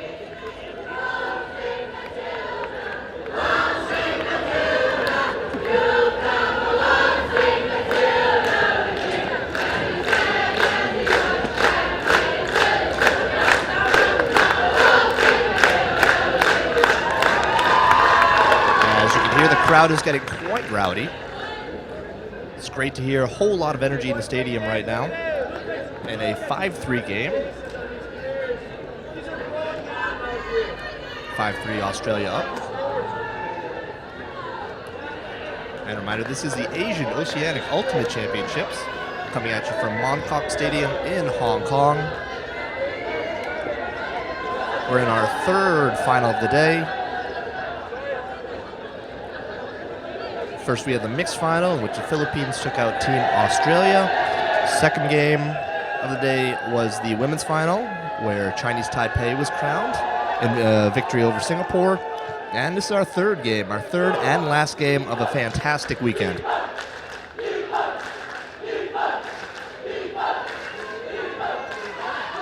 Gonna take a look at the Japanese fans over there, Japanese contingent, trying to cheer them back into this one.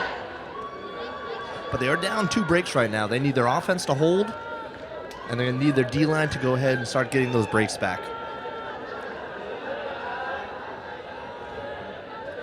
We have the Aussies lining up to pull. Thank you guys for tuning in. I'm Jared Connors. I've been here with Cal Lee. Earlier on, I was here with Connor Quigley. Good times here in Hong Kong.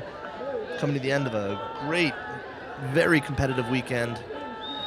Great showcase for Asian Ultimate. Whether you're from Asia or not, this has been great action.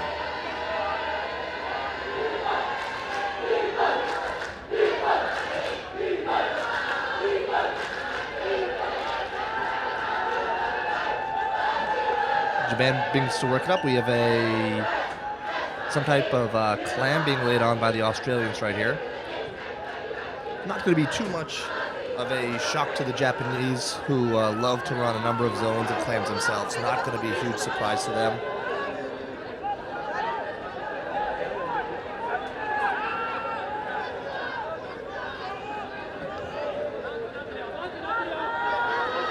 Nice inside-out backhand.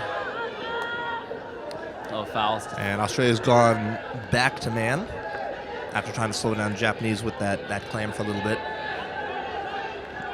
Japan has moved it over halfway, and Australia's back to man.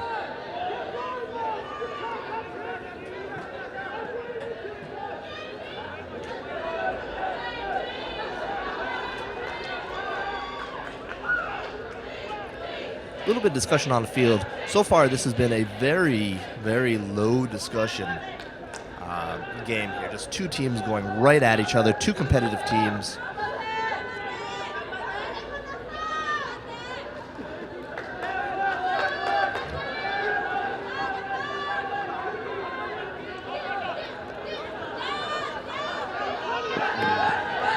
Oh, it's easy. Oh, you don't see that too often. Just straight up drop in the end zone. I believe Rui Ikeda was going to come up here and smack you around a little bit for saying how easy it was and jinxing him on that catch. My apologies, Rui.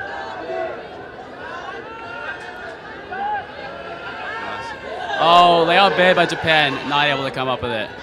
And another shot. This one, not so much separation, 2-on-1, but wow, athletic play there by the Japanese defender. The Australian trying to find a way in between those two defenders. Still made a great contest out of it. Number five Mulchi making a great play, but not able to come down with it. I'd expect nothing less from this Australian team or from any Australian athletic team. They are going to continue to fight through every play and never give up. We have happy birthday ringing out for our birthday boy, Woodley, or perhaps for someone else whose birthday it is today. I'm sure a lot of other people in the world have birthdays. It's also Kim Alexanderson's birthday, one of the Hong Kong Open players. He's something like 38. Oh, did I just say that? Happy birthday, Big Kim. Happy birthday, Kim. You played great.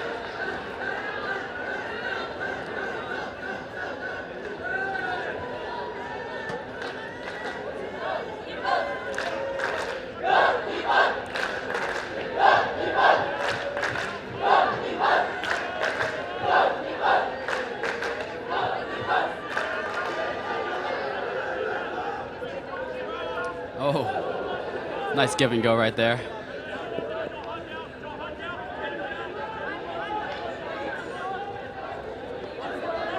Yeah, Japan working it. You know it's coming soon. You know it's coming soon. Number 3, Yasuo Takahashi is just a fantastic handler. Japan loves to put the disc in his hands. Oh wow! Nice little floater to space. This is coming back. This is a travel. The Japan player did turn the corner right there. Yeah. This is a good call. I say that was a Captain Kichikawa on the parent score there. I like how he followed that throw and made sure he was in the end zone. All right, Japanese resets. Easy. Oh, nice bid by Australia. Japan content to lose ground, you know. When you have the skills that Japan has. Oh. And they're going to come up and yell at me, too.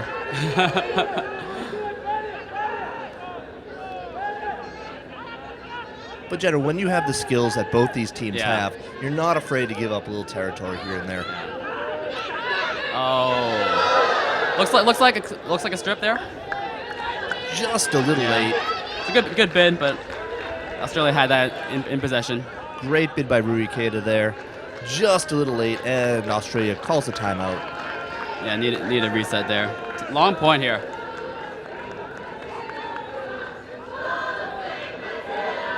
Still up 5-3.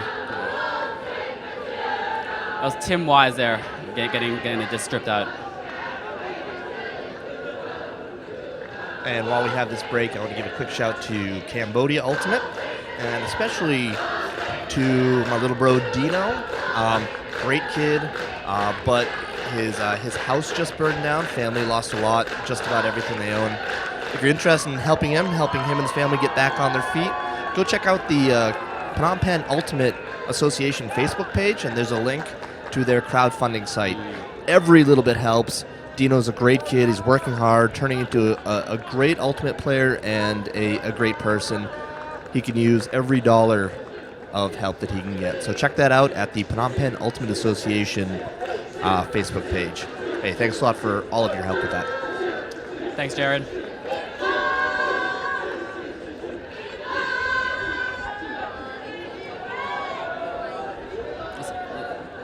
This Australian team is really fighting hard and getting their Ds here.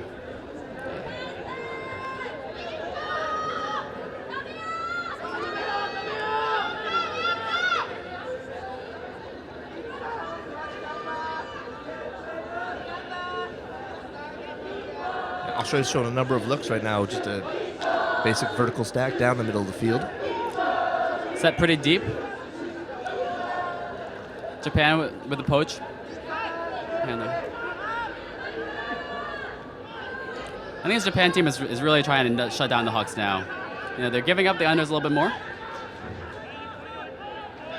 I think we've seen a little bit of that from both teams. Japan was forced to work the disc into the end zone their last possession as well. Yeah. Game shortening up for both teams. Oh, okay, there's a high. Oh, great sky. Team Australia. Yet another break. You can't teach height.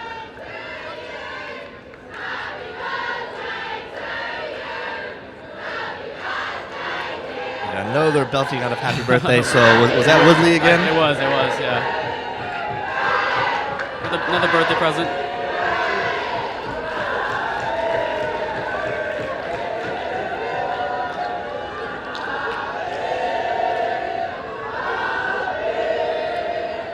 This stadium is electric right now. It's a great venue to start with, but you put a pile of Ultimate Frisbee players in there, and perhaps a little bit of beer, and you have a great venue here. Japan fans are getting into it too, Australians, and just everyone here. It's been a great event all weekend. This is a great way to finish it off.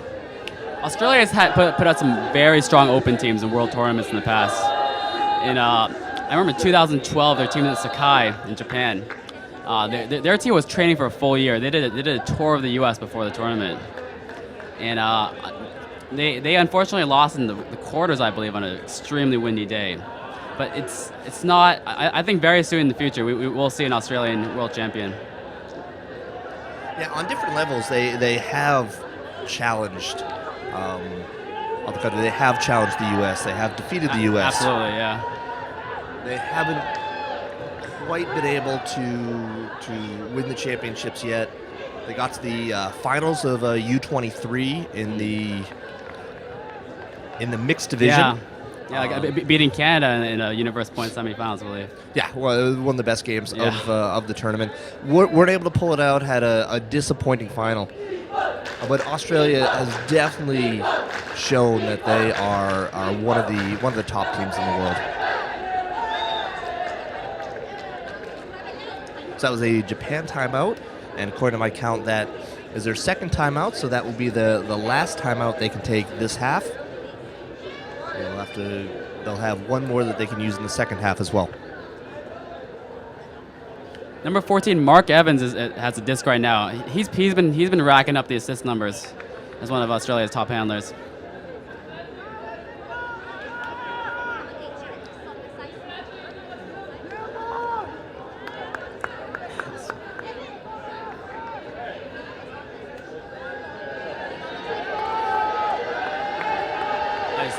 Deep slicing back end.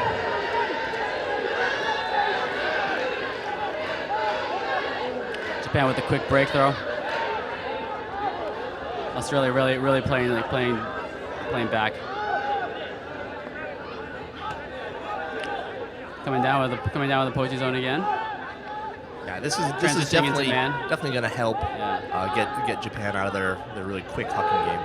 Seems like Australia's throwing that zone look and then going quickly into man. That's great, just to get Japan. There's an open look there. Oh, that's a lot of separation. Yaswa again on the looks for that quick. Nope, no easy continuation in the end zone. Japan content to work it back and go for the easy looks. Oh. Wow, strong backhand break. Catches it in the end zone. It's acrobatic footwork right there by number 24, Taiyo Arakawa. Nice little inside-out break by Shinya Kikuchi there. That was a massive, incredible break. And that brings us to 6-4. 6-4, Japan definitely got to get to work getting some of these breaks back. sending their D team out, going to have a shot at it. I think they're going to come on fire. Look at number 88 jumping right now. He's excited. He wants this play. Obviously, their first concern has got to be taking Australia out of their hucking game, which they've done, which they've been able to do recently. Yeah. That's just deadly. That Australian hucking game, just too big, too athletic. Throws are just on the money. Yeah. I wouldn't be surprised if we see some fancy Japan zone clam action. One of those zones that gives people around the world trouble. Yeah. There's a bit of wind today, but nothing that will really stop these teams.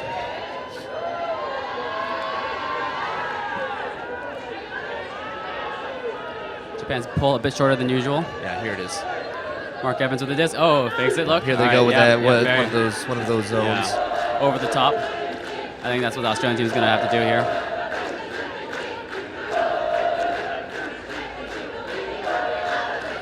Careful reset there. Oh, nice.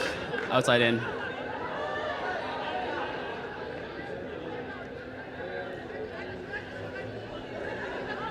Strong hammer cross field. Japan shuts down the looks. Oh, good. Oh, unable to come down with the OI cross field flick.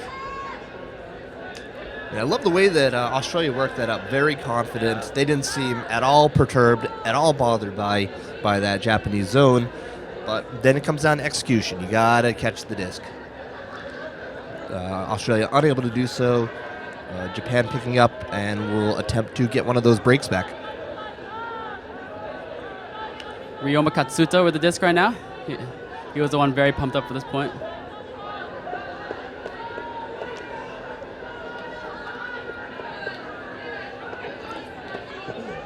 The captain.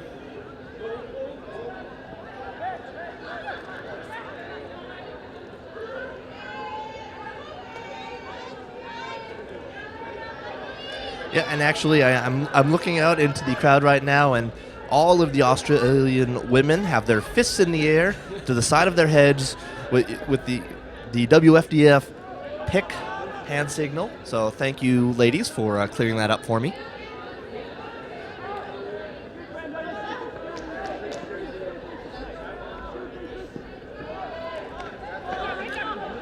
Oh, nice high release backhand.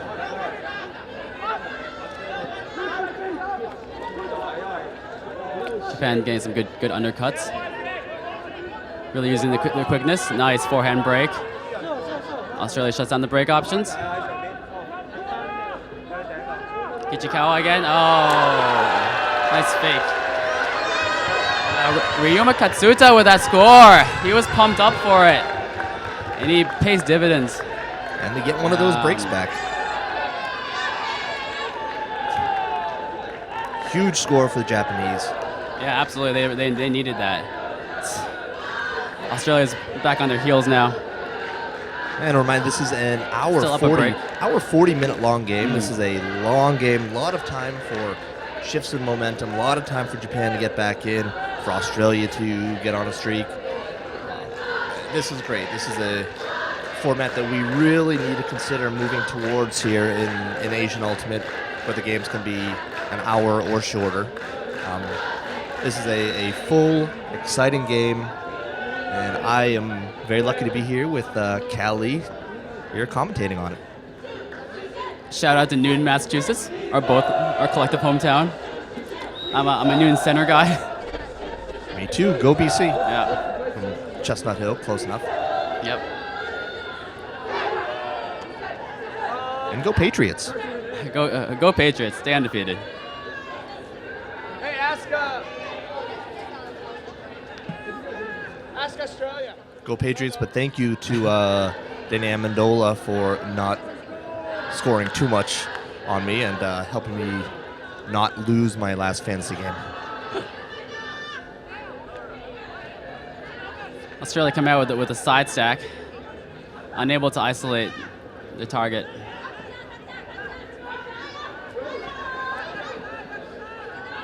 Mark Evans being chilly, throwing the crossfield dump.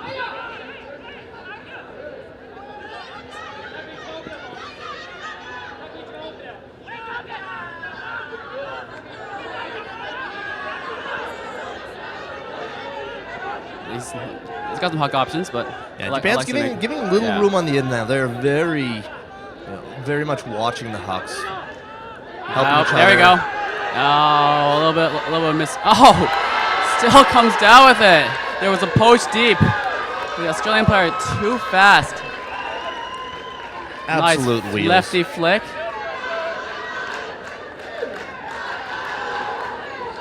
Great play. Excellent.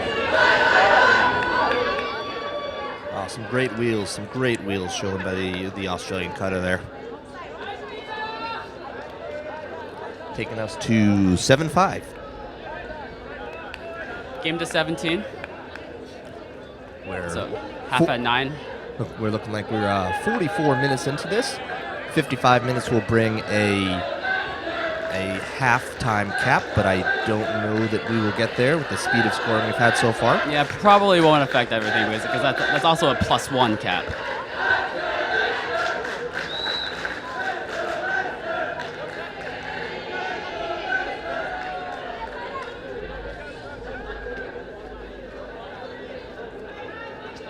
It's a really lovely stadium here. You can see Lion Rock Mountain from our view here, and several of the other Kowloon mountains. Kowloon is Gaolong in Chinese, which means 9 dragons, which is 9 mountain peaks in this territory. And for those unfamiliar with Chinese geography, Kowloon is the mainland part of Hong Kong. Yeah. I guess if that's the best description. But part of it, along with the new territories. Yeah.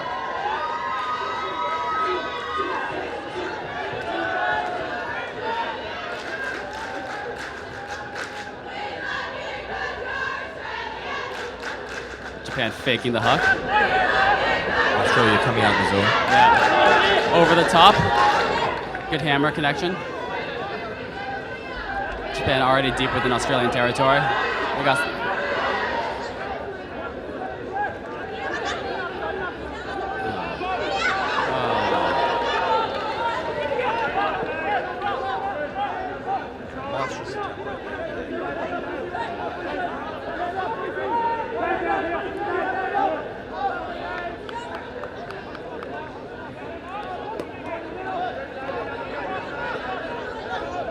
Very patient, very content just to work it side to side, wait for an open cutter.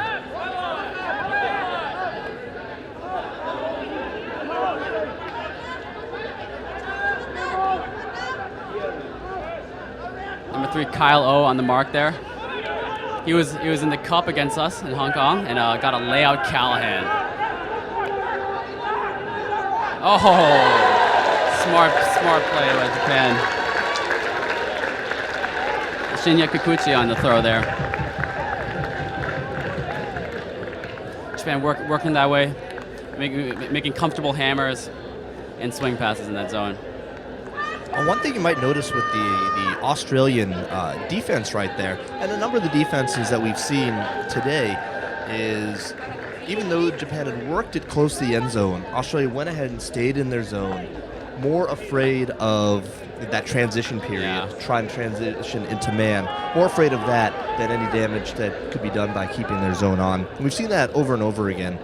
For those at home who preach, if it gets near the end zone, you need to switch to man. Take a look at some of these teams, some of these elite teams here who are keeping their zone on no matter how close the offense gets to the end zone. Yeah, you have to wonder if Australia wants to go with a bigger cup, get some taller guys in there. But Japan just goes over the top so often that might not be the effective strategy.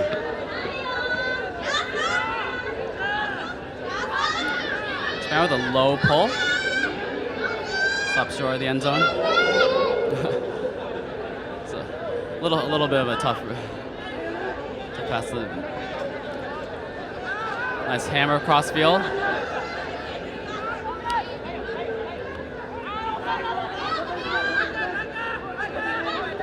A lot of switching downfield. Not letting any of these Australian players break downfield. Australia's making these long swing passes look easy. Ooh. Just fumbling but catching it. Oh, it's a layout bait. Oh! Number 5 cleaning up the garbage with Mulchi for the score. Not the intended target, but comes down with it anyways. I don't know. Go ahead and ask the thrower. It'll tell you that he was looking at Aouc the whole time that way. That's exactly what he wanted the whole time. Quite possibly. I think number 2 thought he was a target, Jake Gaz.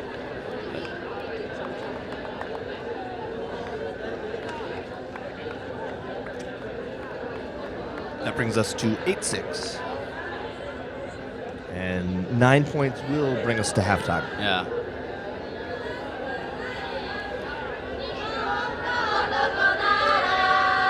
Australia is showing that they don't need that huck to convert here.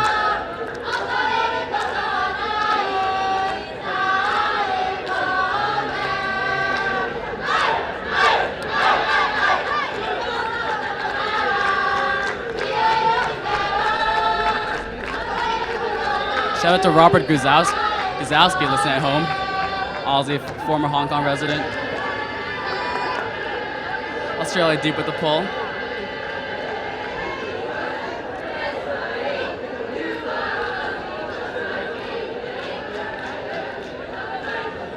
Coming down with looks like a bit of a 2-2-2-1 or a 4-man cup. Oh, wide open hook. Japan with the score. Excellent read. Might have been a little bit of miscommunication there. Australia's end. That's number 24, Taiyo Arakawa, getting the score in the end zone.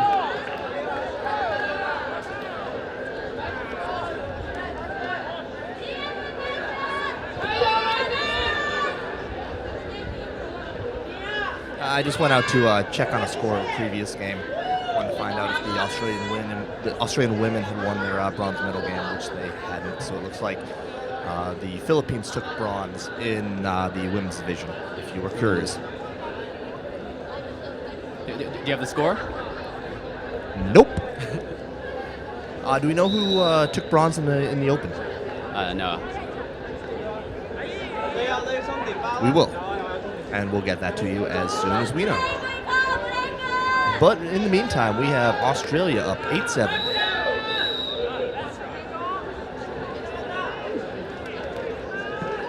Australia looking to hold serve here and go into halftime.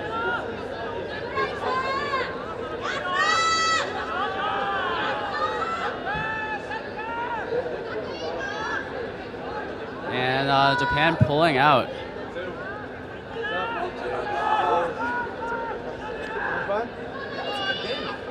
As far as pulls go, there's just a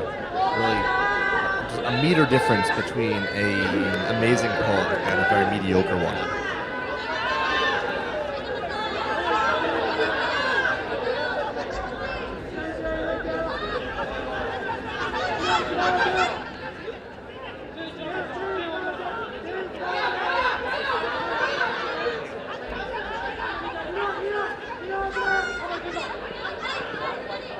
Australia needing to work it down. Japan really trying to take away their deep looks. Yeah, a lot of switching downfield by the Japanese defenders. But that is giving a little bit of room for the in-cuts here, and Australia is showing that they do have the skills to work the disc up. Yeah.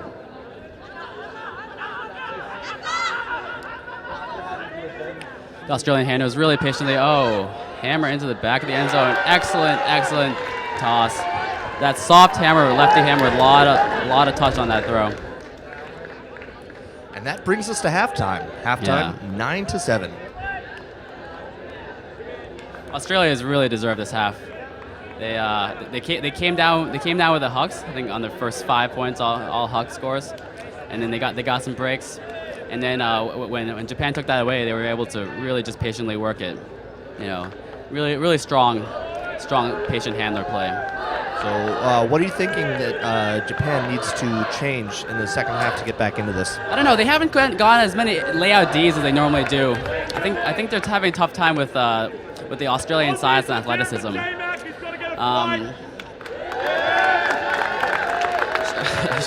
Australia would like to give a shout out to J Mac, who has to get a flight, and he's leaving right now. Good play, J Mac. Safe flight home.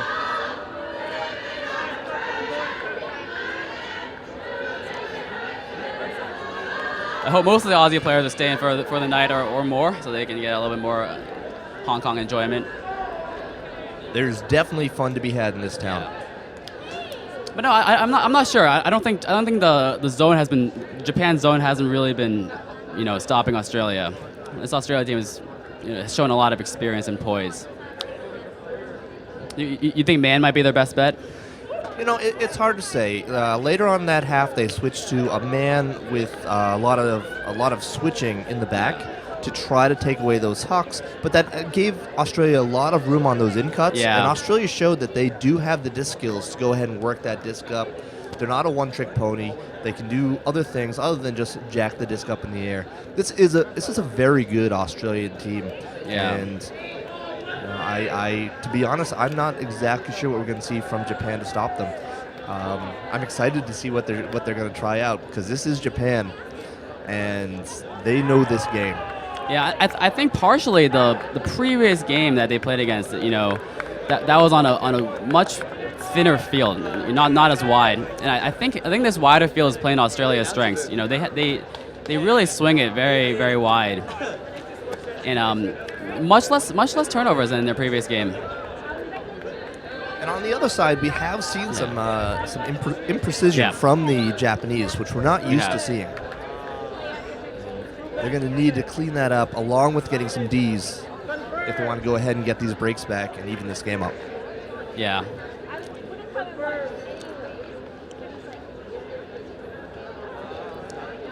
So, if you're just tuning in, this is the Asian Oceanic Ultimate Championships.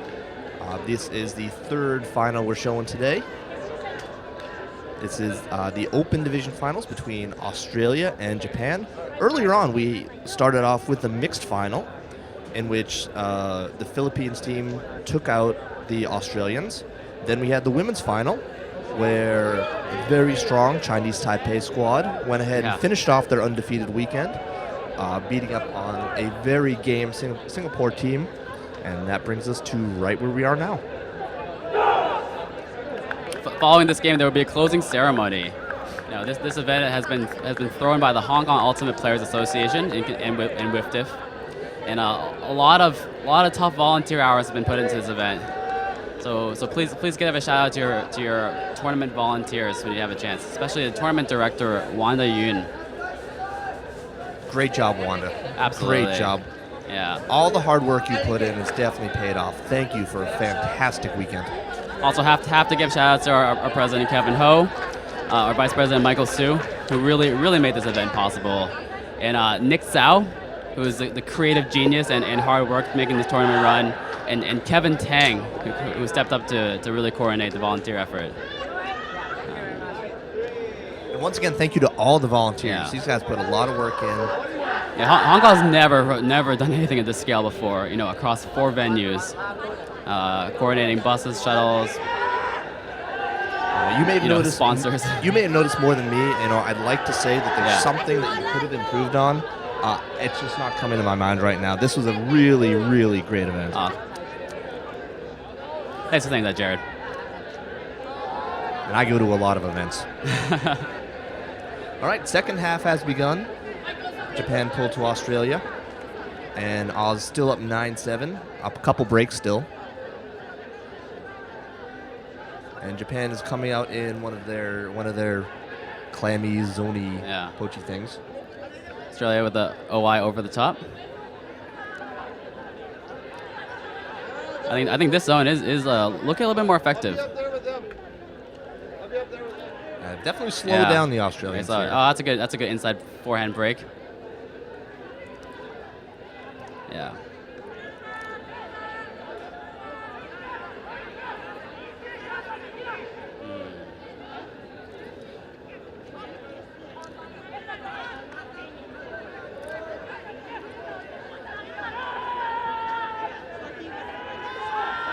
A lot of yelling. It's looking like a transition to man.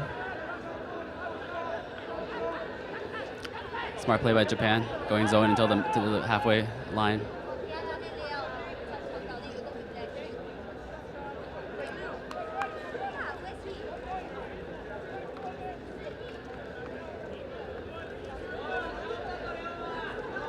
It's getting towards twilight now. Oh. Little Twilight Zone action on that throw.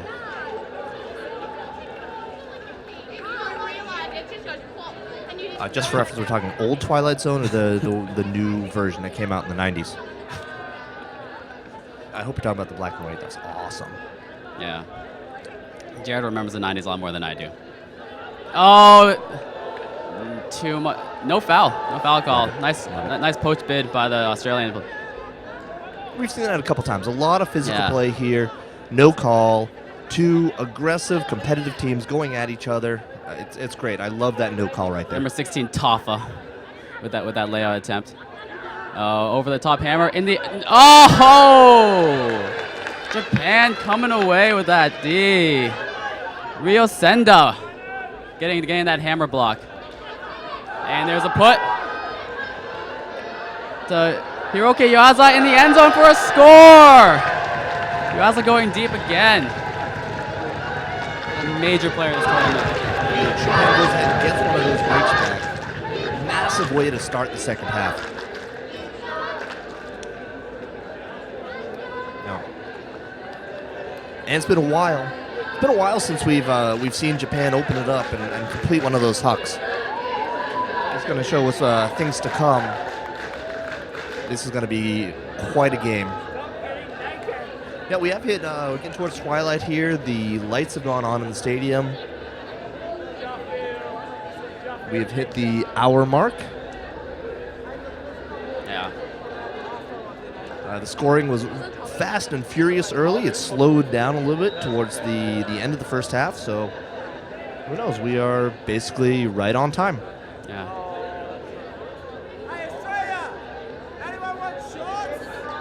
We have some jersey trading going on in the stands here. Some of them fit, some of them not so much. Did you have a favorite jersey from this tournament? I didn't trade. I didn't even have one. But what do you see here that you like? The New Zealand ones with the had these really kind of neat jerseys with a moon on them and a dragon. And those are kind of neat. I mean, the Hong Kong jerseys, just because of who they were on. I mean, Hong Kong is a very, very good-looking team. There we go. Australia back to the hucking game. And, oh! Did this happen?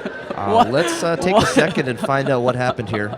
It looks like the first Australian player went up with the disc. I think he might have caught it and been stripped out. And then the second player came down with the ricochet right away. We'll see. That catch was very close to the ground right there. And it looks like they're calling it a score.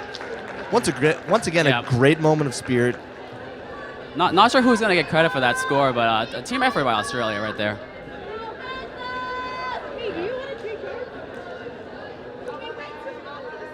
Bringing us to 10-8. Yeah. I was a big fan of the. Still, I'm a big fan of the South Korea jersey. It's very classy. Not a whole lot in it, but it looks great, especially the whole set. Yep. Simple, clean.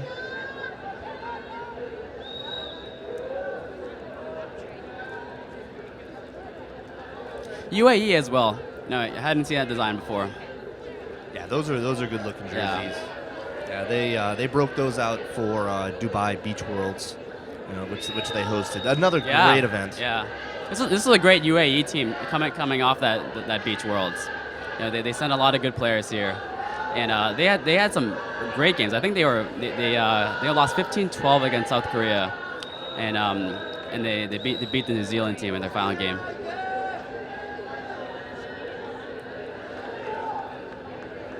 And that's a great thing about Ultimate. That last game against New Zealand, that was the 9th and 10th place game, I believe.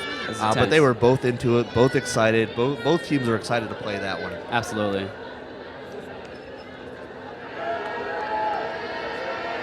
Oh, that pole looks out. Yes, I believe you're right, Cal. That just by a little bit. Just by a little bit, That pole might have ended up in the new territories.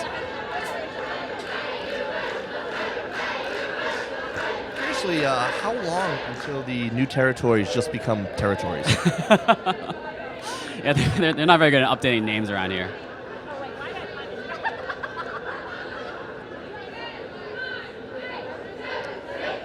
The Asian Ultimate scene's great. I'm very lucky to be up here. I'm based out of Cambodia, so I play a lot in the Southeast Asian Tour. Headed to Penang, Malaysia for a hat tournament down there next weekend. Oh, nice. It's great to be back up in the Greater China area. Within the China scene, we have a tournament in Xiamen next weekend. Japan really working it at this point. Looks like we've kind of gone back to the beginning of the first half. And solid put. That is your textbook speedy OI Japanese flick hook. That's what we've been waiting Excellent. for. Both teams going back to their bread and butter here.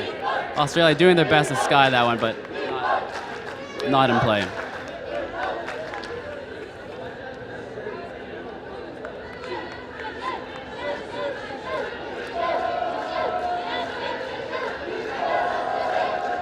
It's a great venue. The field is in great condition right now. Taiyo Arakawa, number 24 on that score. He's been one of Japan's main scorers this tournament, along with Jun Kusano and number 11 Hiroshi Yuasa.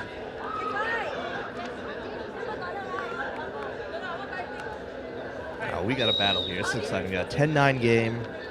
Australia is still up a break, but there's a whole lot of life on the Japanese side. Yeah. That's why I love these long, hour, 40-minute games. We have the chance, first of all, to see a lot of ultimate, but also we get the momentum changes, and it gives Japan a chance to get back into this game.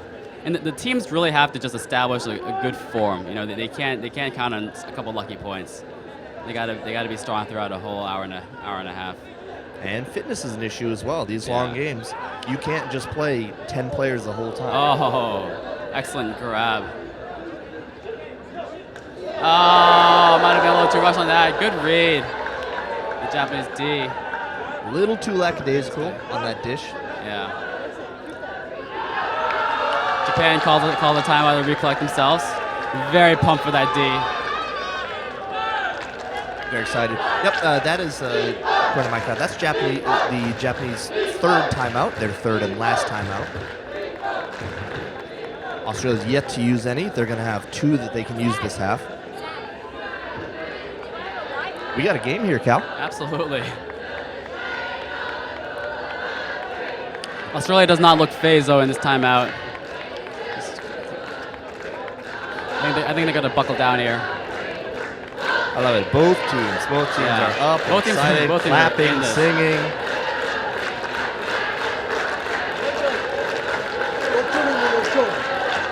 I mean, if for some reason you hit if there's a get lucky button on YouTube and somehow you don't know this sport, you don't know what you're watching, you've never been a fan of Ultimate Frisbee before, you are a fan now. After this action, this energy, this is a great game.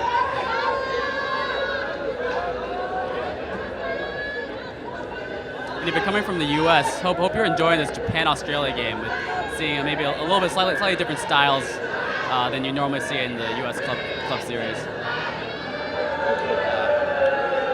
The far side of the stands is nearly empty, but this side of the stands nearest the fields is full and rowdy. If you are in the U.S. listening to this at 4 a.m., you are awesome. Good on you. You are a real fan. And if you're from Newton, Massachusetts, give us a shout out. How can they give us a shout out? Oh, they can find Hong Kong Ultimate Players Association on the Facebook page. There's also a Wfdf event for this 25 AOUC 2015. We're also hashtagging most of your social media content. Pick call there. Japan team came out this timeout fast. Looking to even it up.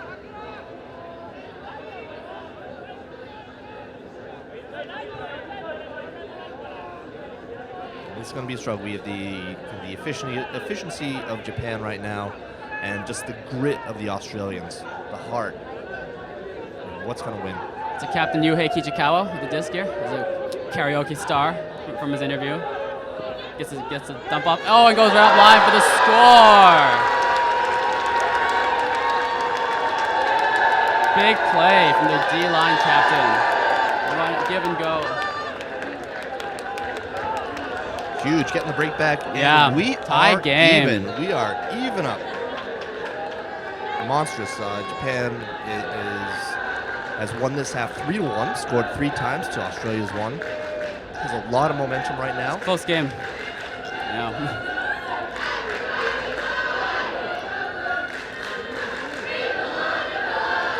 At this level of play, it's just any mistake, any tiny mistake is the difference.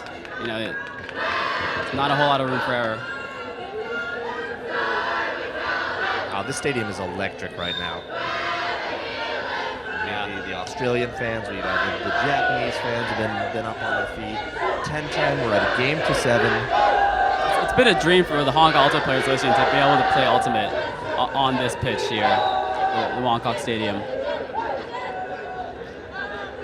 A dream realized right now. Japan going down fast with that pole.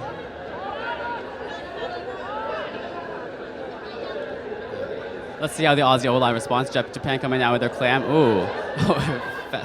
Immediate over-the-top OI flick. Calmly resets. Swinging field.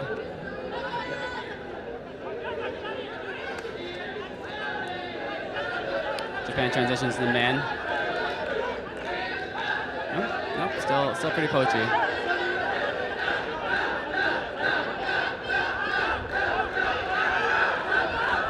It's an excellent break throw.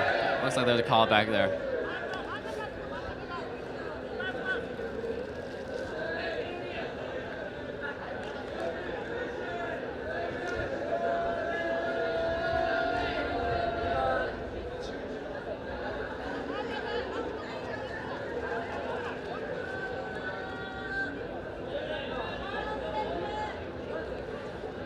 And for those of you who might be new to the game, this sport is self-refereed. You're not going to see any referees out there making the calls. It belongs to the players, and they will sort it out themselves. Try to decide whether they can come to an agreement. If not, it's basically effectively a do-over. So right now we have discussions on the field. Looks like they're able to get over a language barrier, and Australia's going to keep the disc.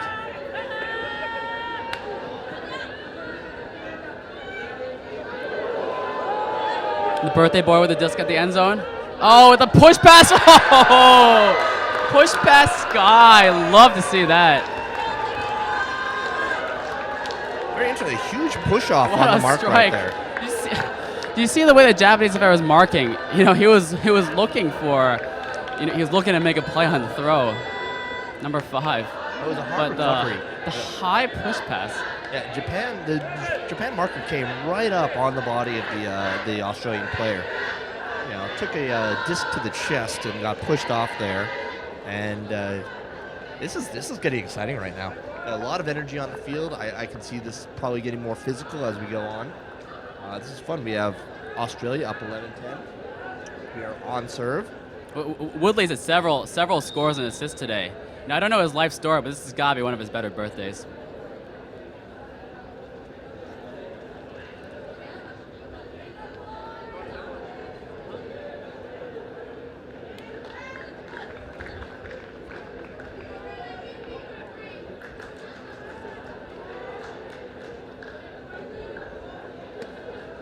Japan and Australia both huddling right now.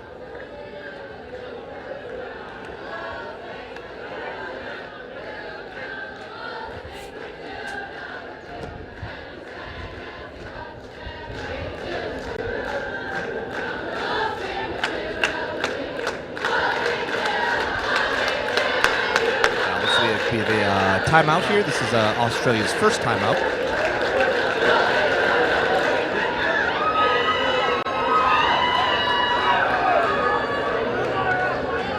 So they will have one left to use in the rest of the game. And a reminder for those who may not know Wfdf rules, the cap that perhaps will go on at 1:40 does not affect the timeout situation. So if Australia still has the one to use, the cap will not affect that at all. So they will have that to use until the end of the game. If you're wondering about previous results, the Philippines is your mixed champion in the AOUC, and Chinese Taipei is your women's champion. Massive game by Chang Yishan. She seemed involved with every D, every O, every argument. She's amazing. She weighs about 3 frisbees, but she does not get pushed around. No.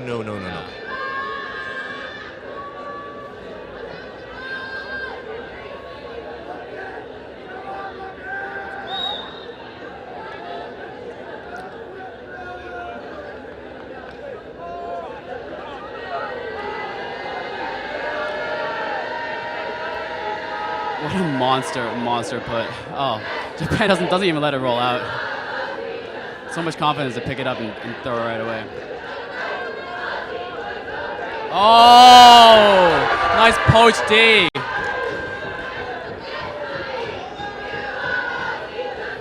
Yeah, the Japanese showed what was coming a little too early right there.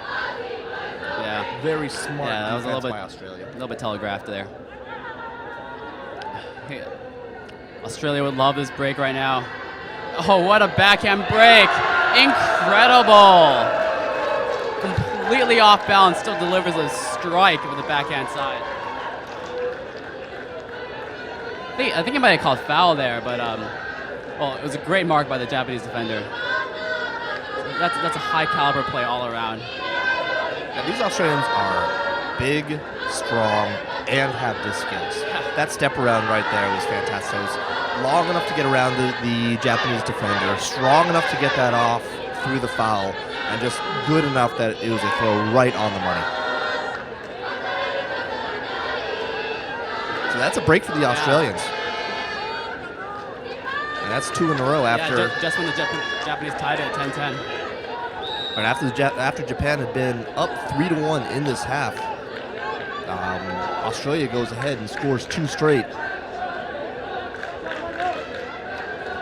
Looks like Australia trying to get the point started quickly. All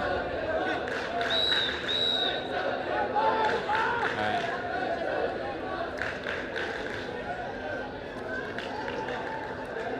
There is quite a lot of staff working these games and blowing the whistles to make sure everybody gets their polls set on time. Timeouts, points, everything is being timed.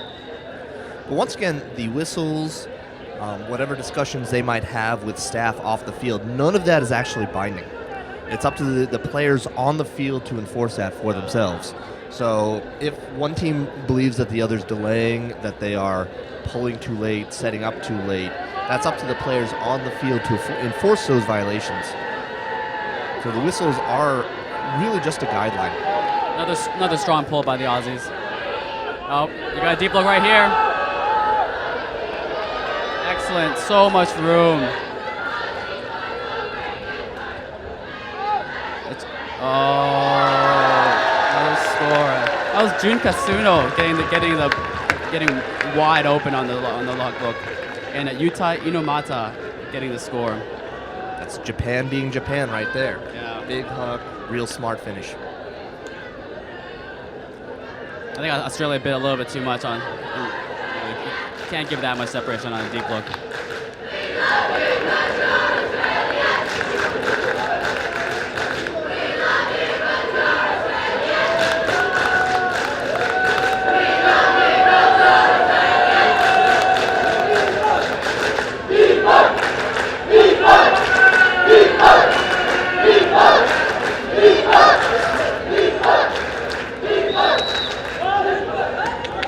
Some of the sounds of the stadium right there. Yeah. There's only one other Japanese team here, the mixed team, but they are being loud and supportive. We have a very fast D line right now. I believe. Let's see what they come down with. I mean, there's some Australians in there, some Japanese, but I believe everyone else in the stadium has chosen a side to support and to get loud behind them.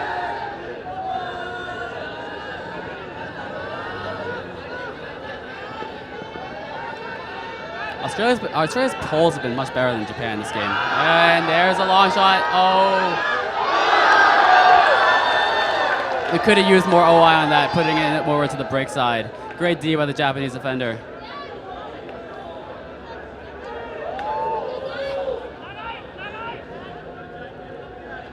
One thing I love about the Japanese, as soon as they got the turn, there was no hesitation. No, let's wait, set it up, let's pick the disc up, let's get it back into play, see if we can get a quick advantage. There's a hook there. Arakawa with plenty of time in the end zone. Yet another deep connection. In Japan with a breakaway. Tie game again. What a game. Just a beautiful forehand put. That one with a lot of touch.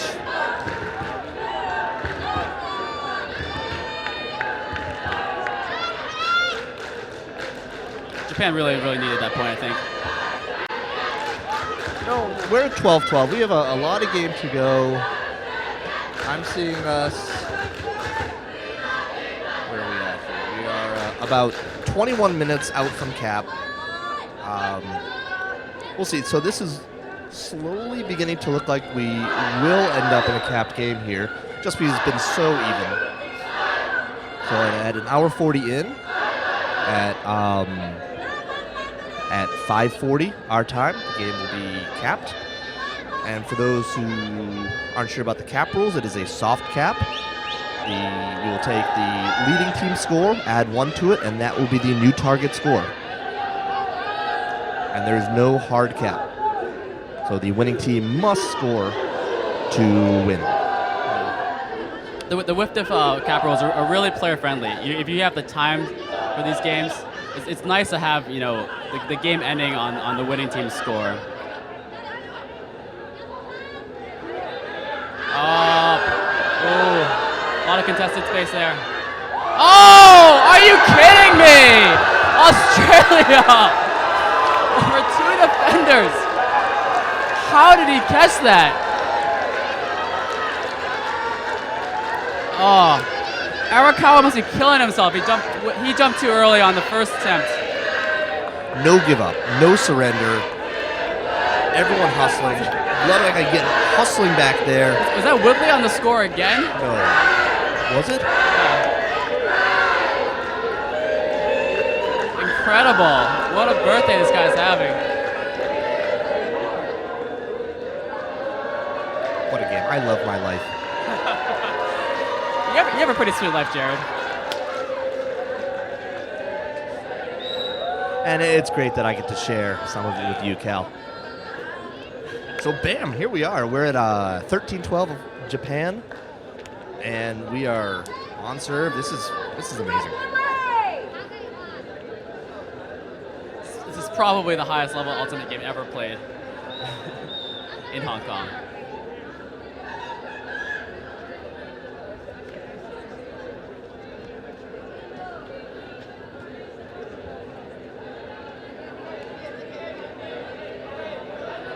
This is a great one. This is going to be a game that gets on YouTube. It's going to be played a lot. It's going to be used by the younger teams here for to learn about zone, learn about working the disc, how to set up hucks, how to play defense. So much to learn from this game, along with the absolute incredible athleticism from both sides.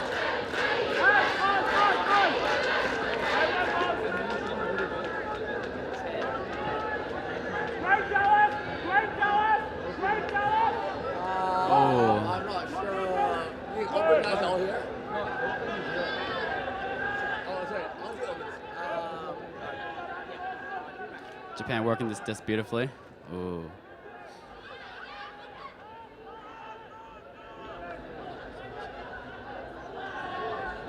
There's a deep look there. Nope, doesn't take it. Number 1, Kikuchi with the disc. Australia's not giving them a whole lot of room to work, but Japan are using the holes that they see.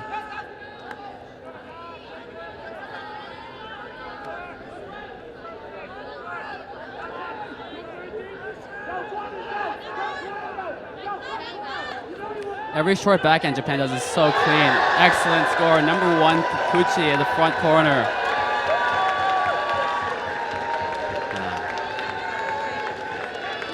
So many clean, simple backhands on that point.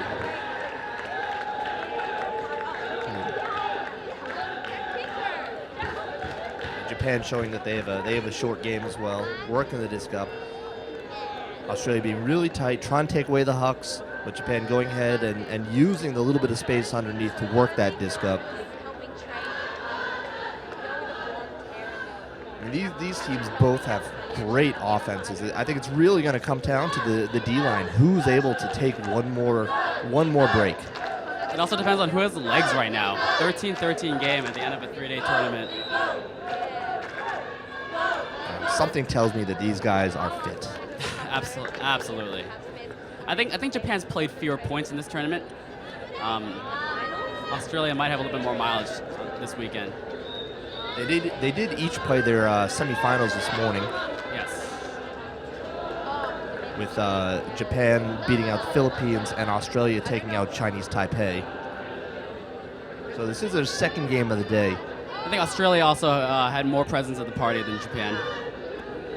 As an FYI. Japan coming down zoning. Ooh, so it's a little bit of a slow pass.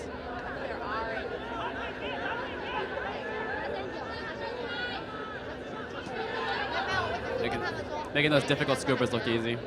Yeah, for those of you at home, that's not an easy throw. Yeah.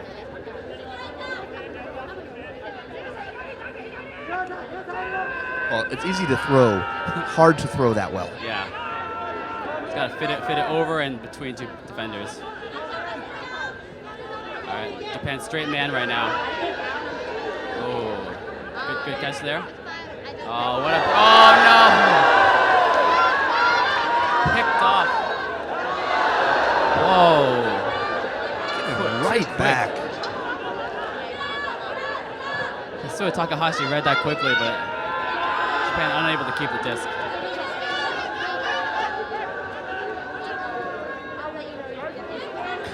Trying to get their vertical set out right. People seem to be cutting each other off a little bit. The offense has just been very clean overall, though. You know, the core of this team does play together.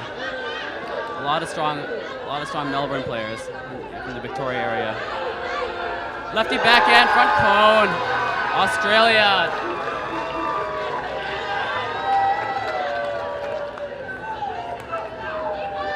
Mark Evans showing off his lefty backhand. I think twice at that point, at least.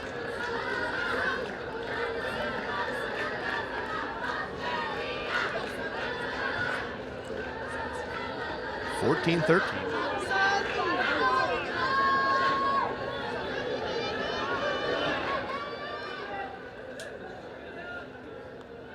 We're looking at about 14 minutes until time cap. And a 14-13 game. Who knows? These teams have shown that they can work it up slowly, you know, throw it 20 times and score. They've also shown that they can just jack it down the field. So what's going to happen? I really have no idea. I think at this point in the game, it really comes down to the more experienced teams. You know, inexperienced teams might really tighten up when they see the score line getting close to Universe. Both these teams are, of course, very experienced.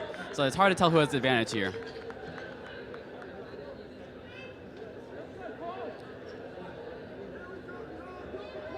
I think with this scoreline, the ones actually lacking experience in this tense of a competition is probably us. Yeah, us, definitely. I'm getting nervous. No idea.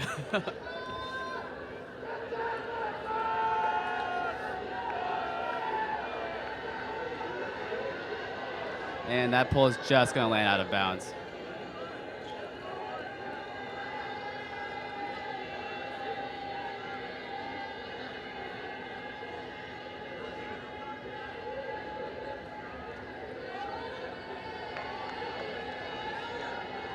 If you're interested in the open bronze medal matchup, that was won by the Philippines.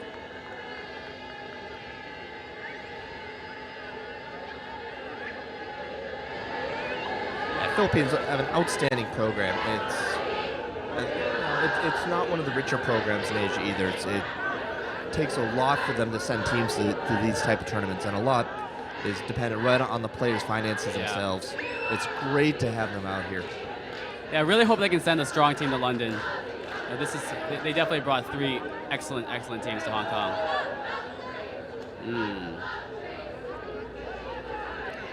Call before the throw.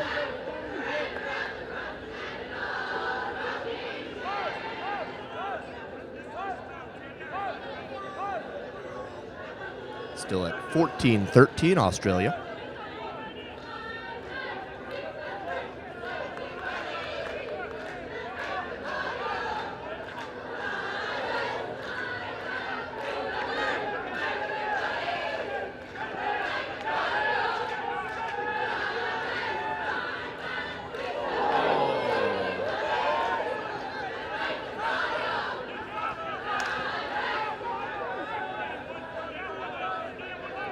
Yeah, I'm sorry, sometimes we won't be talking. We're just very into this game. This is a great competition here. Leaving me somewhat speechless. Which, if you know me, that doesn't happen very often.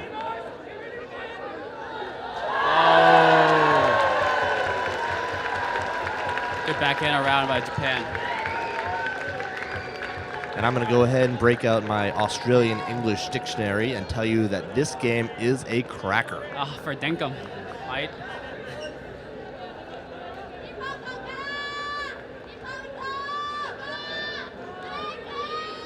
That was the Japanese captain for the score again. 14-14.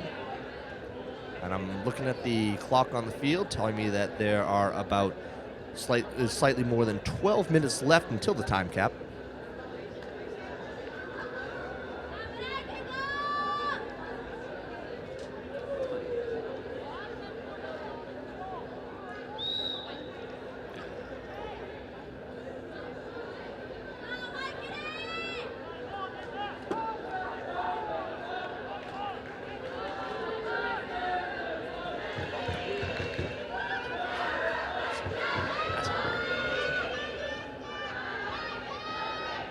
So we're having some communication with some of the fans that are asking about time caps and scores and such things. Yeah, the fans in the stadium cannot hear our commentating, unfortunately. Really their loss. Yeah.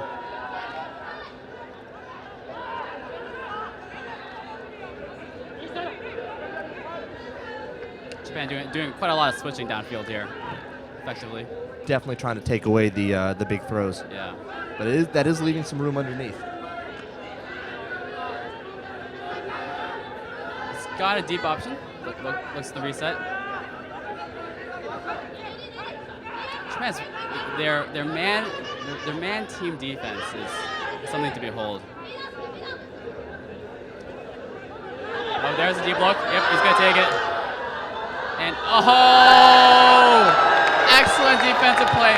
Throw just the slightest underthrown.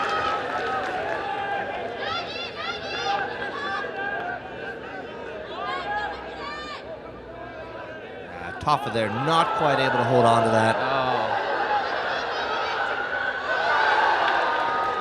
Oh, great catch and score by Japan. That's a break. Ryo Ikeda, another one of their great downfield cutters, catching that huck.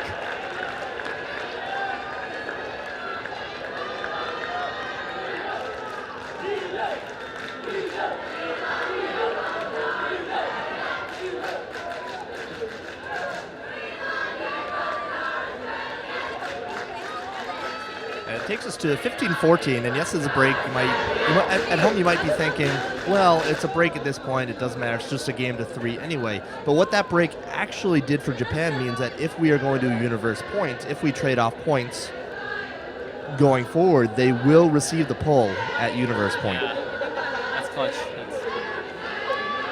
And the way this game is going, that would not be a surprising finish to this game.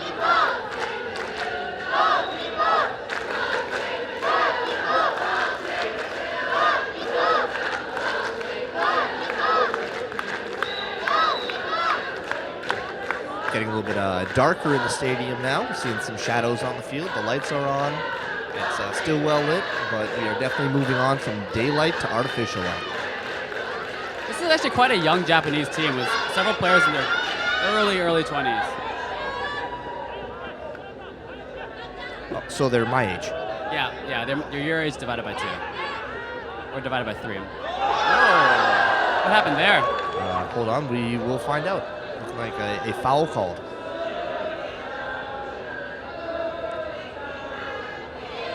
This Australian team, slightly older, average age 26.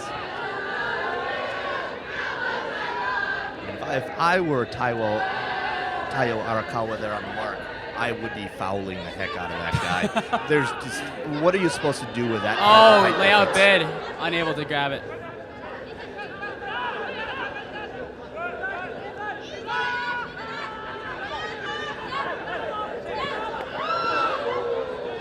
Mark Evans ripping the hawk downfield. He's got two-on-two matchup here. Floating. Does it come down with it? Nobody. It's a lot of credit to the Japanese defense right there. Those are a couple big bodies, especially. Oh, if you're Australia, you have to be kicking yourself. Woodley with a great game, but unable to come down with that one.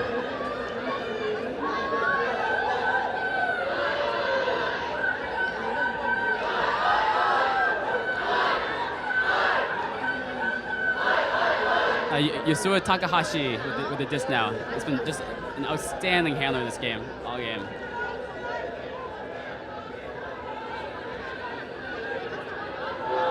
Oh, deep hawk, wide open.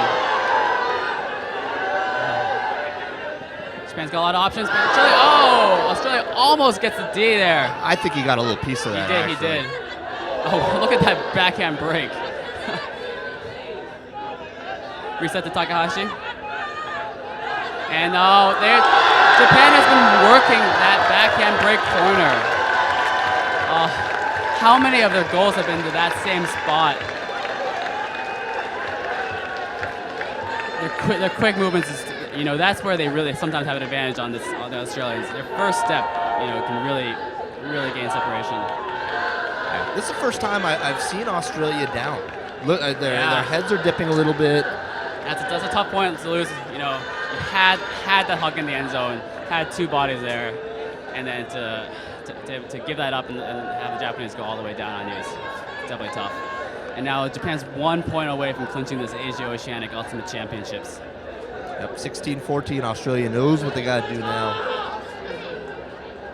Got to at least score the first two to even this up.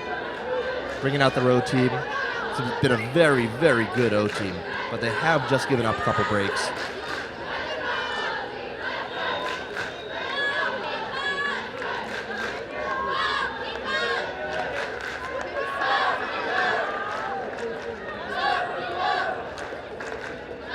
I don't want this game to end. No. Not that I'm rooting for one team or the other. This has just been a great display of Ultimate.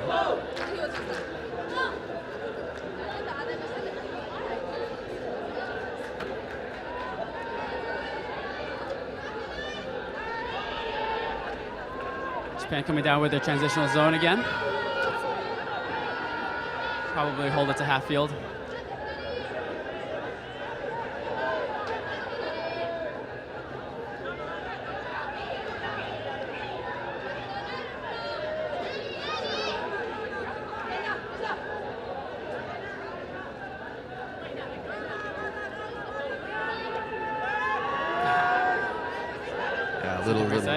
Oh, Mark Evans with the blade. Oh, that caught. An easy score. Australia. Strong play right there. Look at that blade. The Japanese defender goes all in for it, but does not able to come down with it. Yep, needed that. It is now in the hands of the D-line. Team captain Maka with the score there. We're looking at 4.5 minutes till cap.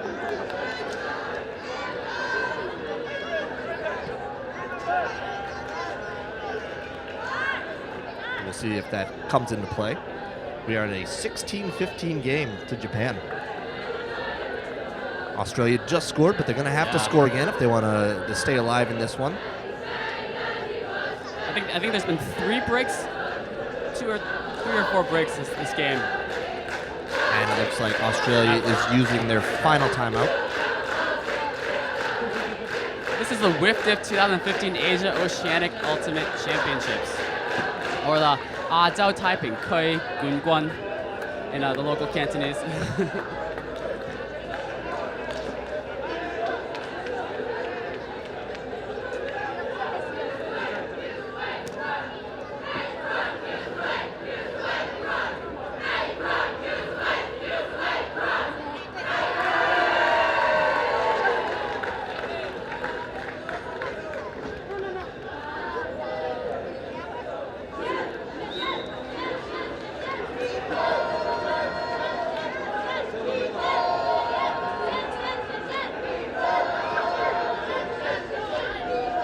This Australia team brought 19 players, but it looks like they've been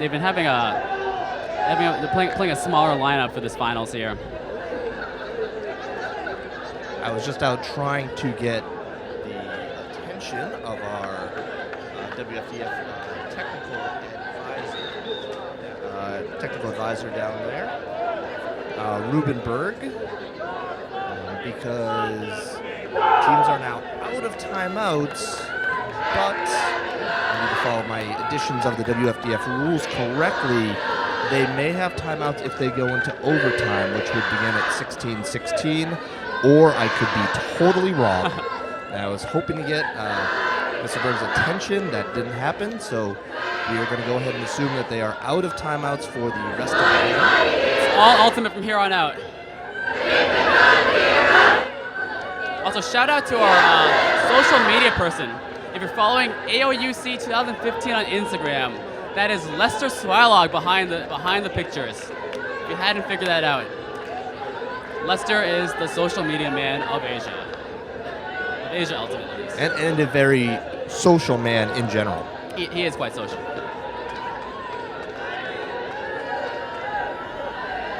Here we go. Australia sprinting down there. Let's see if we can stop this first throw. Good put in the... Oh, Japan, so much confidence making these difficult throws in the end zone. Oh, Australia wants it. Bidding, unable to come up with it. I love it. It looks like both teams have a little more hop in their step. They're both attacking. They look faster. Going all over. Yep. Australia shuts down the first deep look.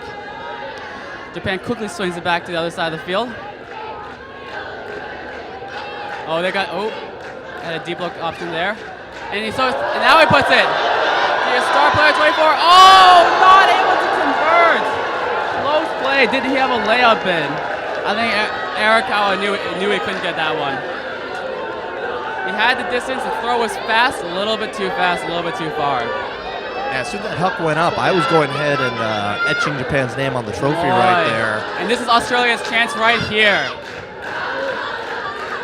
This is what they live for.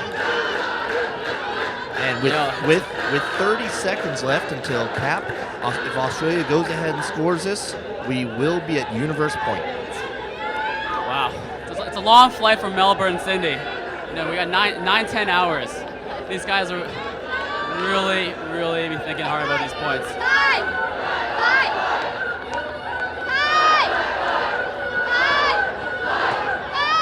What a game here. Oh, that's wide open under. Oh, fakes the backhand hook. Yeah, there was some help there on the deep cutter, so they decided to pull off on the hook. We had another look there. Nice backhand around. No pivot break. Japan's defense being very wary of the huck. A lot of help downfield. Giving up a little bit more under, which Australia is taking happily. Australia at half field right now. Itching to get to universe point.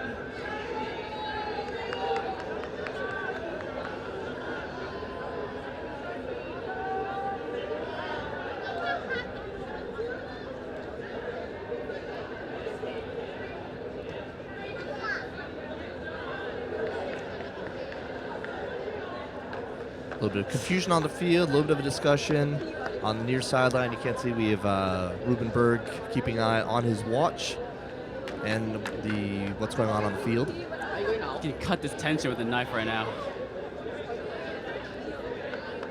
I think everybody in the audience is on their toes.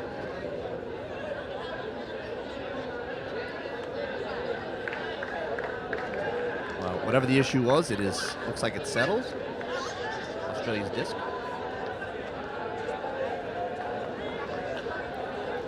We're back in action. A little bit tough dump reset here.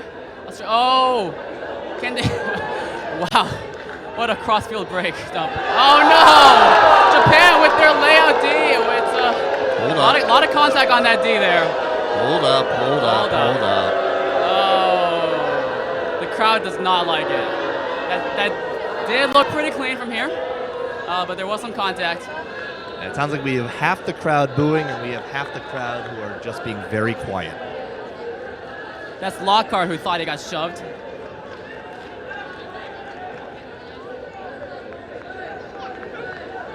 Now, in Spirit of the Game, this is the biggest challenge of the spirit of the game. You know, how are calls made when everything is on the line? Every throw counts. Every D matters. How do these folks deal with these calls? And this is where Spirit of the Game is really challenged, and it really shows us how awesome this sport is. It's definitely contact on the play. You know, it's tough to tell whether it's incidental, whether the defender really obstructed the offense's path to the disc. Yeah, I have to think this is one of those calls. Yeah. Nothing's going to come out of this discussion. Yeah, I think no contest. This is a contest. Yeah, neither player was going to budge on that discussion. Yeah, it's fair. That's too bad. That was a fantastic defensive effort by the Japanese player. It's Kyle O with the disc right now. I think he's not one of the Melbourne players. He's one of the stars from Western Australia, and he hasn't played with these guys before, but he's fitting quite well.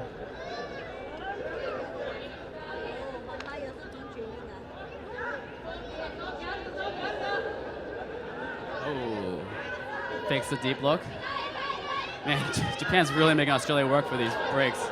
Oh, wow. A little no-step backhand break. Yeah, the no pivot. The no pivot is becoming more of a thing. Oh, okay, well, there's a foul call there. And that's good spirit. Good spirit, incidental, but you know, great spirit by Australia. Yeah, and definitely appreciated by the crowd here. Absolutely.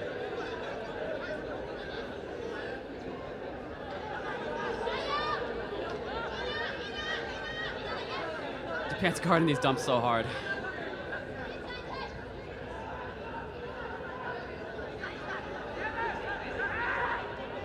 Oh man, Australia's really getting lucky because their first dump look is being shut down, and then they normally go to the back of the stack for that cross-field reset. But Japan's jumping on those as well.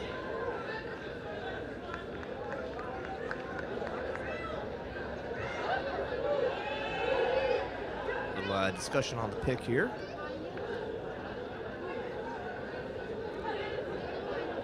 Discussion, but it doesn't seem like there's much agreement.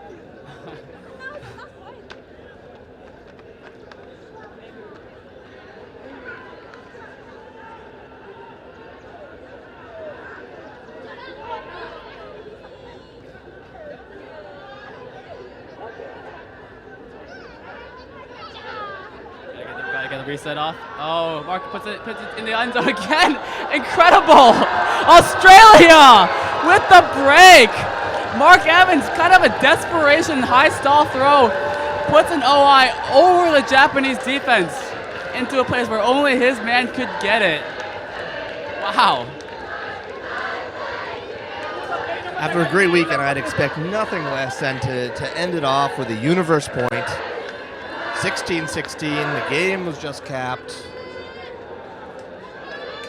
This is it, everybody. Very easy, score and win.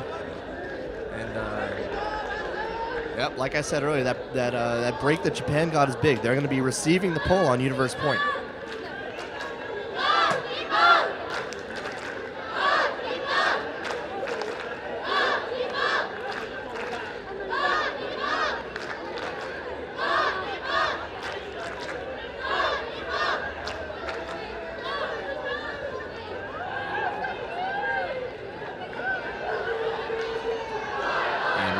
Signaling to both teams, making sure they know that this is it. Ever seen a game like this in a while, Jared? No, this is special. Yeah, this is special. To be a part of it, to be in this stadium, everyone's excited. Absolutely. You know, they say in football commentary a lot, you know, which team deserved it more, and it's hard to tell in this game, man. Both teams deserve it. Yeah, neither team is going to say that they held anything back in this game. No. There's only one gold medal, though.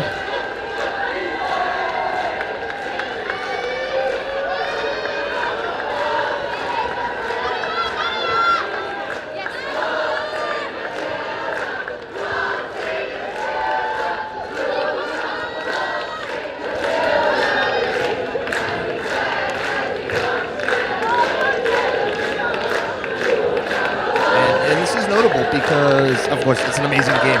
First of all, neither of these teams have a gold medal in this event. This defines which country, Japan or Australia. Wherever you're tuning in from, Australia, Japan, Hong Kong, China, Vietnam. Hope you're liking this. Yeah, one of these two very, very excellent ultimate countries will go home without a gold medal. That's amazing. In any of the divisions, so. Yeah.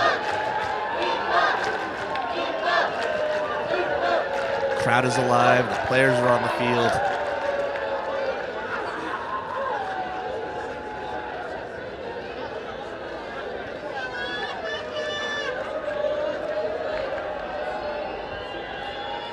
There we go, enjoy. Huge ball.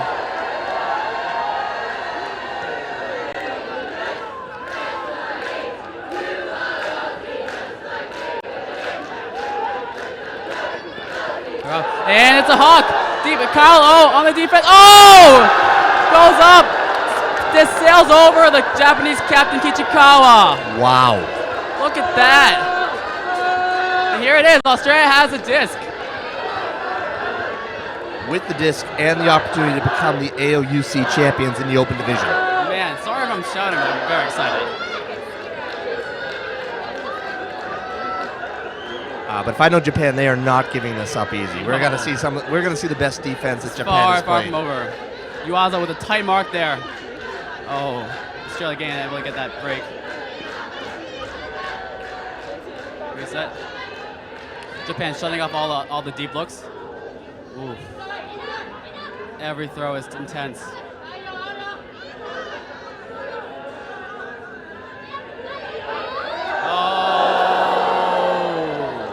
Let's hold Great off a second. bid by Taiyo Arakawa. Let's see what the call is there. Both players getting up slowly. Yeah.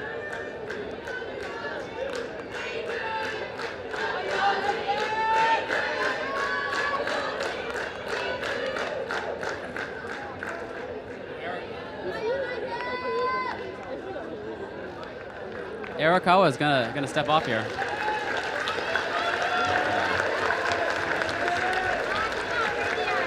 Definitely earned that injury sub right there.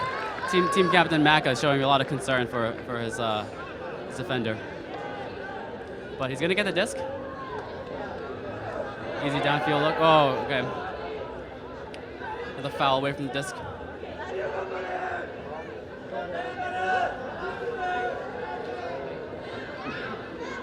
Australia right at half field right now. They see the trophy. Just a few meters away from them.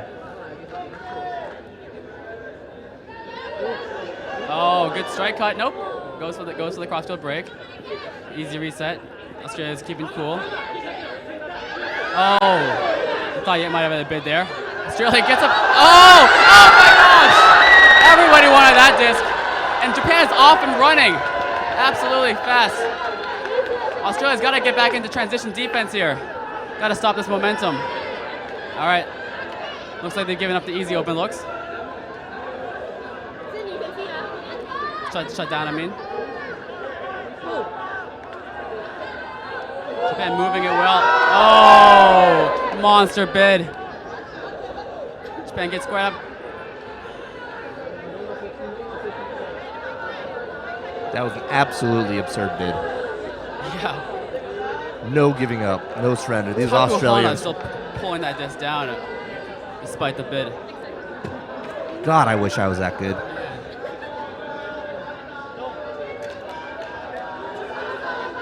Is that it? It's not it. Oh. Yohei Kichikawa calmly throwing the score. I believe that is Takaharu Komori. Yes. Wow. What a well-fought game. I am exhausted. Oh my goodness. Oh my goodness. Congratulations, Japan, the 2015 AOUC Open Division champions. Very deservingly. Both of these teams deserve to be champions. There can only be one, but this could have gone either way. And as I expected, it was going to be super close, but with a bunch of breaks. these defenses were not gonna give up easy scores. They were gonna keep fighting the whole time through. This was an outstanding match. Absolutely, you saw it all this game. Trying to catch my breath. Wow. What a great display for this tournament. So final score: Japan 16, Japan 17, Australia 16. The Asian Oceanic Ultimate Champions, Open Division. That was kind of a crazy turnover Australia had there. You know, it was so fast we didn't really get a comment on it. I think the disc was, missed the original target, and then Kyle O from Australia had the bid for it, but Japan made a layout bid and got the D. Hey, call it what you will. I mean, you can perhaps call that an unforced error, but it was pretty much forced by the pressure that the Japanese defense was putting on.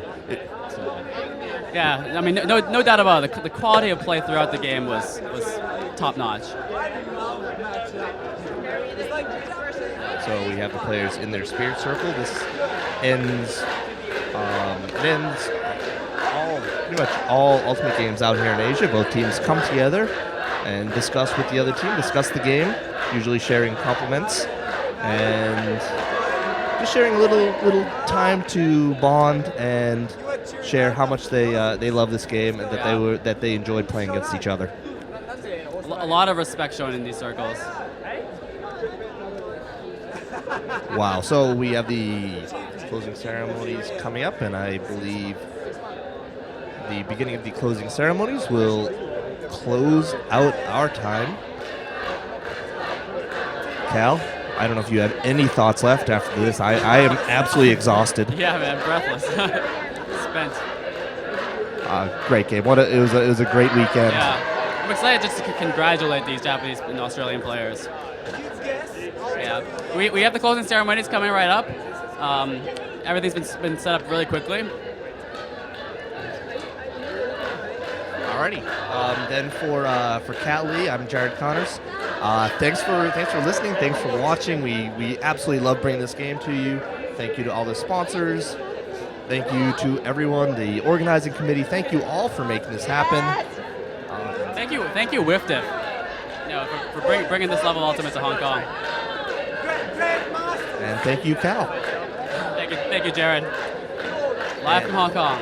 Live from Hong Kong. And next stop, if you want to hear more of my voice, I will be commentating the finals of the Penang Hat in Penang, Malaysia next weekend.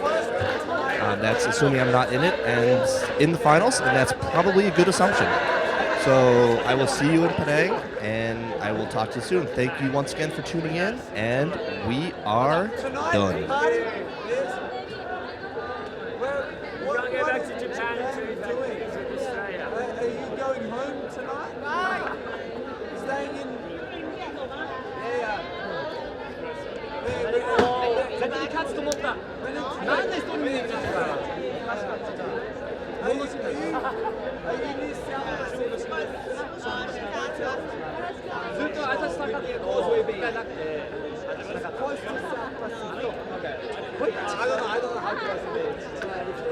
Anyways, congratulations. Adam, I'm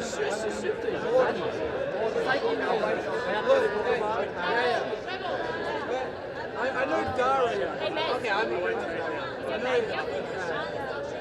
I'm sad Daria's not here.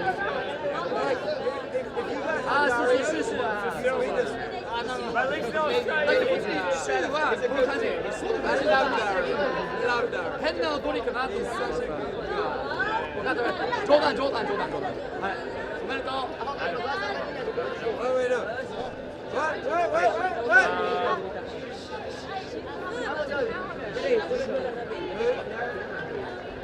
We must also be together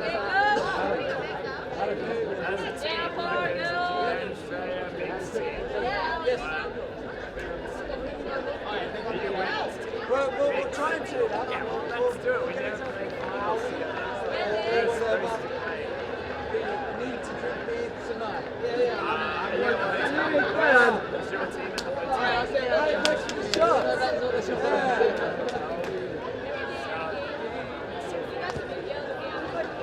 Let's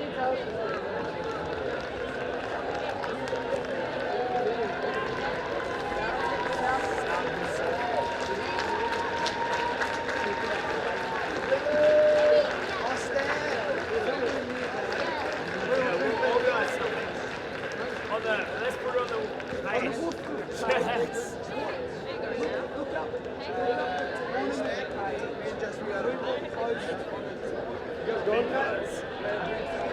Because we know Japan likes to drink. You carry. Sorry, you carry likes to drink. Nice to meet you, Carrie. You and you got Adam.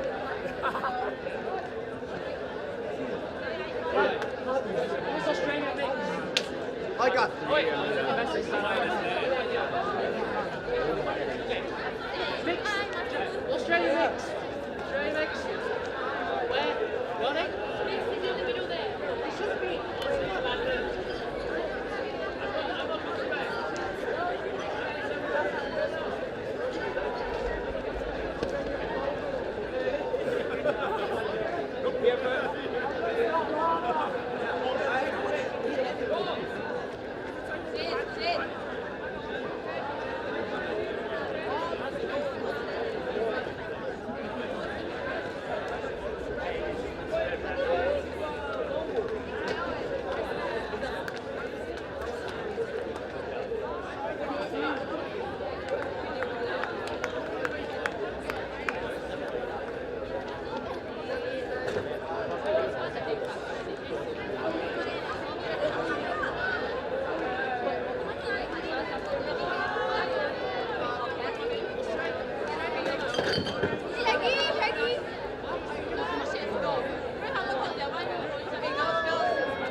Too much.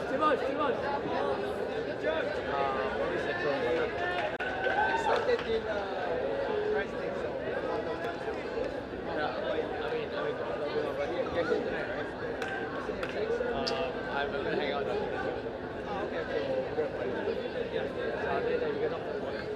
I'm going to head back. I'm going to gear up.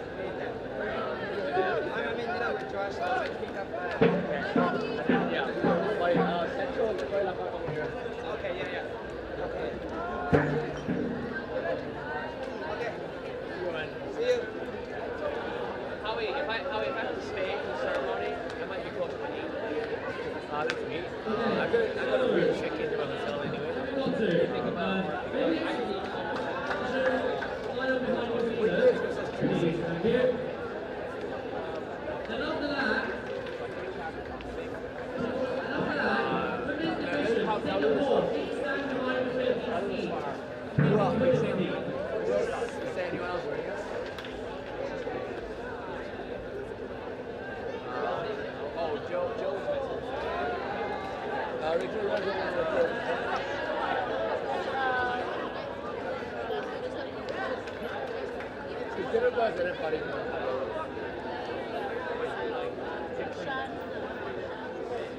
Women's division, Taipei, please line up.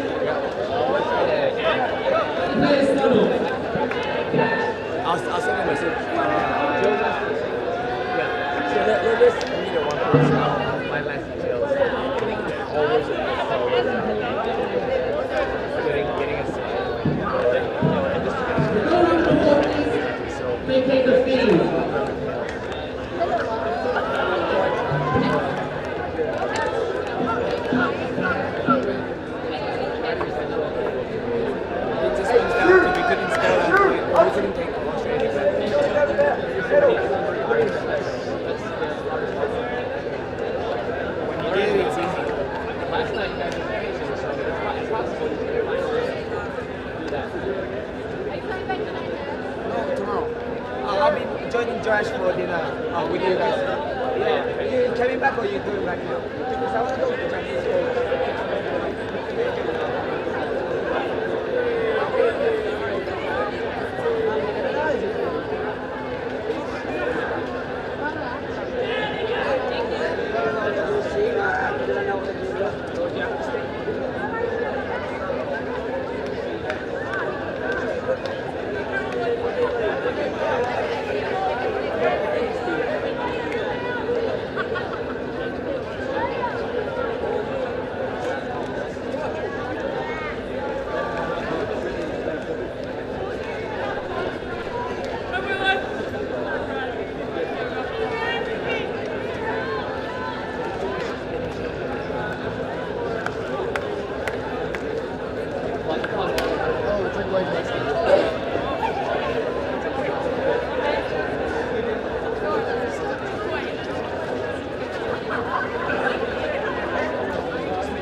Iba yung itsura ng sa atin eh. Mas mabaho yun sa amin. Gamit yun sa amin.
嘅形狀。有冇得出口咧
？Can you guys hear me? You can never hear me. Alright!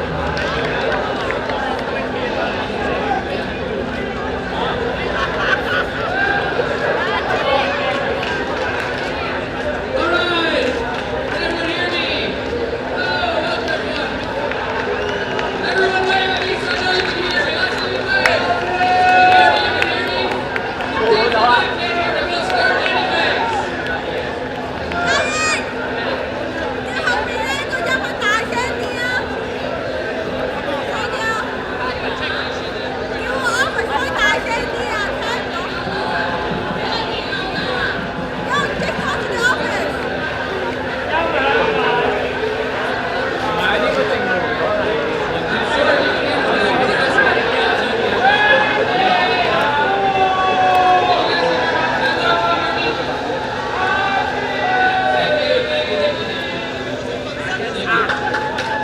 We're about to get super official, everyone. We need silence. Thank you.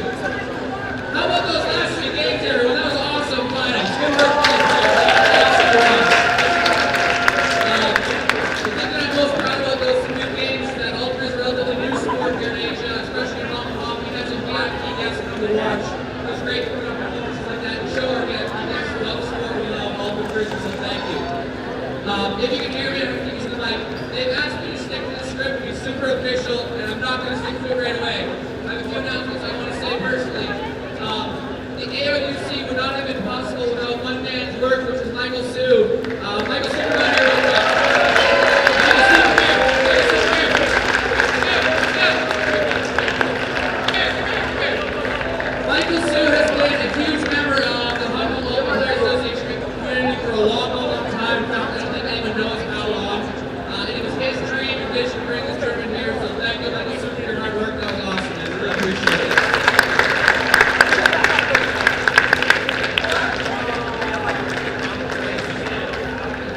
Okay, my last announcement.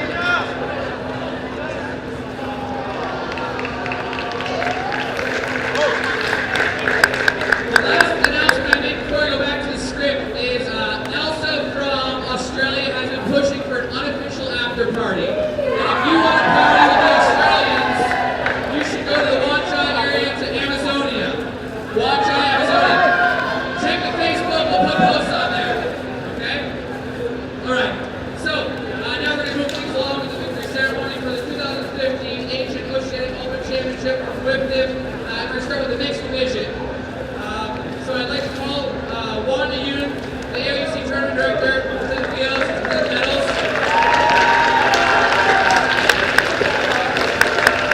Wanda ran an incredible tournament, nearly flawless. The only poor decision she made was to give me the microphone right now for the finals. So, good job, Wanda.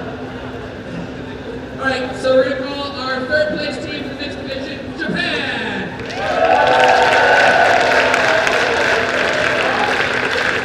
So Japan, let's get out of here. Snap on me! Snap on me!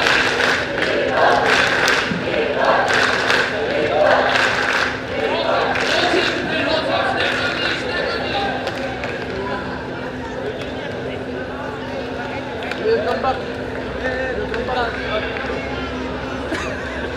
We're going to take a picture of this one slide.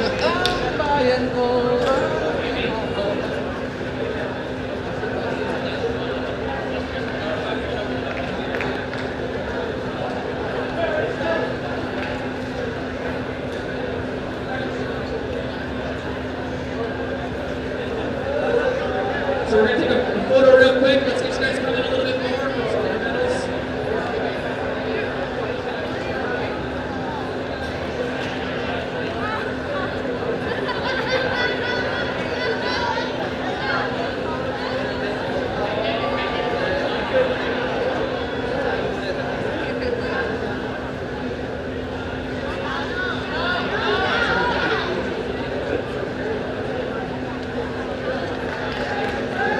Okay, we're going to bring up our VIPs and introduce them one by one later.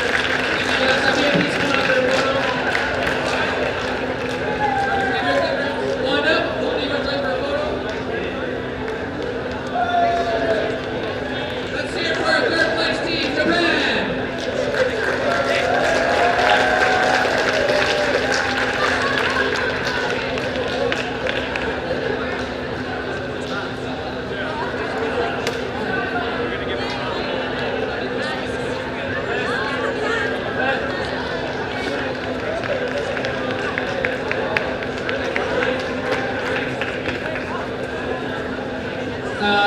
Audio control, can we turn the volume up a little bit, please? Audio control, turn the volume, please.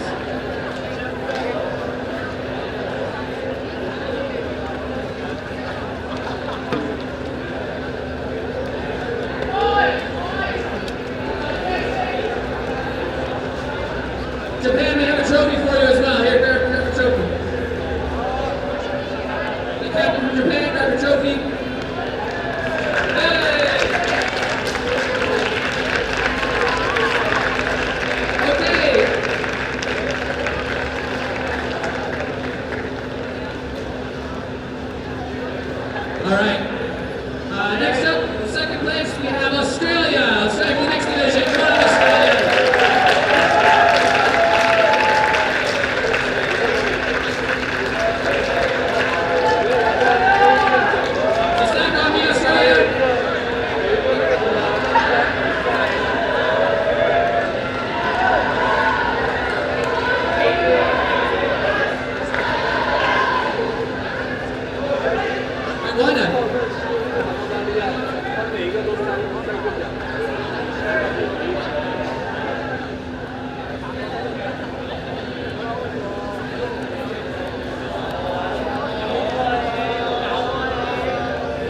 trophy for them as well. What do we ask right now? Mr. Morrow.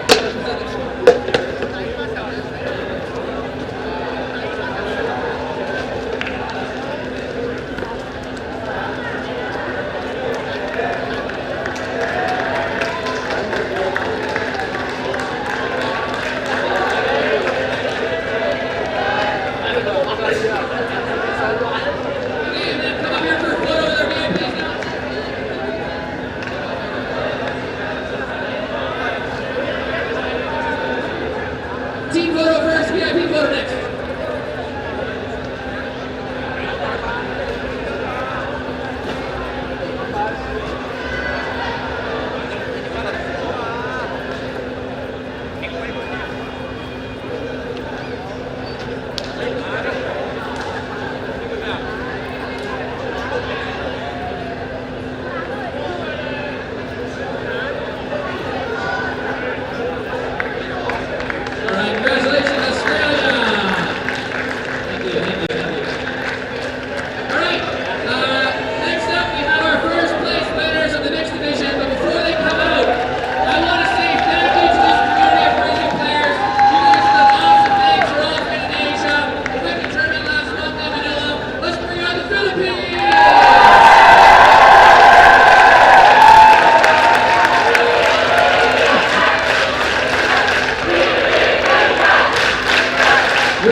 Who's stepping into the support.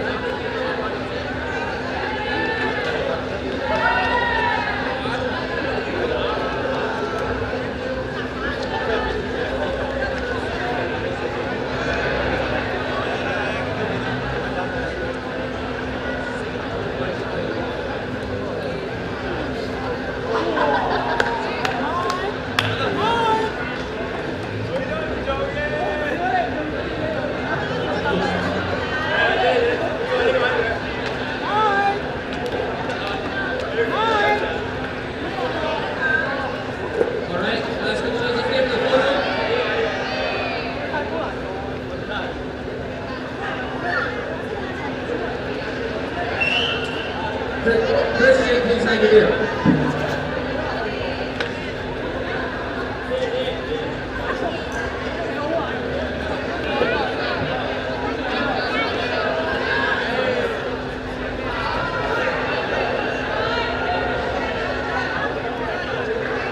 Christian drinking beer, very official.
where's your captain?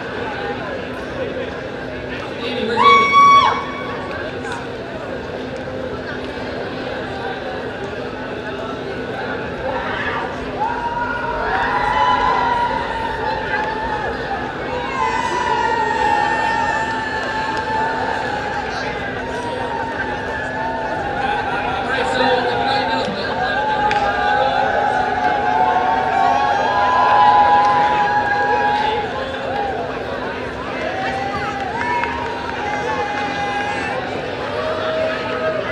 It's great to see new faces to the senior New Zealand All Rainbows. So thank you for coming. New Zealand's national.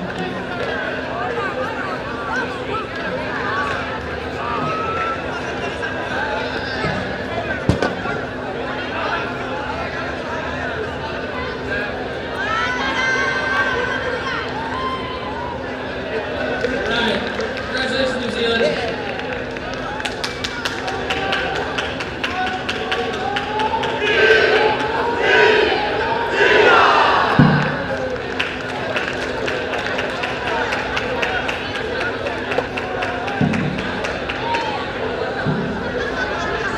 Okay, things are moving along now. Victory ceremony for World Finance Federation 2015 Asia Oceanic Ultimate Championship Women Division. We're going to have Mr. Otto from Japan with us on the boards, and Patrick from them. Patrick, come later. Okay, so in third place of the women's division, we have the Philippines.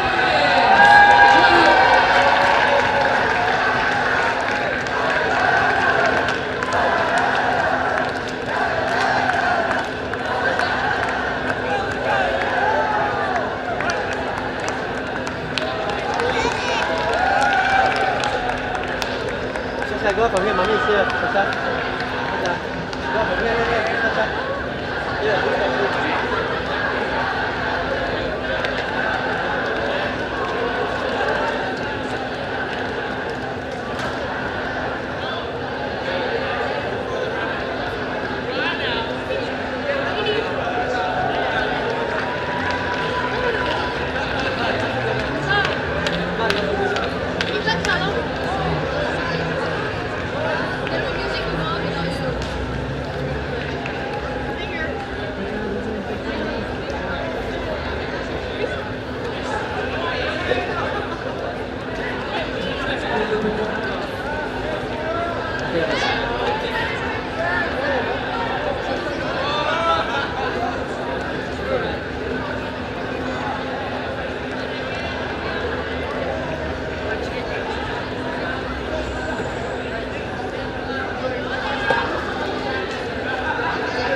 ，Congratulations to the Philippines. Thank you, girls. Congratulations. Release. Release.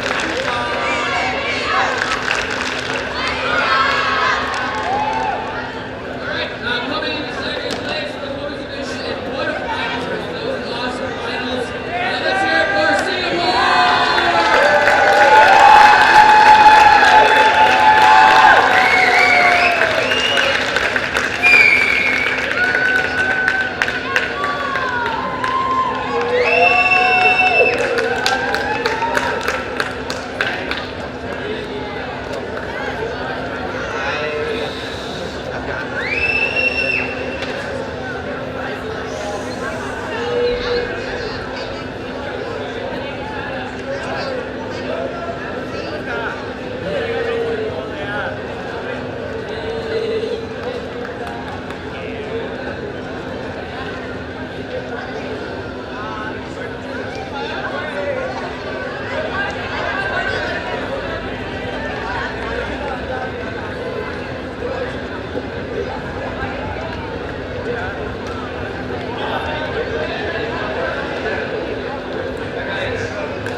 Next, Boracay? Cool, sometime. Take care. What? I don't know. Maybe Boracay? Was that? Maybe. Because I need to go back and renew my passport. For sure, brother. For sure. I'll talk to you. Nice.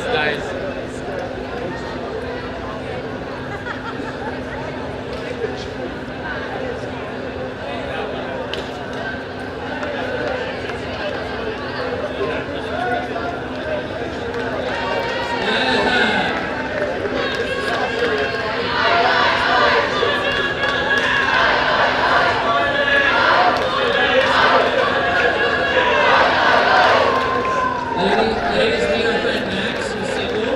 He's available.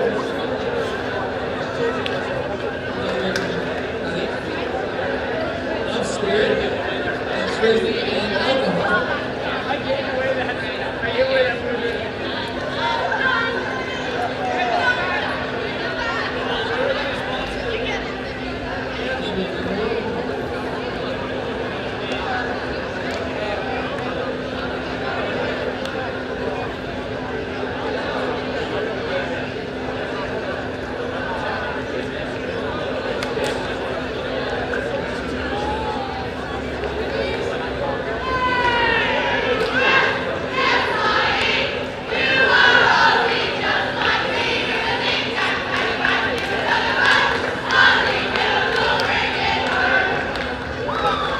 Congratulations, Australia.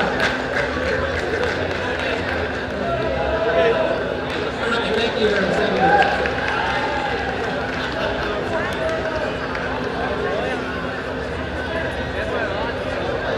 Okay, up next, the delivery ceremony for the World Finance Federation 2015 Asia Oceanic Ultimate Championship Open Division. I'd like to call it Mr. Calvin Wong. Mr. Calvin Wong is from the Sports Nation LTSD. And Mr. Calvin Wong, I want to say, he'll go to the LTSD.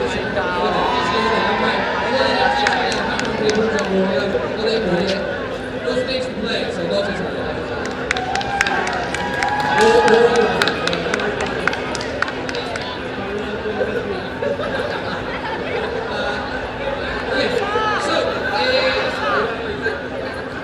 Third place for the open division, we have the Philippines. Come on out, guys. Come on, don't be shy. Since when are the Philippines shy? See you guys. Nice one.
All right, congratulations, Philippines. Thank you.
We want to see more Japan at local tournaments. We want to see them in Asia more. We love watching you guys play. Thank you for coming to Manila if you were there. Come to Hong Kong and Asia next year. We love watching you guys play. Sugar!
we're very, very grateful. Thank you very much, whatnot. Just a token of appreciation.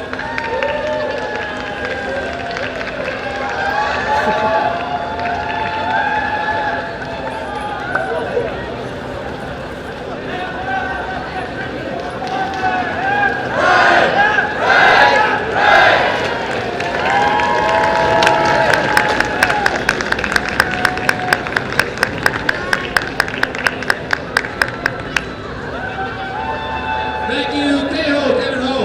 I know you can hear it for frisbee players, not audio experts, but this next part is really important.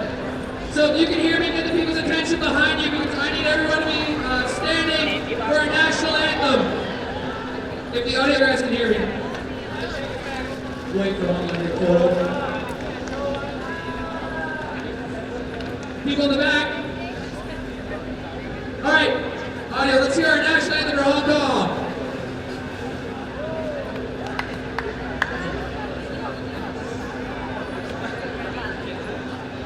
And now the national anthem. And now...